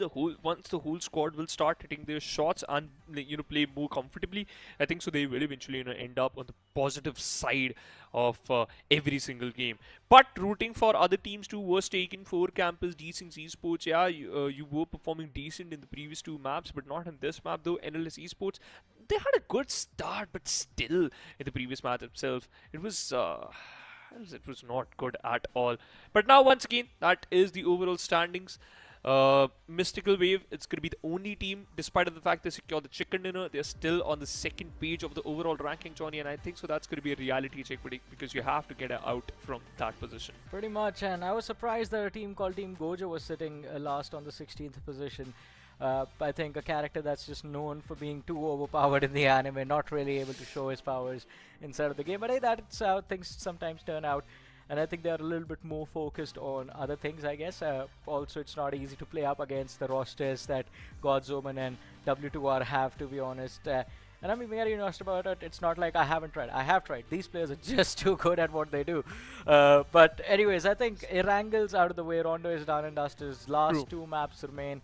The maps of Miramar. We are going to take over the desert next. And again, as we mentioned, a lot more slower paced compared to Erangel's, much slower compared to the Rondos, more tactically challenging. It's going to be interesting to see who comes out on top in Miramar.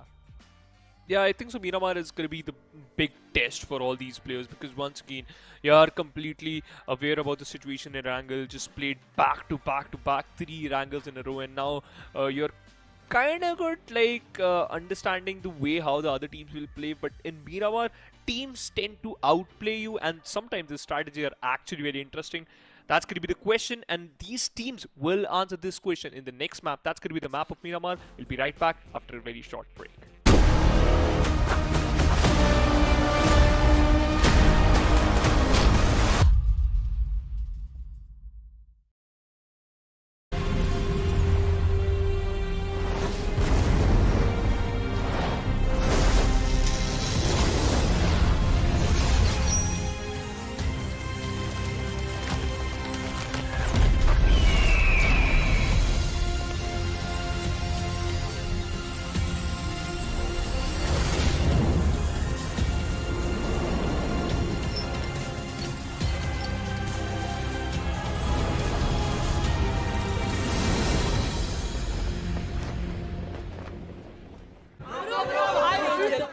जैसे पे मैं तो react भी नहीं करता।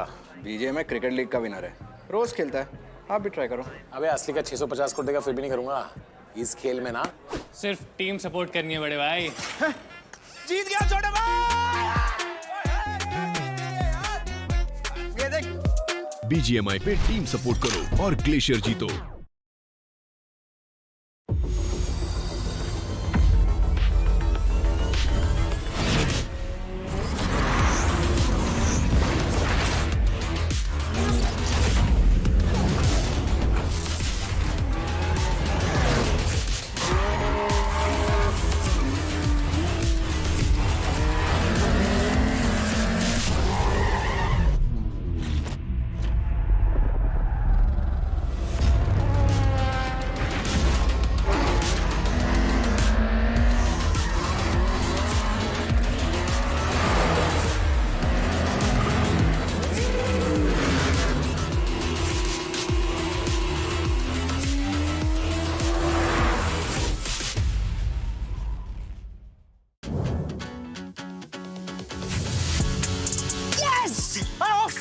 Offside তোর বাড়িতে হবে। ए भाई कुत्ते गए। अबे हमारी जाएगा, सब लोग लाइन में खड़े। सुन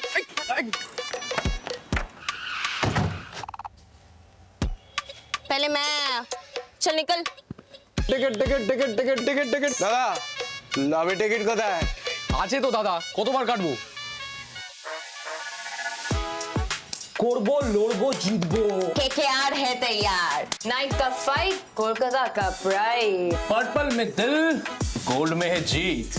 केकेआर ऑन रिपीट। नाइट हो या day, nights are here to stay. चुप, एकदम चुप। इस बार ये डिनर हमसे कोई नहीं छीन सकता, कोई भी नहीं।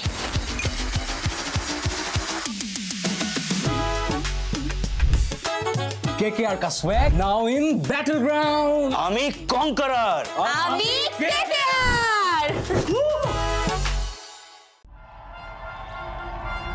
Every legend starts somewhere. Unleashing madness with method. This is the biggest tournament in the history of BGMI. Raw power meets precision. So many days of sacrifices. Finally, this is the moment they had been waiting for a long, long time. Are you ready to crown the champions?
with the hands out, get them off us.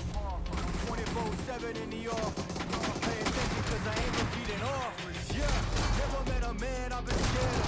Careful, you gon' get exactly what you asked for. Careful, whatever you bring, you getting handled. I answer to no one, I don't need to hassle. Yeah. We never fall back. On the ground where we at. We never fall back. On the ground where we at. We never fall back. We never fall back. On the ground where we at. Yeah. No lies, all facts. You can find me right where I'm at. We never fall back. We never fall back.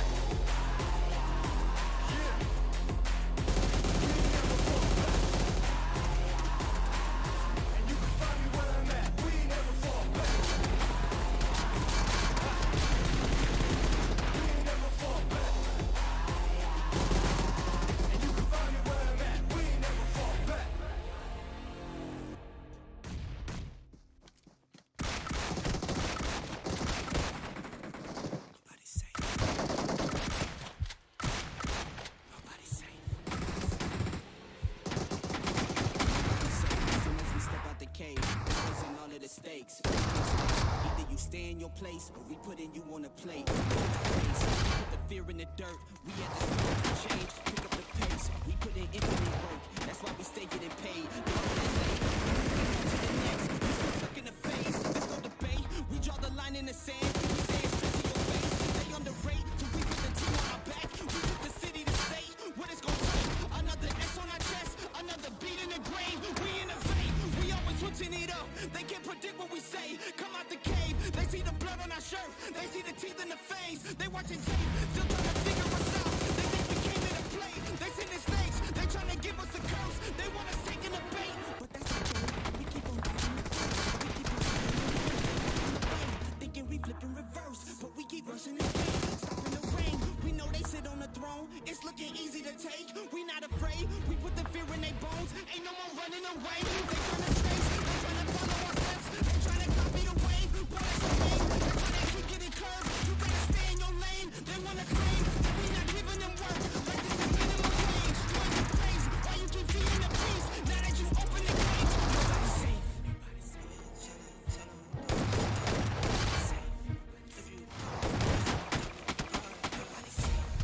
If you come, you're messing with us.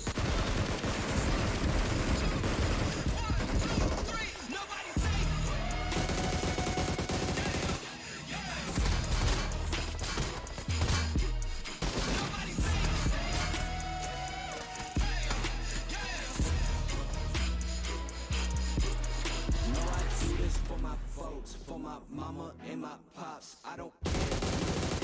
Anybody could get boxed. If you aiming for my head, then you better take your shot. If you miss, then it's missed. Go be clear to your clock. I don't care if you the press or the feds or an op. If I stretch out these hands, then prepare to get robbed. If your friends said that you had a chance, understand that they died. We was dead for your friends. They my fans.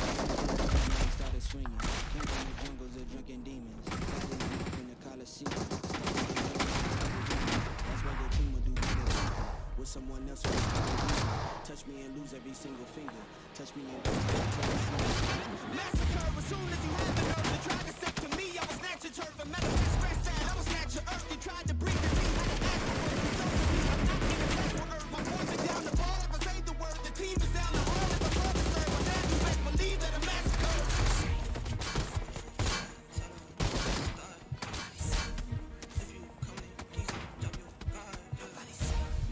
If you come, you're messing with us. 1, 2, 1, 2.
offer. 24/7 in the office. Pay attention cause I ain't repeating offers. Yeah, never met a man I've been scared of. Careful, you gon' get exactly what you asked for. Here for whatever you bring me, get it handled. I answer to no one, I don't need to hassle. Yeah. We ain't never fall back. On the ground where we at. We ain't never fall back. On the ground where we at. Never fall back. We ain't never fall back. On the ground where we at. Yeah. No lies or facts. You can find me right where I'm at. We ain't never fall back. Yeah. We ain't never fall back. And you can find me where I'm at. We ain't never fall back. We ain't never fall back. And you can find me where I'm at. We ain't never fall back.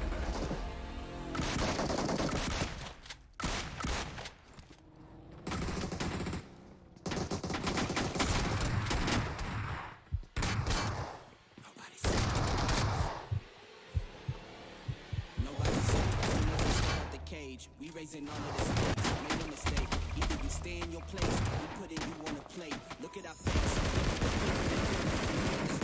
Change, pace. We put in infinite work. That's why we staking it late. We moving on to the next. You still been stuck in the phase. There's no debate. We draw the line in the sand. We say it straight to your face. They underrate, so we put the team on our back. We took the city to state. What it's gonna take? Another S on our chest, another beat in the grave. We innovate. We always switching it up. They get what we say.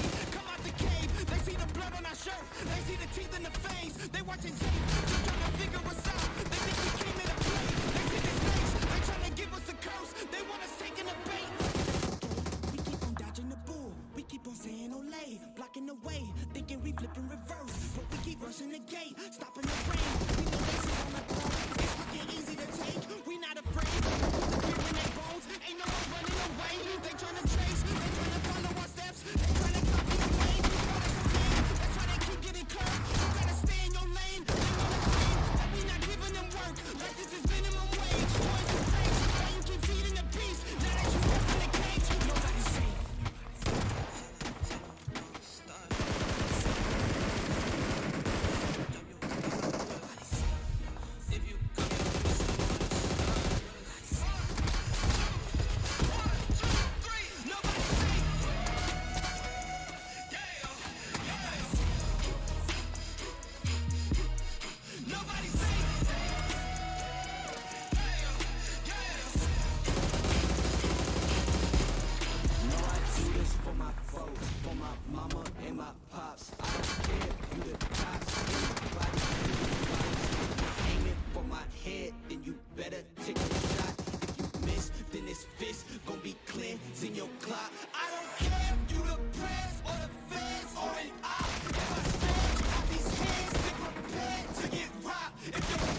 excel up in the paint, you can't shake that. All the way gassed up, full tank, man. Moving too quick, keep the cameras in the playback. Dang, tell me how you feel with it. You put a lid on it, I ain't got no chill with it. It's right here your problem, you gon' have to deal with it. Lay it on the line, high risk, that's the meal ticket.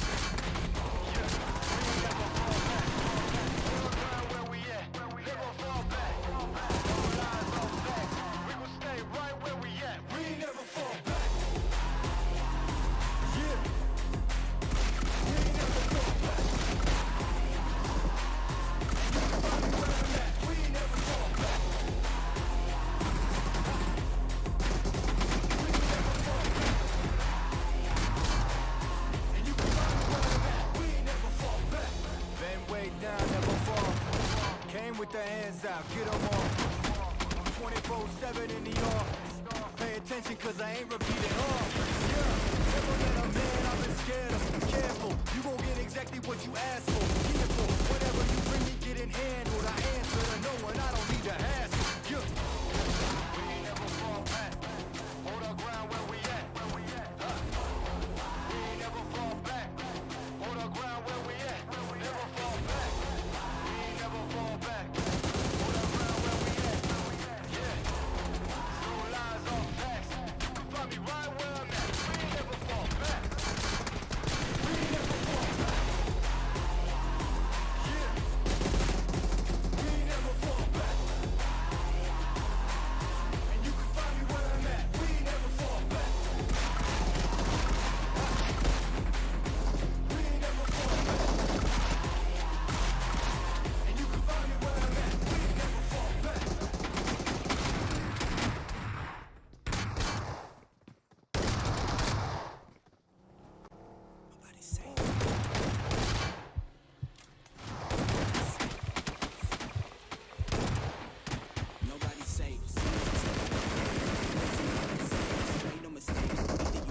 Place, or we putting you on the plate. We put the fear in the dirt. We got the struggle for change. Pick up the pace. We put in work. That's why we stay getting paid. Y'all running late. We moving on to the next. You still been stuck in a phase. There's no debate. We draw the line in the sand. We say it straight to your face. They underrate, so we put the team on our back. We took the city to state. What it's gonna take? Another S on our chest. Another beat in the grave. We innovate. We always switching it up. They can predict what we say. They see the teeth in the face. They watch it still trying to figure us out. They think we came here to play. They send the snakes. They trying to give us a curse. They want us taking the bait, but that's okay.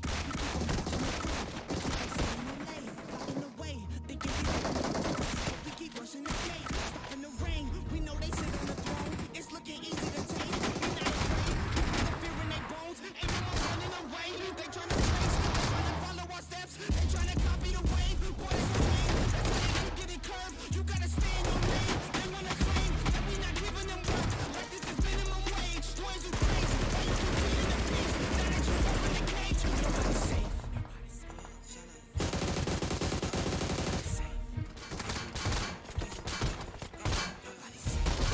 If you come, you're messing with a star. 1, 2, 3. Nobody's safe.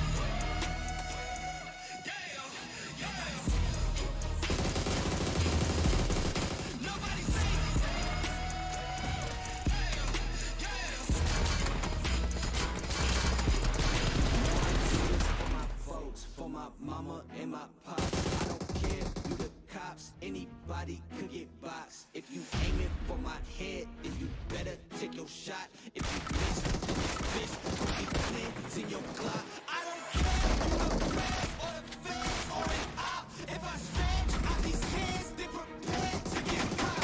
If your friends said that you had a chance, understand that they probably was there for your friends. They my favorite. Swinging, came from the jungle, fighting them off in the Coliseum, studied and learned how to target weakness. So it's probably easy. Touch me and lose every single finger.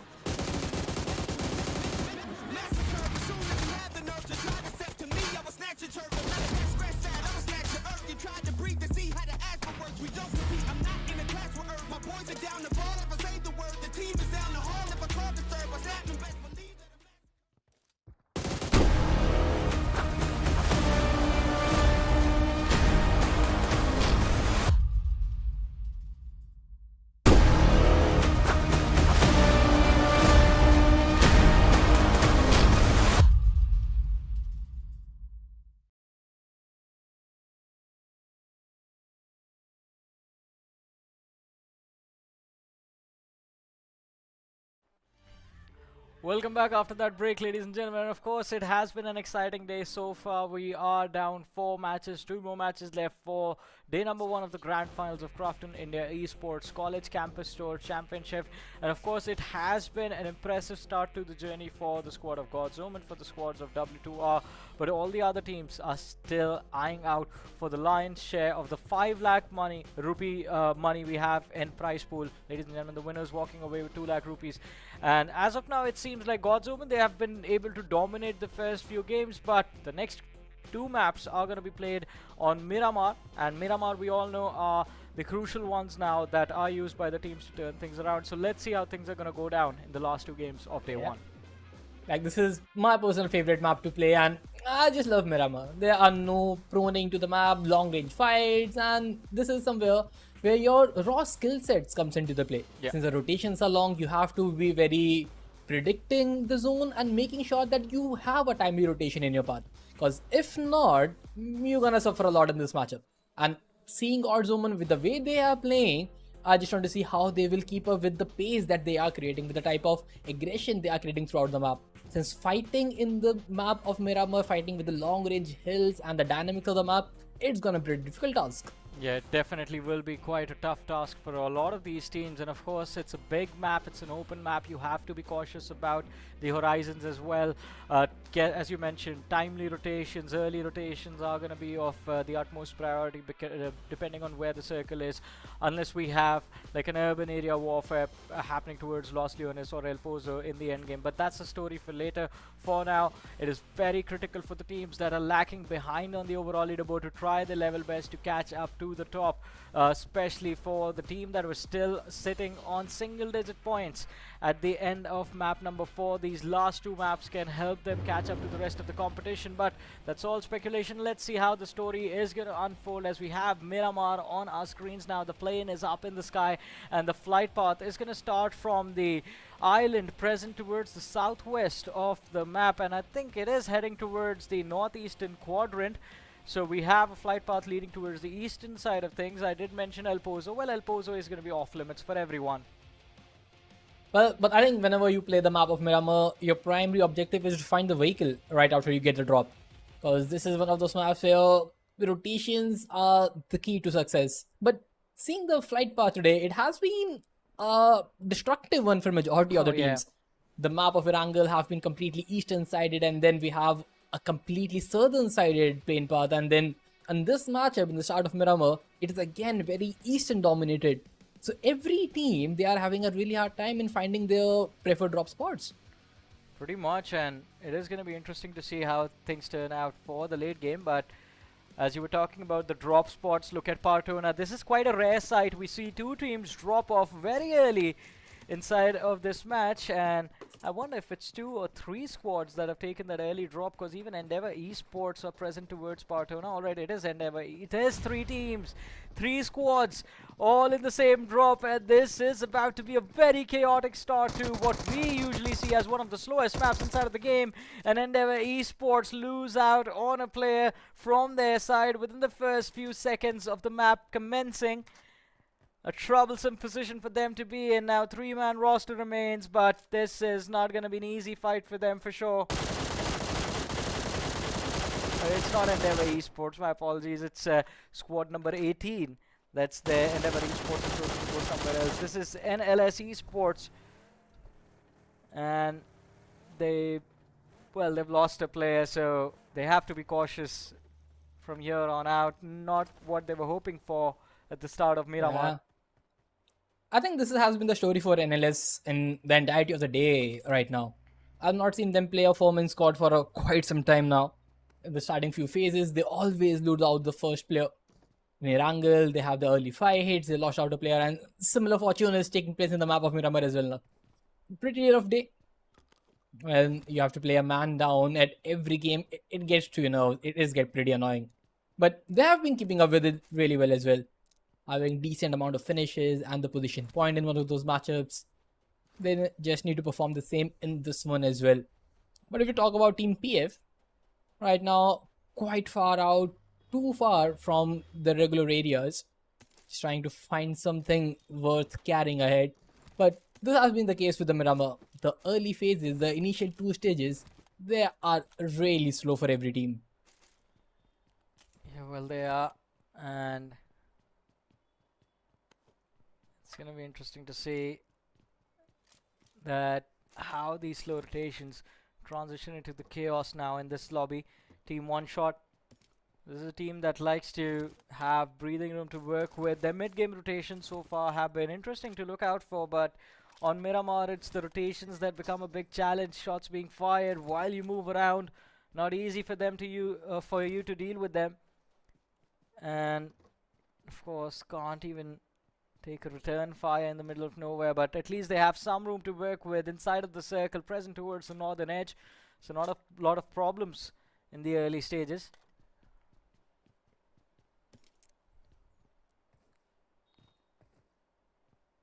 Well, we are still waiting if there will be teams who will take the first clash, and although there are pretty hot spots, especially in Hacienda, where you tend to see some fights going on, some teams trying to contest for the spot, but it is a bit surprised that only one player has been eliminated and just one single fight has been engaged in the entirety right now. But now the Golden Mirado, one of the most beautiful cards in the game. Although, if we look at the other teams, everyone has found a spot. Despite the fact that the plane path was very eastern sided, majority of the teams have finally found a vehicle and went to the desired positions, including El Pozo and some teams around the Chumacera region as well. But it will all boil down to the rotations path, since if you look at the play zone, it is pretty much again eastern dominated. Well, pretty much as you said. Let's see how things turn out for them. On the southern side of the edge, we have a different squad. And again, a few tags that I remember players from the lineup of CWE, ladies and gentlemen, also in the mix.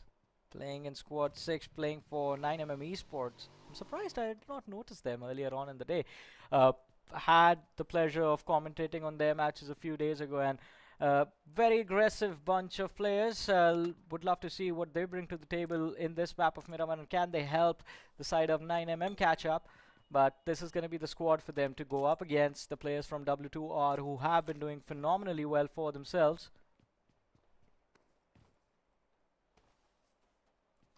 Well, we'll find out eventually. Right now, again, Team Wizard, not the best of the start they had throughout the day. Pretty much decent, I would say, but not enough for competing the table toppers. And similar things for team number 19 as well.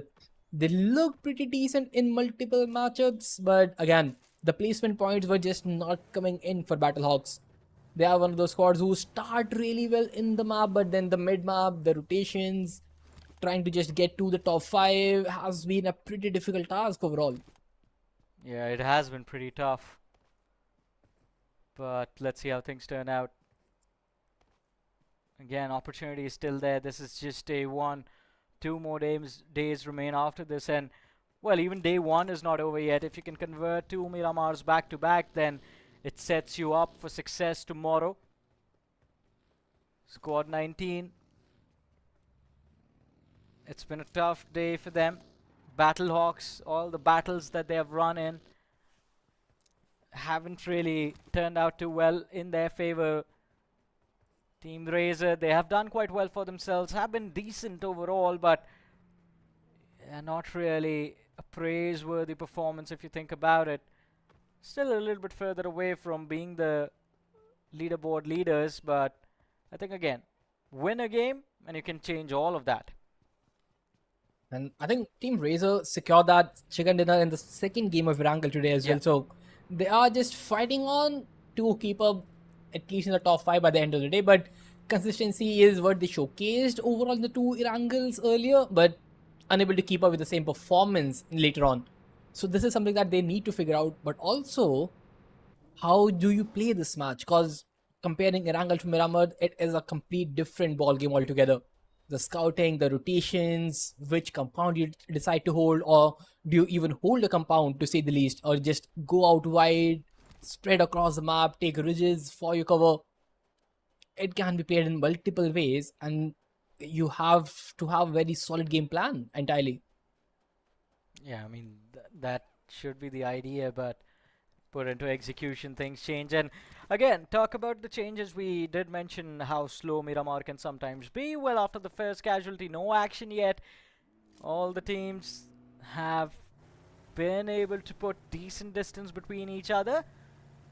And now this is where the rotations are being made. 800 meters to go.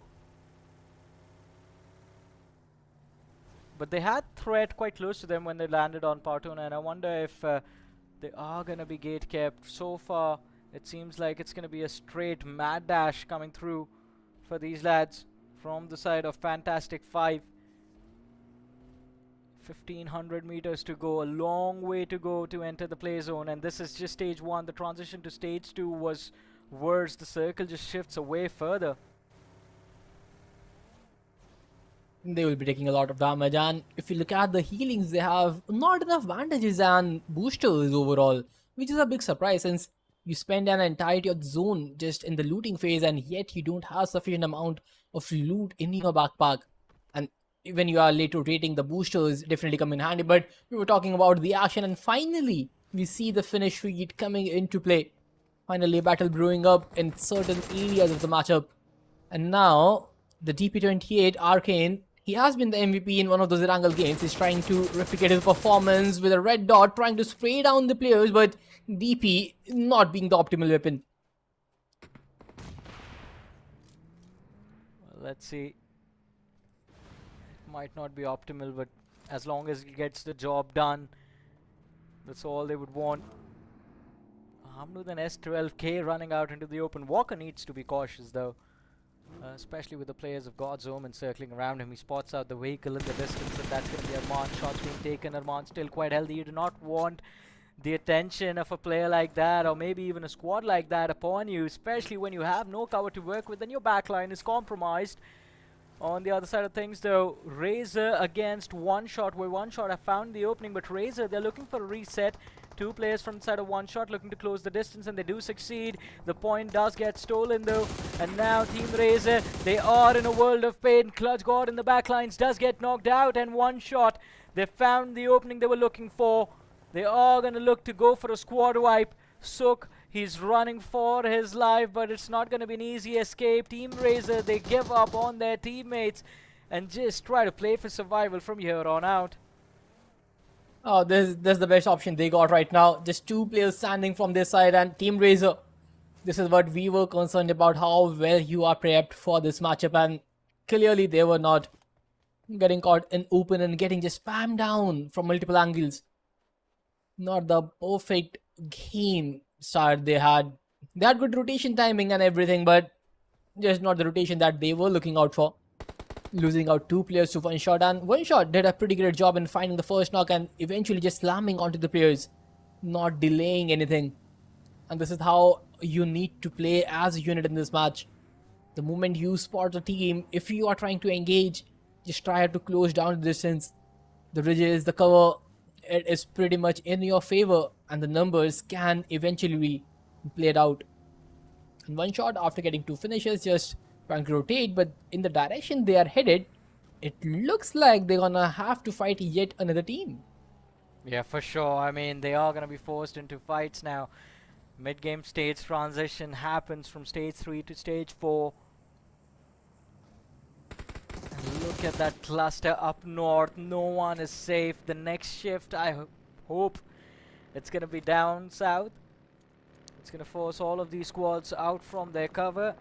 Battlehawks surrounded from every single direction, not really safe, and same can be said for the players of God's Omen as Arman finally gets taken out. Zerif is knocked out as well. Anuj 2OP fighting for his life as the players from OneShot press through. It's not an easy assault. Anuj has no HP to work with and finally gets shut down. OneShot, they have taken down the team sitting on the first position of the leaderboard. This is their opportunity to climb. This is their opportunity to lead the charge. All they have to do is just secure the chicken dinner at the end of the game. On the other side of things, Battlehawks in a fight for their lives as they get surrounded by the squad, the players from 9mm. Not an easy fight for Battlehawks as well. It's not looking good. It is definitely not looking good for them. They have been surrounded, and 9mm, they have just lost one single player right now. Already 4 finish points and trying to accumulate even more. But a grenade onto the face. And SOS, he finds the frag on Lar, gets securing the elimination. But also has one player knocked off their own. But slowly, Team Battlehogs, they have moved out of the compound. Although the grenade has been tossed, almost getting a knock as well. And finally, a knock comes in, but from a different team. It is Team Lead from a different angle, securing that knock. But will they secure the finish is what we are looking out for. And yes, the finish, it goes in a different direction. And now Dustin, trying to just run down the gap, will finish off the player. He is the last player standing from his team, getting third-partied, and the slam is just on its way. Yeah, pretty much, but this third party is also the saving grace for the players of 9mm. Dustin OG, he's still alive. He's still in it. He's trying his level best to just deter the pressure for as long as possible. We spoke about the cluster towards the north, and I think Dustin himself is also expecting another third party. The nade looked decent, maybe a little bit of chip damage, or maybe not. It's just another knock. The third nade should get the job done. Roshan does not run away, and Dustin with a phenomenal play takes down 3. 9mm, 8 eliminations secured at the early stages of the match. What a phenomenal performance, brilliant presence of mind, even better execution coming through from Dustin OG. The sole survivor in the squad, making sure that he takes all the eliminations by a surprise. The third party slam team had some miscalculations going on for the compound. They didn't even expect there is someone on the first floor. Just getting a revival down, and then the grenade catching them off guard. They thought that this will come in their favor, securing all the finishes of that region, but little they know the grenade from the other side will work better against them. Dustin, now he can just survive, play for the placement. His team has already got 8 finishes, which surely be sufficient enough when you look at the overall standings. But on the other side of things, it is yet another team fighting for survival. Right now, let's see what they are capable of. Well, capabilities being put to test this time around. Miramar also as awkward as the Erangels before it.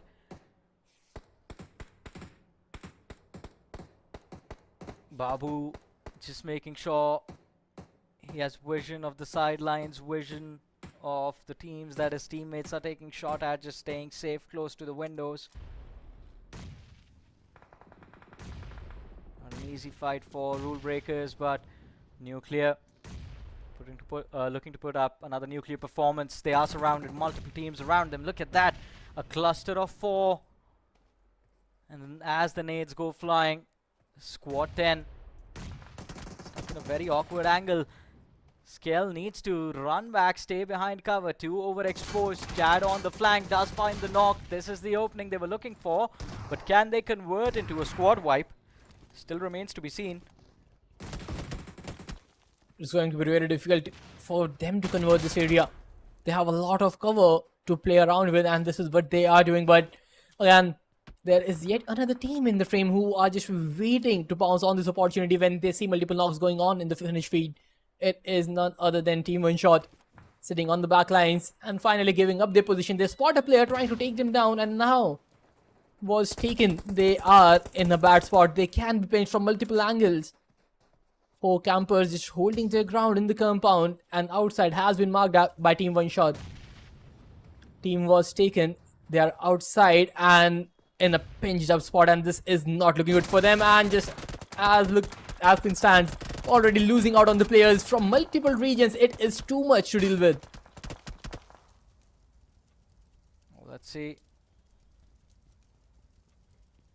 3 teams now still remaining in the cluster.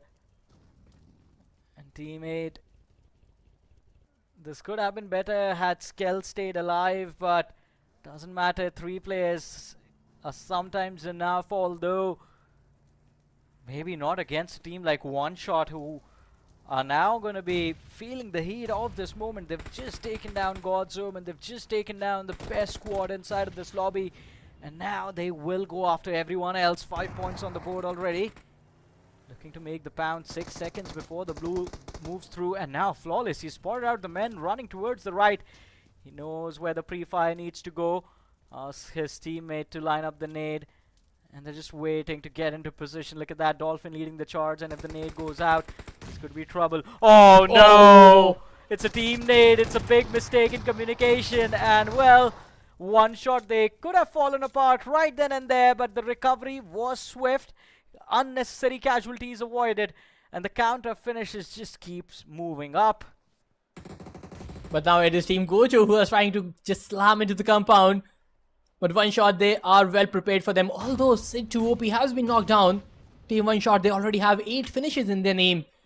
If they can survive this battle, add 4 more finishes to the tally, it will eventually work out in their favor. The play zone is still moving out, and they are in the zone, so this fight will go on for quite some time. Team Gojo, they aren't aware of the positioning of the players of OneShot. They are just outside the area waiting for their opponent to make a move. Let's see, as you mentioned, they are lying in wait, but on the other side of things, Rulzbreakers, they've broken, well, not broken the rules, but they've been trying to break the rules of this fight, the rules of engagement against the opponent. Dustin, he's been running circles around them for a long time, and Dustin even finds an opening now. A 1v1 on the other side. HP chipped away. The S12K, good at close quarter combat situation. He is going to try and grab the finishes before he gets taken out. Babu waiting on the other side, does get taken out. Dustin putting in phenomenal work in this fight. It was a 1v3 when it began, but now it's down to a 1 versus 1, and Rulzbreakers, I think they are going to kick themselves in the shin when they have a look at the replay of how things turned out. Now, but again, just look at Team OneShot. They were the team who was so reckless in the attack, and now how passively they are waiting for Team Gojo. They are surrounded them. They are just waiting for the opponent to do something.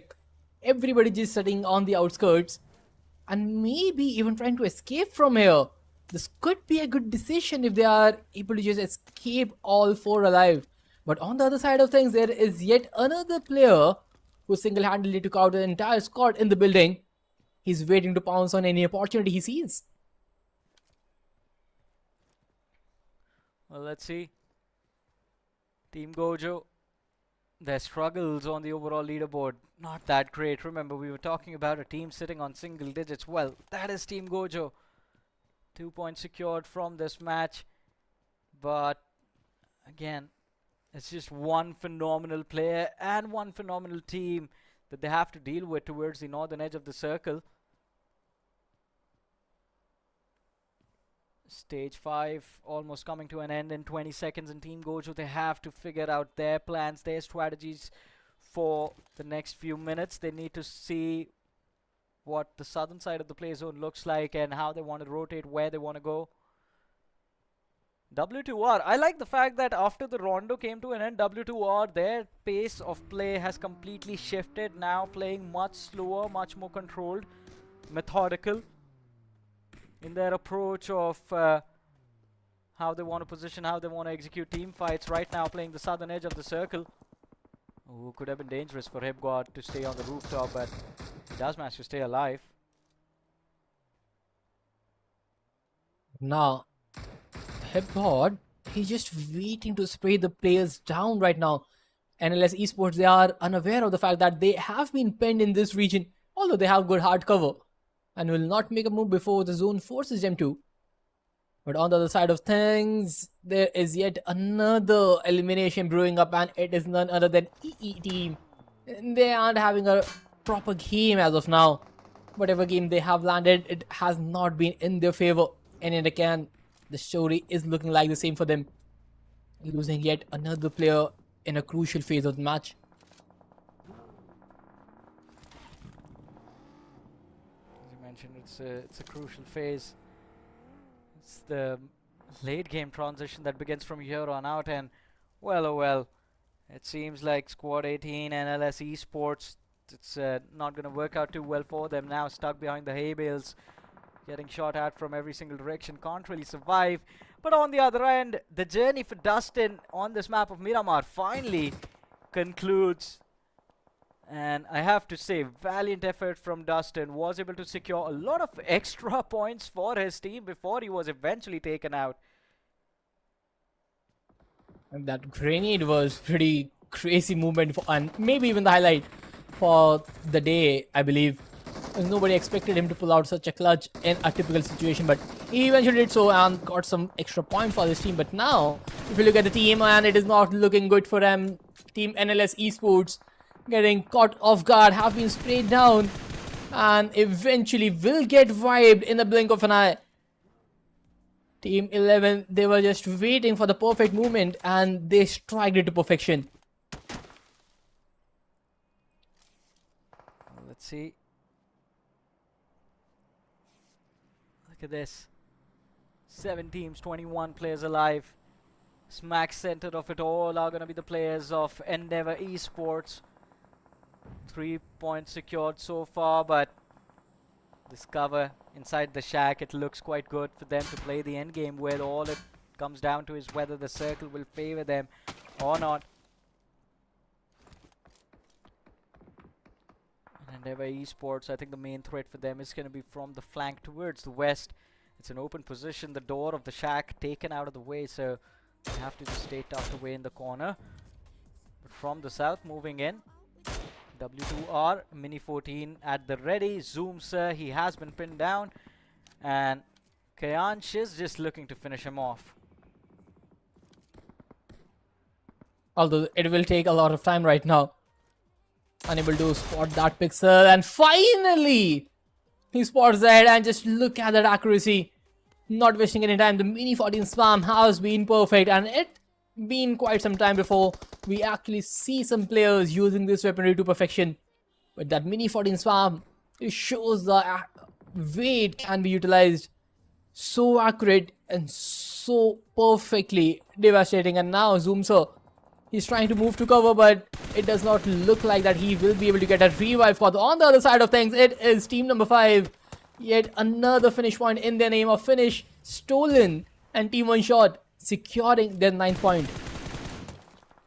Make it 10. Well, 10 finishes on the board, and I think this is a match for OneShot to dominate. It was a theory that there will be teams that do well on Rondo, there will be teams that do well on Erangel, and there are teams that dominate on Miramar, and I think OneShot is turning out to be a Miramar-oriented team. That early game breathing room gave them time to think, gave them time to plan, and now the control of the eastern edge, the open fields up ahead. All they need to do is just finish off the team compromising the backlines, and they can just focus all their attention to stay protected from the front. The spray looks good. A combined effort. W2R, they will be pinned behind that rock for a while. But look at this team. Already 11th finish secured for them, and it looks like this is going to be a massive chicken dinner if they are able to survive till the very end. But again, they have been spotted and they have been knocked out. The players are pretty low on HP. Dolphin has to recover his health first before going for the revive. And on the other side of things, a slam from the back end, not clearing their backlines, have punished them really hard right now. And now Dolphin, OG, he is the last player standing. The players are knocked out and they are wide open, so they cannot be revived as well. And Team W2R making sure that they secure all the finishes they have converted. And as we were just talking about Team OneShot, how good they were looking on this map. A small little mistake of not clearing their backline before moving ahead. It is just now not looking good for them, since Dolphin, he is the sole survivor. Pretty much, and all of a sudden the odds are stacked against the side of OneShot. Maybe we spoke too soon. And I think OneShot, they are the ones paying a heavy price for it. But what an entertaining game of Miramar this has turned out to be. A masterclass of not celebrating too early. Squad 12. All these ridges are just making it very awkward to focus on a single fight. But I think it's the numbers that will end up conquering this map. Team Gojo, I will be surprised if Team Gojo is able to close out with a chicken dinner. Well, if you look at the odds, they are in a good spot. They have the numbers in their favor as well, and if they are able to take down W2R in this long-range duel, things might turn out in their favor eventually. But right now, it's a battle on who closes the zone distance first, and looking at the teams, everyone is very close to the radar. And just look at W2R making a solid cover with the vehicles. But Dolphin on the other side, he is spotted, I believe, by Kyansh. Although he'll not give away any more positions, he can just hold his grounds, and the zone will decide which team need to make a move.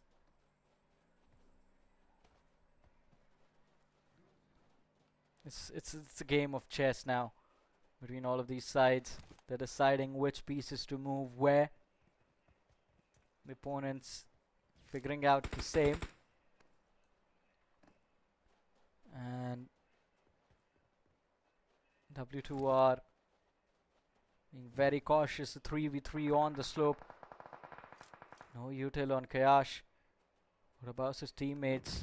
They need a nade, they need a Molotov to cut down angles. Oh, Pixel spotted out on the ridge. But instead of taking shots, he lobs out a smoke, wants to create an off angle, wants to push further along the side of the ridge. FRAG Rangers, they are not in a perfect spot right now. They have to battle it out. But the ridge, the advantage, they need to turn things around. And W2R spots the player, and Broken, he is very low on HP and will eventually get knocked down as well by Playzone, because this circle is going to be very devastating if you are playing outside of it, and things aren't looking good. And Dolphin OG, he's trying to maximize the finishes he is capable of, but Gojo just spams through the smoke, finds yet another frag, making sure that his team gets into the top 3. And now in this battle, he is last player standing, but not for long. W2R making sure they finish things up as well, and now it is all down to one single player. Yeah, it's all down to the last man. W2R looking very solid there. Endgame has been phenomenal. And well, there you have it. A chicken dinner secured. Another chicken dinner secured. In fact, they kick things off today with a chicken impressive win on the map of Rondo, and now have conquered the map of Miramar. I was really expecting Team Gojo to do better, but I guess the flow of points remains constant and it keeps going towards the teams at the top. W2R, I think, will topple over God's Omen for sure for the first position on the overall leaderboard.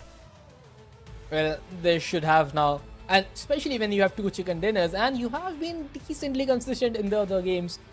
They look like a good squad in the making. The way they are dealing with so many squads at the same time, the way they are controlling the ridges and making sure that they have numbers whenever they are dealing with every individual team. Yeah, it pretty shows much how good they are.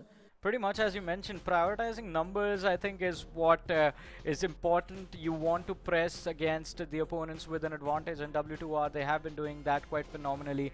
And unlike God's Omen, they do not want to get aggressive at the start. They're looking for points wherever possible, whichever way possible, not just points for the finishes, but also for the placement. And I think that difference in keeping balance and just being all about aggression is what separates the two teams. But one thing is for sure, these two teams have been running over the competition, although one more name that has walked into the mix, it's going to be, in fact, 2 more names are going to be Team OneShot and RaZr, who have done quite well into this game of Miramar. And Team OneShot, and I believe they have like 12 finishes somewhere down the line, and Yeah, despite the fact that he was a lone survivor, he continued fighting on. He was like, yep, chicken dinner is not possible from here on. Just let me get even a single point possible, and he did that to a good extent. Because getting into the top 4, getting double-digit finishes, I think they will have sufficient amount of points when we see the overall standings. Pretty much, and again, I think we have the highlights of the match on our screens. In OneShot, they were phenomenal indeed. But again, this is not going to cut it. We will have to see, can they be consistent tomorrow? Can they be consistent on the last day of the tournament as well? Because that is what will be required from them. But nonetheless, brilliant map of Miramar. Love the performance from OneShot. Love the plays that we witnessed from Dustin OG as well. Let's not forget about that man. No, yes. But also, overall, the way this game has panned out, it started off really slow, but then the moment the zone forced the teams to take a fight, nobody backed out. Whenever they saw a 4v4 coming in, everybody was ready to take a challenge. The aggressive nature eventually came out, and the teams who had the better gun power they thrived the entire map, and Team OneShot was surely one of a squad. Getting 12 to 13 finishes in one single map is not an easy task, especially in Miramar where the finishes can be stolen pretty easily. They made sure whatever player they are knocking, and others as well, they are the ones who will secure that finish. Well, we do have the MVP of the game. I was expecting it to be Dustin, but no, it's going to be Dolphin OG from OneShot Esports. 6 finishes secured, 46% finish contribution in this game, and of course a big contributor to how OneShot have been able to play things out. But again, I think overall leaderboard, I want to see what the overall leaderboard is going to be like after this. Oh yes, it will surely see some names climbing up the table, especially OneShot and W2R. Whether they are able to solidify their spot or not in the overall standing sense, they have a pretty consistent game. But as for this matchup, I still believe that majority of the 3-4 teams have taken the chunk of the points. Well, let's see. Match rankings up next. There they are. OneShot Esports 17 points from this game. We have FNE FRAG Ninjas on the second with 16, and because they missed out on the finishes, W2R get 15 points, but since they were already at the top of the leaderboard, I think they are going to be okay. But I think a big turnaround of things from 9mm and from the side of Team Gojo, who were not doing that well on the overall leaderboard before this game began, but now I think we'll have hope for tomorrow and day after. Well, surely at least something to look out for in the upcoming matchups. We still do have one more Miramar to be played, so all the teams who have suffered a rough game, they have time to just fix things up in the very next match, seeing where things did not work out. But after the end of 5 matches, if you look at the overall standings, we have W2R and God's Omen still leading the boards, and the difference between the top 2 and the rest of the table, it is increasing by every game. Yeah, pretty much. I think, as you mentioned, the difference keeps going up, and everyone else is trying to play catch-up. 9mm Esports catching up ever so slightly, 30 points on the overall leaderboard now. Frag Ninjas as well.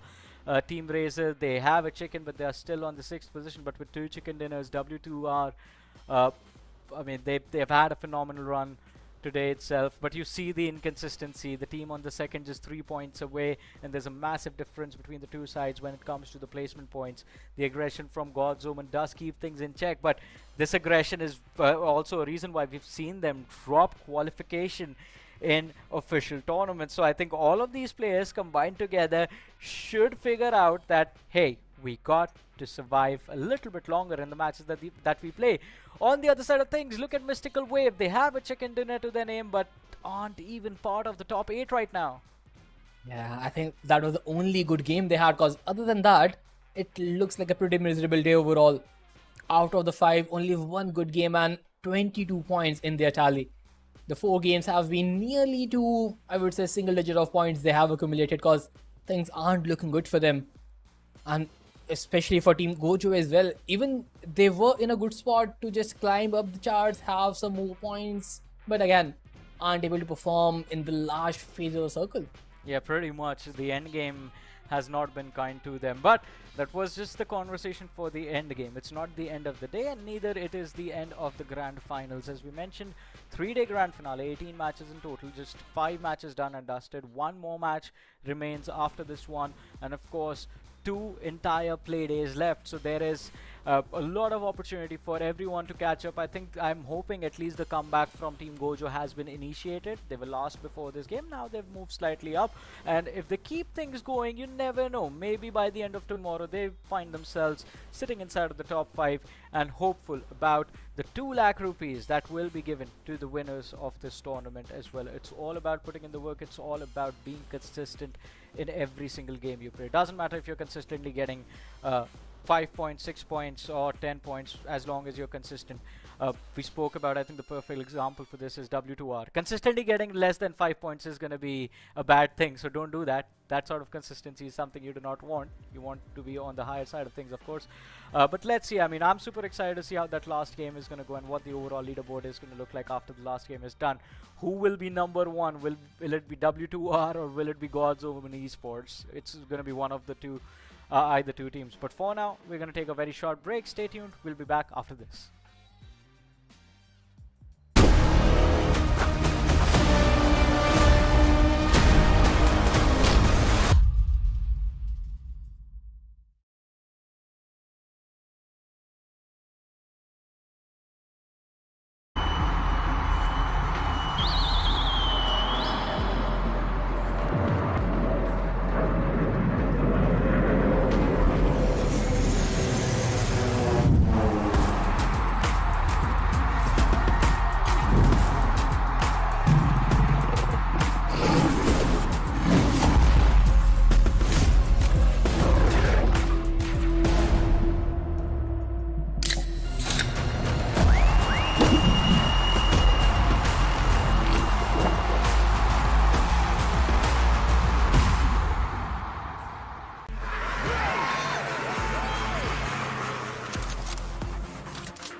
Offside তোর বাড়িতে হবে ভাই কোথায় अबे আমার জায়গা सब लोग लाइन में खड़े सुन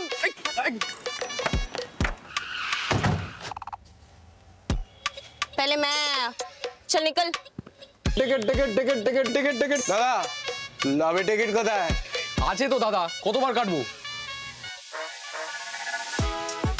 করবো লড়বো জিতবো केकेआर है तैयार नाइट का फाइट कोलकाता का प्राइड पर्पल में दिल गोल्ड में है जीत केकेआर ऑन रिपीट नाइट हो या day nights are here to stay चुप एकदम चुप इस बार ये डिनर हमसे कोई नहीं छीन सकता कोई भी नहीं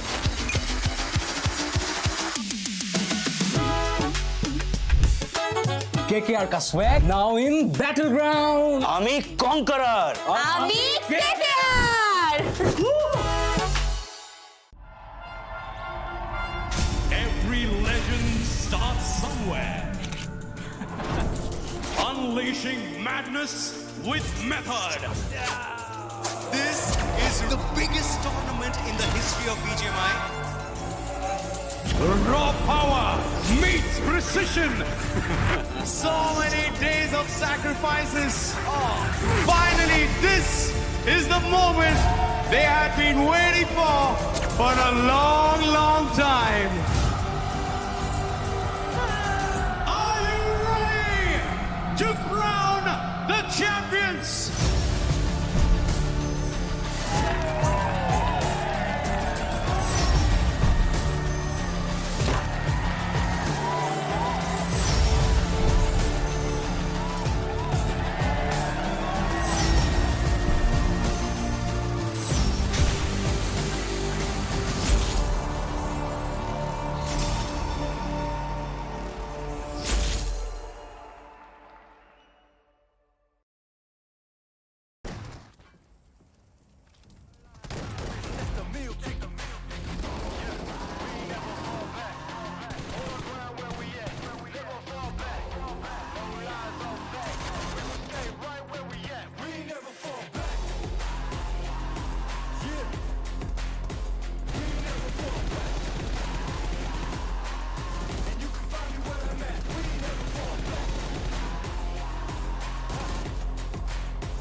attention cause I ain't repeating offers. Yeah, never met a man I've been scared of. Careful, you won't get exactly what you asked for. Careful, whatever you bring me getting handled. I answer to no one, I don't need to hassle.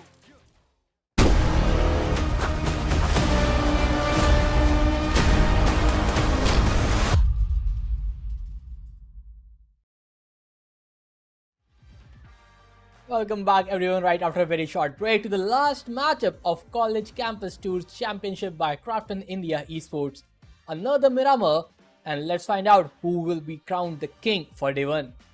Yeah, it's going to be a very, very good ending of the first day of this particular event once again. Before this particular Miramar started, or even before the Miramar saga started, you mentioned that this is your favorite map. Guess what, Mr. Sparus? This is also my favorite map because just because of this map, I somehow managed to learn how to do those long-range sprays. But hey, I'm not that crazy. I'm still going to rely on that shotgun nowadays because once again, have to go with the flow. We have to work with the meta though. But still, the players out there are pretty stacked. They know what to do in what type of situation. Previous match, it was kind of a curveball for some teams, but I think so in the overall ranking, you can clearly see which teams are actually got the gist of it and which teams are actually way more comfortable comparatively to other players. Well, this is eventually true because overall, how the teams have been working out, it looks like it is a bunch of 5 to 6 teams who knows exactly how things are working out and others are still figuring out on what to do in the entirety of the game. Although this is the final, there are still teams who doesn't know how to take those 4v4 fights. Their rotations have been hampered a lot, but there are then certain amount of teams who exactly know how to deal with the situation, and teams like W2R, they have been the most consistent one in the lot. To be honest, WTR, the way they are playing is very surprising. But Johnny also mentioned that this team has some experience, so I think so it's like very, very safe to say that they kind of know like which type of competition you can actually expect in these type of situations, especially in this particular event. But if we talk about the flight path, moving from the southern side of the Lost Lands, heading towards the western side of the El Pozo, slightly tilted towards the southwestern side of the map. This will obviously hamper your play. Certainly the teams who tend to just move towards the eastern side of the map, this will hamper your flight path. But if the circle also move towards the eastern side of the path of this particular map, then it will be a good game for those teams. Well, I think the play zone and the plane path have been pretty much rough for the entirety of the day, since another western side flight path is what we are witnessing. Earlier it was eastern sided and now it is western sided. So the regular where each and every map area of the map is accessible is yet to be found out, and every team in every map they have to struggle with the drop locations. Right now, Power Grid, it looks like there can be a possibility for drop clash, but similar things can be said for Picardo as well. The arena looked stacked, and the first team to figure out what to do will be OneShot. They have the weaponry to deal with, and the red building, it can already sense a battle coming their way. Yeah, they have to be pretty prepared for the early battle though. But once again, I think so OneShot, they already got some good weaponry out there, because I can see that Scarl and the level 1 kit and everything which is clearly visible.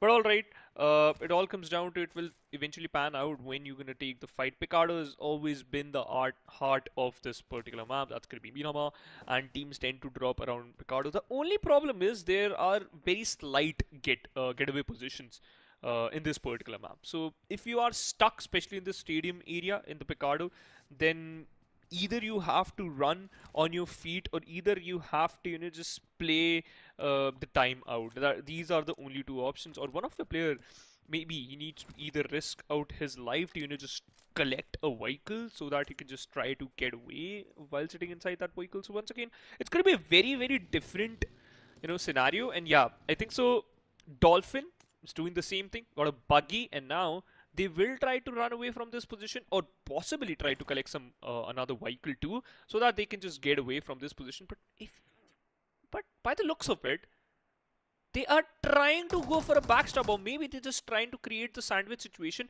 and the position they're just going in the Picardo big building. Oh, I like the idea though, Spartus. Yeah, although I'm still waiting on what OG Dolphin is preparing, because right now he is in a spot where if they want they can fall back from here. They are on the edge of the building, it will be very easy for them, or if they want they can take an early engagement. It's a decision they have to make, and they have to make it quick. In the last match they were the table toppers, had 13 finishes and 4 placement points overall, had one of the best games possible in the map of Miramar. But to continue that success, you need to play your odds perfectly.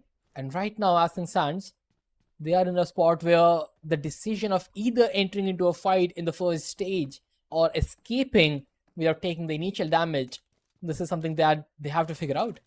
Yeah. Oof. These early shenanigans will eventually, try to, just throw off guard. You just want your opponent to get, instantly get caught in your trap, but it's not easier. It's easier said than done, right? Because every single time you have to make the perfect move. We talk about the team number 16, that's going to be the players of Fantastic 5. Once again representing IIT Madras, a very, very reputed college out there, and obviously high hopes from this team that they will eventually, perform good. They caught up good. They started off their day in a very, unfortunately against the tide manner, but eventually they caught up pretty good. So I think so. Yeah, it's a decent start for these guys. Well, eventually it is. But also, if you look at the teams, the way they are playing, it is pretty much the replica of the previous matchup. It started off really slow in the first two stages where every team was just playing the hideout game, not trying to take a fight, but hold on, Gojo, he is in a good spot right now to catch the team off guard and he's slowly making his way ahead, but does he know there are players more than a single team and on his left as well? So he's in a pretty dangerous spot himself. It's going to be a very big ballsy move by this lad though. But I think so Gojo, he's kind of aware about the situation that no matter what, in this particular situation, I will get the upper hand, because until unless I get spotted, I will have the benefit of doubt that I will, be able to at least take down one player. But just all about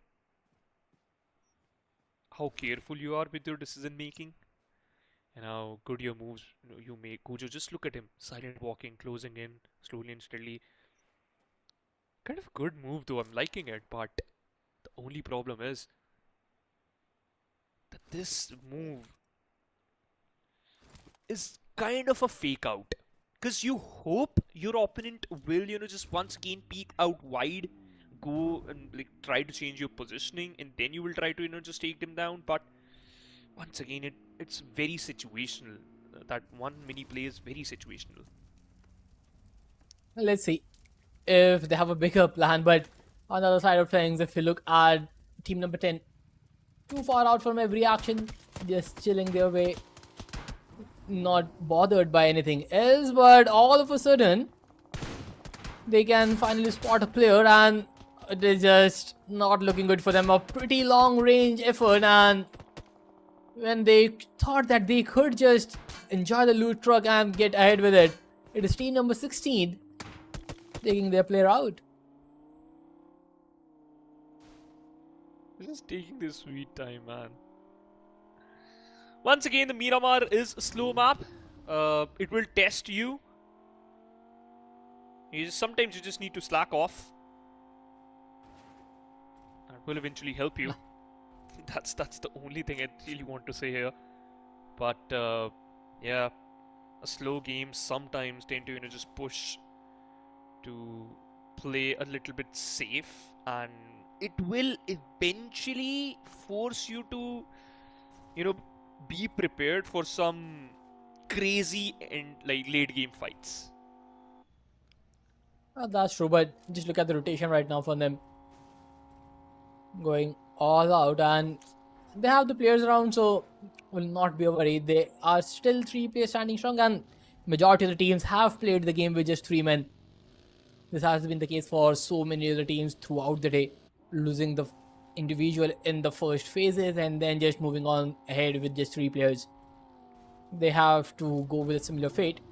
But right now, the play zone is what interests me the most, because if you look at it, it is completely southern shifted, where at least 30% is still in the water. What a bad news for all the players who think that the circle might not end towards a hybrid circle. But once again, Miramar, it's like very, very less possibility of that happening though. But still, team number 10, aka the players from WasTaken from NMIT. moving slowly and steadily. Circle once again towards the southern side of the Los Leones, from where the plane path has started. The circle also moved towards a similar area. I'm a bit scared and a bit worried about the players of RaZr Esports though. So far away, Team RaZr. So far away from the pack, so far away from the circle itself. How are you going to manage to, just move inside the safe zone and try to be a little bit cautious? Because teams will eventually gatekeep for you, and that's not a good thing.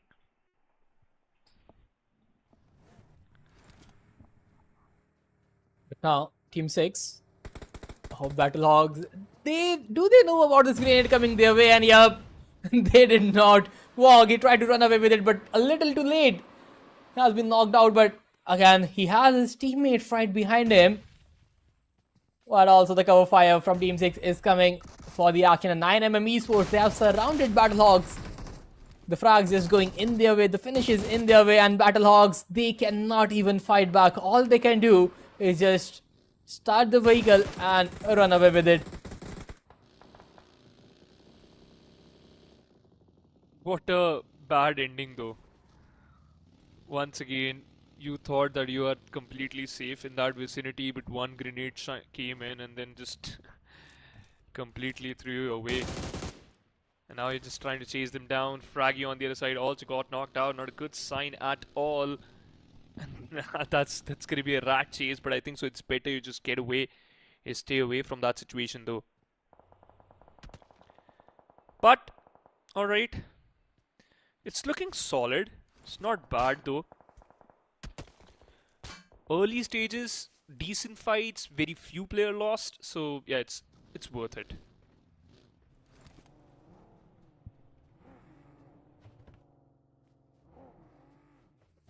Let's see. But now, God's Omen, this have been a pretty consistent squad overall if you look at things. But also, right now, Team NLS, one of those teams where things get a little dicey in the first zone. But in this matchup, they are surviving with 4 players, which is a big surprise because every map they have played, the first zone always punishes them and they lose out on the individual eventually. But right now, they are still 4 men strong. But on the other side of things, if you look at Team 7, which is Desynx Esports, the compound they are holding, they have some uncalled guests around them. You don't want them to be around you, man. That's the worst possible thing. And it's not a good sign. It's not a good sign. You might get sandwiched. Rexy is live. The players from WasTaken, NMIT, high expectations from this team, by the way. Now Rexy is getting away and will rejoin with his teammates. A wise decision, by the way, not gonna lie. Could have completely got against you though, but you're safe. And you have to wait for the next few zone rotations though. 23 seconds for the next blue to start moving. We talk about the players of NLS Esports. Had a good start though, but in the mid-journey of this particular event, they kind of lost their charm. That's the only thing I think so. Let's see. But now, if you look at finishes overall, from like 2 stages, everyone was pretty quiet, but now things are starting to take a toll. But now Krish have just ran over one of the players who was the MVP in the previous matchup. Dolphin OG has been taken down and it is just not looking good for them. OneShot, they had a pretty good start in the previous one, but this one is a pretty different all around. We have already lost 8 players in this game and still it is 16 teams standing. So almost majority of the teams has lost a single or double player, but not the entire squad vibes. Still playing for the placements. Team number 11 on our screens, W2R, one of the squads who performed really well in the previous one and have been pretty consistent throughout the day. And also repairing their vehicle because yeah, they know that it's very important piece of utility in this game, especially in the map Miramar, especially when the terrains are completely unmanageable. So it's a good thing to do that. Well, all right. We talk about 54 players, still a bit jam-packed situation. Spartans, and this kind of, you know, I'll say this puts you in a position where you will be forced to take some unwanted fights, and that's not a good sign though. Yeah. But now, oh, another knockout on the side of this squad. Kyansh, he will be there for the revival since it was a very far one knock and no team is interested in slamming their way in. Kyansh just... Is he trying to just close down the gap between the squad? Are they trying to engage in a fight against OneShot? Seems like it. Flawless, meanwhile, eventually got blown away, possibly a vehicle explosion. So, not a good thing. Flawless, you gotta get away in this position. You have to get in a safe position. Otherwise, you might end up losing.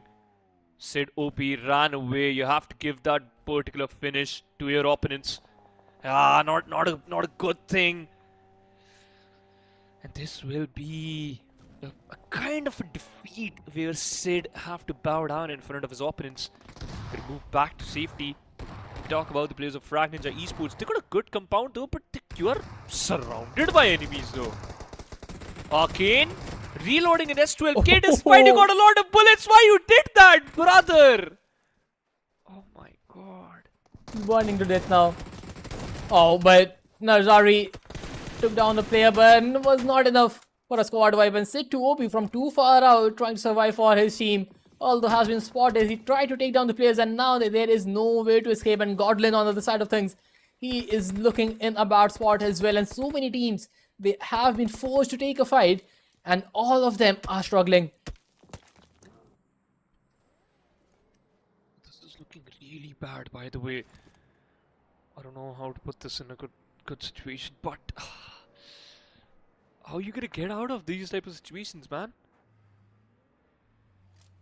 Really challenging though. I am broken, instantly got knocked out. Kyan's trying to shut down his opponents. That's going to be the players of Mystical Wave hiding inside those compounds, but he kind of got locked in those compounds only because the players from W2R Esports will try to just knock you down. They will definitely pin you down in those compounds. And every single player kind of wearing the same outfit, so it's easy to spot these players out. Funny though, but still interesting. On the different side of the map, we can clearly see the players of Team Gojo. They are struggling a little bit. Two of the players got knocked out. You could revive your teammates. Jack Sparrow, not as effective on water as compared to be on land. Gojo on the other side. You have to work your way in. Couldn't be able to find his teammates in this smoked ground. They are just waiting for something to happen right now. They are surrounded by smokes. Neither they can see the opponent nor the opponent can see them. It's what they are playing, hoping for the survival of the entire squad. But on the other side of things, if we look at Team RB, Rulzbreakers, Biscuit is just holding a very weird ridge.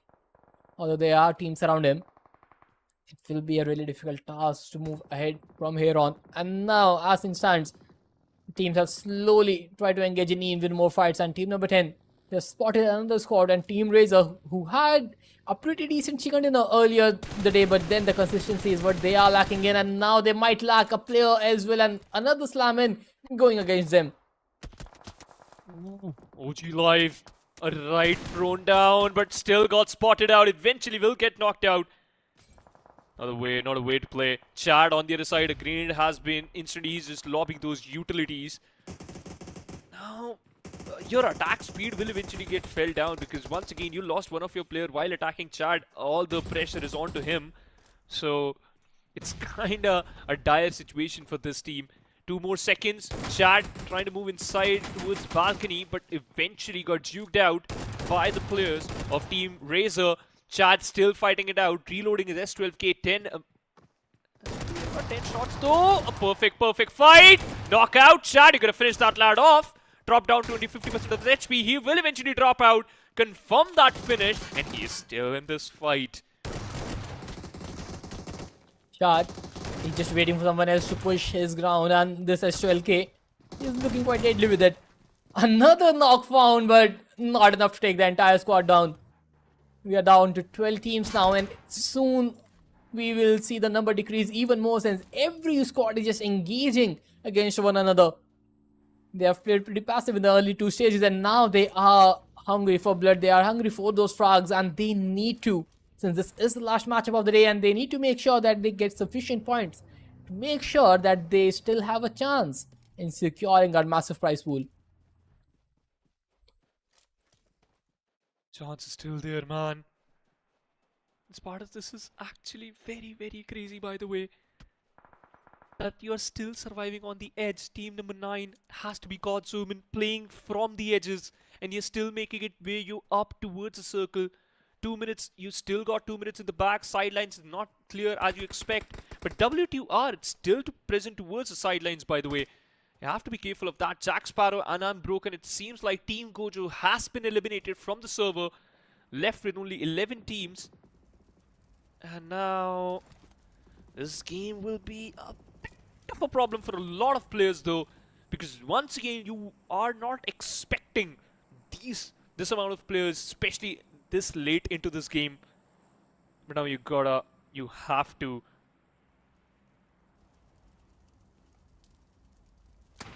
Let's see. Because right now, the play zone has taken a very weird turn all around. Still in a different area altogether.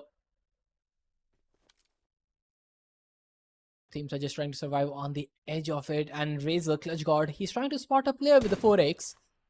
Spots one out, but not enough to take him down. Be very, very sure and perfect with your aim though. One single move, one wrong move, and you will find yourself on the receiving edge. Team 13, that's going to be the Endeavour Esports. What a good jump by these lads, by the way. Played so good. 5 eliminations already in their favor. And this is the way you should play, by the way. Tiger. Oh, that's a Car 98 knock. My, oh my. Pretty rare sight, but still effective sight. And that's going to be an outrageous move, by the way. Which on the other side also got knocked out. This game, it's going crazy. 8 more seconds. The 6th stage is going to be there. And it was Esports completely out and open. Kind of sandwiched between 3 teams. As you can see that clearly on the mini map. They still got the circle. Oh, that's ridiculous. What a good read by this team, man. So standing strong, they will try to capitalize it for the very last. And now, team number 9, they are in a bad spot overall since they have to go downhill. There are already 2 teams standing in their way. And it is not looking good for them at all. But the way God's Omen have played till now, they are one of those squads who can pull things off. They are currently on the 2nd spot in the table with 57 points. Just 3 points behind the table topper. But as things stands, both the squads are looking deadly even in this matchup. God's Omen have secured 2 finishes yet again and trying to find the 3rd one. And it is none other than Fantastic 5 in their radar. You have to get out from that position. You might lose out on a lot of possibilities though to collect some more points. Bamboy, the grenade, jumping nade by the way. Will it connect? Nah, too far away from the positioning. It's still gonna be a close call. Team number 16, Fantastic 5 moving in the circle by the way, slowly and steadily. Every single move needs to be a calculated one. Otherwise, you might find yourself on the receiving edge. Finish feed might run against you. And now look at the mini-map, Spartans. This is completely jam-packed as it seems to be. Crazy. Anshu on the other side got instantly knocked up. Gulu, that grenade was crazy. And he confirmed both the finishes. Perfectly done, and this is what he was looking out for. And now slowly and steadily, things are taking a turn. Every team is losing out players, and team lead, he will go for the same fate. Godlin, he finds the frag on Rulzbreakers Tiger. The finish feed is trying, or rather running pretty hard, and now the S12K in the hand will find yet another knock and the finish. Bamboo Boy, he's the last player from his team and he's doing wonders, and now we'll take the player for the revival as well. Putting him in the vehicle, making sure they get to the next zone rotation as quickly as possible. There is still a possibility for another revival, but they need to take decision very precisely. Kind of a big call, Spart. It's kind of a big call. Because once again, you're completely out of it. You can't do that without even utilizing those smokes. You got 2 mollies, but what are you going to do with those? Nothing is going to be the answer. Roshan somehow managed to get away from that situation, kind of a dire, but eventually found himself in the graveyard. And yeah, that's enough for him to get sniped out by a player. W2R still repairing their vehicles. This is the 6th stage, guys. Come on, move inside the circle, clear up the whole lobby. That's going to be your game plan, and it seems like that's working out. 5 finishes in the back, spots out a player. That's going to be the player from 9mm Esports, from GB Punt DSEU, from the North Zone itself. Abhinav! Oh, hype. God, that spray was a perfect laser spray. 12 bullets and he was done. The AUG and the 3X, the combination have worked phenomenally well, and now again he's looking to do the same. I'm not sure what he is able to spot because I cannot see a pixel on my screen other than smokes.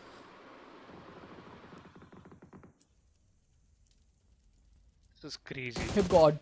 Again, trying to do the enough damage. He's still looking out to just chip the players down through the smoke. He still have just 22 bullets remaining though. They have some loot crates around, so should not be an issue. But on the other side of thing, team number 11, one of the best teams in the lobby, the table toppers, they have all the 4 players standing. Yeah. 5 finishes as well, and already in the top 7. And the position they are in, they need to barrage in the next play zone. They are quite out of it. It looks like this is one of those games where W2R will just have to capitalize on how many finishes they will be able to farm, cause going to the next zone does not look like the case, cause on the other side of things, there are teams just zone keeping every individual out. Yeah, they certainly are. And that is the possibility. That is the advantage of keeping yourself on the edge of the circle, that you will be able to collect as many finishes as you can. But meanwhile, Krish has been spotted out by Godlin's Endeavour Esports, eventually targeting another player down. And that has been their game plan. They have been doing that from the starting, punishing those players who tend to play around these edges, and somehow it's going to be W2R end up on the receiving edge. Hipgod also got knocked out, and Z-Lord will eventually finish him off. Now it all comes down to only 2 players. It's going to be Adi and Keansh. The circle is also closing in. Keansh getting some damage. The smoke will provide some cover, but once again, that's not solid. That's not enough to put yourself in a position where you see yourself in a good position, by the way. But this circle, Spartus, is the same, giving you that space to breathe. Keansh still gets some damage, and that's because of a grenade. Meanwhile, we talk about another team is also closing in. Gotta be a bit careful. Let's see what he is capable of right now, but the way W2R are playing, it is phenomenal from their end. Like, getting 60 points in the first 5 matches, and even in the last one, they already have 5 finishes, getting even better positions. Although they were quite far out for the play zone, they have closed down the distance, and it is just 21 meters from here on. But the issue is they have teams on the left and right, so the path ahead is a very risky one. On the side of things, team number 6, that is 9mm Esports, they're holding their ground. They know there are players in the building ahead of them, but at the same time, everybody just waiting for the next 20 seconds for the play zone to move in, except for this team, Desynx Esports. They have 2 players standing, and the rotations have been cut down. Find another knock and a finish, and now we are down to the top 5. Top 5, but still not a solid one, because some of the players, they are just brought down to only 2 men strong. And teams like 9mm Esports, all the players are completely alive. Abhinav, he got knocked out though by the players of God's Omen, but he got a revival, so he's back on his feet. Win noob. If you talk about this guy, he is such a crazy lad. Godlin once again finding the players of W2R Esports, and that's the end, the final demise of these lads. 12 elimination. Godlin, he has certainly become a god in this server, at least. Lord on the other side found an opening, dished out some amount of damage, and now he's just sneaking inside the circle. 1 more meter, you have to move inside the circle, otherwise you will face some damage of the blue. 23 seconds in on the clock, and they slowly and slowly found a tip to work their way around into the podium spot in the top 4 right now. Getting another revive down, but it's still looking at team number 6, 9mm, 7 finishes for them. They are looking for more, just waiting out on what they can pull off from here. But this team, they have a pretty inconsistent game, Team Endeavour Esports, but just getting enough points to make sure that they are in the first page of the overall leaderboard. But on the other side of things, finally, things are started to get even more aggressive. The zone is closing down. It is the last 150 seconds remaining on the clock, and now Abhinav trying to spray down the player, and he will find yet another knock. Has to get the revive as well as soon as possible, but team number 8, they are losing the players. 4 campers, there is no time for revival for either of the side. They have to move ahead with whatever they have got. And now Abhinav has been spotted by Skill 888. He is just waiting for the right time to just take the spray down, and he will secure the finish and trying to get another one. And Abhinav in a 1v1 duel out in the open, the DBS works wonders. It certainly did, and now it's just a final call for Abhinav. The grenade was from a different team and eventually helped the players of 9mm Esports. That's a god grace, but so sus. He needs to be careful. Let's not get his hand spots on the player, but missing those shots. What a way to play, man. Missing out every single shot. Katsuya QT eventually shut you down, and now it all comes down to Ashi on the other side, hiding behind those boulders. Finally stepping up big, but eventually got taken down by Godlin. Single-handedly, this lad is taking care of the lobby. Winnu will eventually turn out to be as a bait, and from nowhere, Desynx Esports, they are the best contenders to get the chicken here, Spartans. Oh, the high range, but again it's down to 1v1 now, and it is going to be yet another finish. Not sure which one of them has got it, whether it was Endeavour Esports or was it the other side of Desynx securing that frag. It boiled down to the last 1v1 sequence. Desynx, they were in the cover for quite some time, and Endeavour, they were fighting all out, securing their finishes. And in the end, will it be Endeavour or Desynx is what I am waiting for, since that fire was from both the ends simultaneously. Both the players were spotted, and I believe that because of the high ground, it was Desynx who could have made the way. And yes, it is going to be Desynx Esports making sure that the hideout eventually works out in their favor. What a play, man. What a play. There was a situation when they somehow managed to just squeeze into the circle, eliminating those teams who were just gatekeeping for them.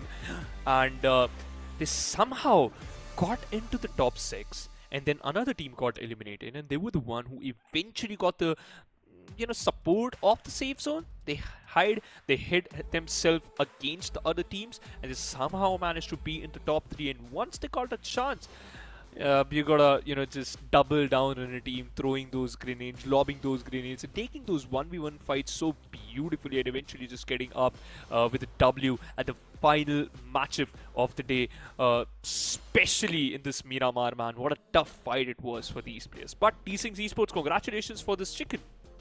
Well, they surely needed one of those, but on the other side, Endeavour, they made it to top 2, and looking at the finishes they got, and I think they will just make their way back to the top 5. And Endeavour, they were going through some inconsistencies, but enough to make sure that they are on the front page. And now with the top 2 finish, and with sufficient amount of finish points, there might be a case where they can end up on a positive note at the end of the first day.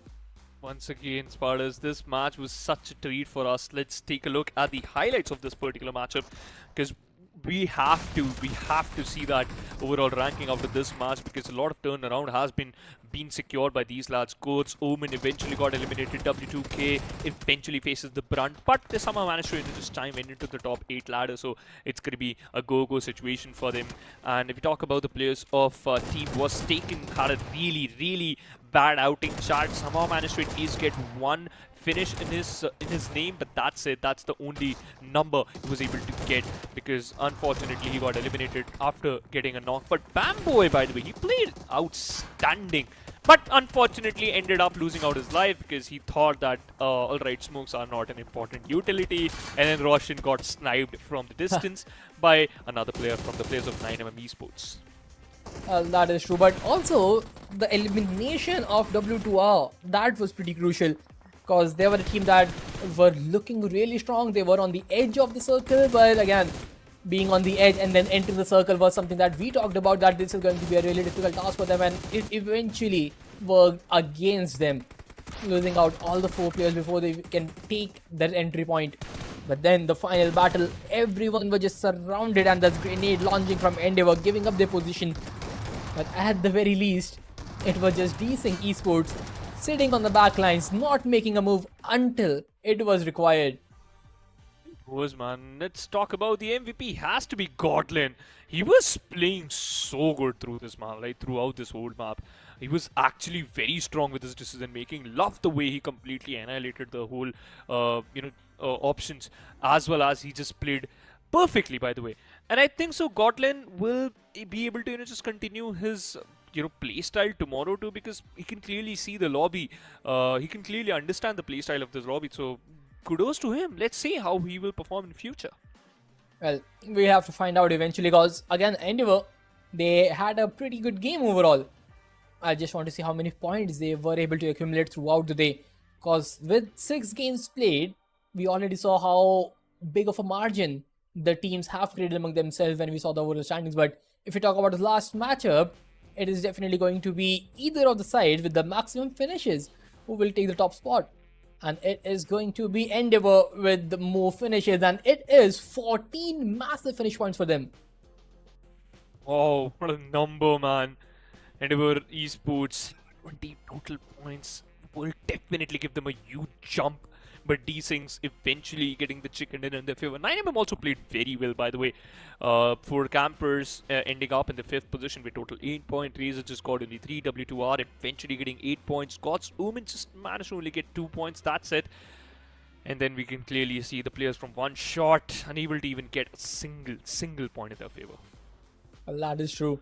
Because again, but I just want to look at how well this will play out in the overall standings from here on. Because with Endeavour 20 points, they should make a massive jump in the overall standings. And Desynx Esports, I guess they were on the 2nd page. So are they able to get back on the 1st page and have some hopes for the remaining 2 days?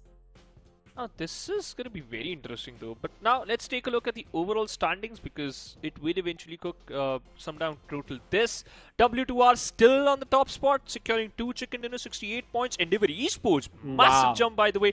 Not even a single chicken, but still look at the amount of finishes. Similar to the amount of finishes being secured by the players of W2R Esports. 61 total points, the only place they are lacking in that chicken dinner. Gojo 59 points. Then we can clearly see a drop at Desynx. Good jump by these lads. Team RaZr on the 6th spot. 41 points overall for Desynx and 68 at W2R. The distance in the top 5 is quite humongous if you look at it. Although the top 3, they are in a battle of their own, just pretty much under 10 points differencing them. But again, W2R, before this matchup, they were just 3 points clear of the 2nd spot, and now they are 7 points clear of the 2nd spot. With every match being played, W2R, they are just increasing the gap. Yeah, they certainly are, and I think so W2R will, if they could play like this only, they will eventually be able to just solidify their position. 2nd day, I think so, it's has to be the most important day in when we see those official happening. Every single caster tend to say this word, and that is the statement that's the 2nd day is always the day of comebacks, and I kind of believe in that though. But I think so the comebacks is only for those who are who are in a possibility to be in the top 3, not for the teams who are struggling from the get-go though. So I think so this is going to be a wake-up call. Tomorrow has to be a good day for teams like WasTaken, Team Gojo, Mystical Wave. Come on, you guys secured the chicken dinner, but still unable to be in the 1st page, and that is kind of a bummer. But alright, I think so it's just a gnarly thing to say that, oh my god, you secured a chicken dinner but still on the 2nd page. It just showcases that alright, the competition is actually tough. Well, indeed. And now with just the 1st day have played out, we have seen how good the teams are, but how well individuals have performed. Let's have a look at that. And it is Endeavour's Godlin who's sitting on the top with 18 finishes, and it is Anuj who is on the 2nd spot with 17 finishes. He's from the God's Omen squad. but he is the sole player from his squad. But on the third spot, it is yet another Endeavour Esports player. 13 finishes for him. Yeah, man. And really, really good number. Windnoob too, by the way. And I think I'll say one thing, that Windnoob has been a very good player throughout the day. Raj Uchi, yes, he has been a fabulous player for his team too, but still Blackhawks, we're going to see in the top 3. That's going to be an important point for you guys. But Endeavour Esports, what a good performance in the day 1, actually. Performed very well. Would be able to continue the similar performance in the day 2 and especially in the day 3? That's going to be the question for tomorrow and obviously the day after tomorrow. Lovely day, by the way, 6 matches. Amazing outcome for some teams, but still, God's Omen, you need that second dinner where it is. Yes, and similar things can be said for Endeavour as well, because both the teams have been very consistent throughout the day, getting those second, third, and Endeavour. They have been in like top 5 for so many of these games, but not enough to get them to the chicken dinner spot. But again, this is a marathon and not a sprint, so consistency has been the key. And Endeavour and God's Omen both have been very consistent. Keeping aside W2R, they have been phenomenal throughout the day as well. True, but now you know the question will still remain same, and it will be answered tomorrow only, and obviously the day after tomorrow. So this is a 3-day affair. Thanks a lot, obviously, Krafton and Esports for this amazing event, that is the College Campus Tour Championship, because we can clearly see these colleges, they have some hidden talents, and they are actually showcasing some good BGMI, by the way. Loving the way they're approaching towards the game. We can clearly see that small things that they're utilizing, cover firing, utilizing the smokes, and kind of some of the things are also missing, but you know what, this is all part of the experience. Thanks a lot to Spartans, thanks a lot to iSuper Johnny. My name is Shivansh Phoenix Singh. We'll see you tomorrow with some more BGMI action. Till then, good night and keep gaming.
इन जैसों पे मैं तो react भी नहीं करता। BGMI cricket league का winner है, रोज खेलता है, आप भी ट्राई करो। अबे असली का 650 करोड़ देगा फिर भी नहीं करूंगा।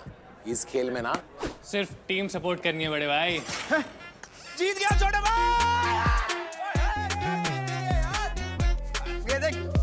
BGMI पे टीम सपोर्ट करो और ग्लेशियर जीतो।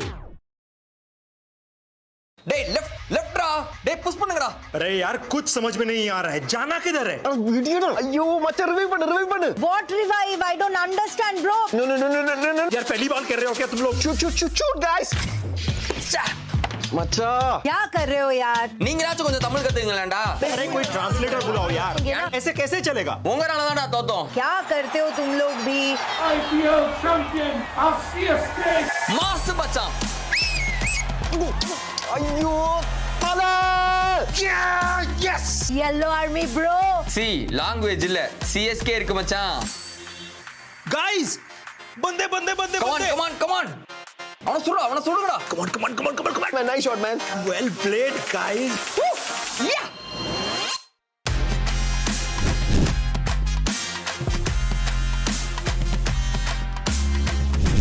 Bro, CSK skins, huh? இது நம்ம கொலாபுடா. Now we don't need call outs. Just whistle podu. BGMI ஆடு, whistle போடு.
mama and my pops. I don't care if you the cops, anybody could get boxed. If you aiming for my head, then you better take your shot. If you miss, then this fist gon' be cleansing your clock. I don't care if you the press or the feds or an op. If I stretch out these hands, then prepare to get robbed. If your friends said that you had a chance, understand that they probably was there for your friends. They my fans. Jumped in the ring and I started swinging. Came from the jungles of drunken demons, fighting them off in the Coliseum. Studied and learned how to target weakness. That's why your team will do better beefing with someone else who was probably vegan. Touch me and lose every single finger. Touch me and watch how I turn the scene into Massacre, as soon as you have the nerve to try to step to me, I will snatch your turf and manifest scratch that. I will snatch your earth. You tried to breathe to see how the asthma works. We don't compete. I'm not in a class with earth. My boys are down the ball if I say the word. The team is down the hall if I call the serve. I snap and best believe that a massacre.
XL up in the pen, you can't shake that.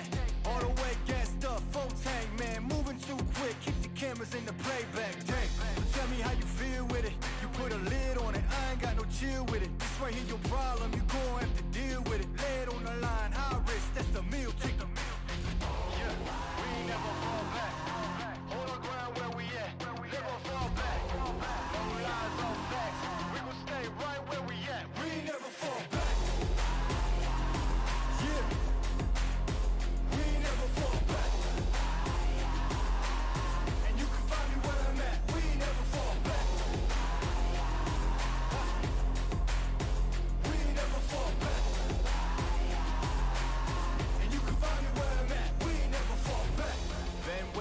Never falter. Came with the hands out, get them off us. I'm 24/7 in the office.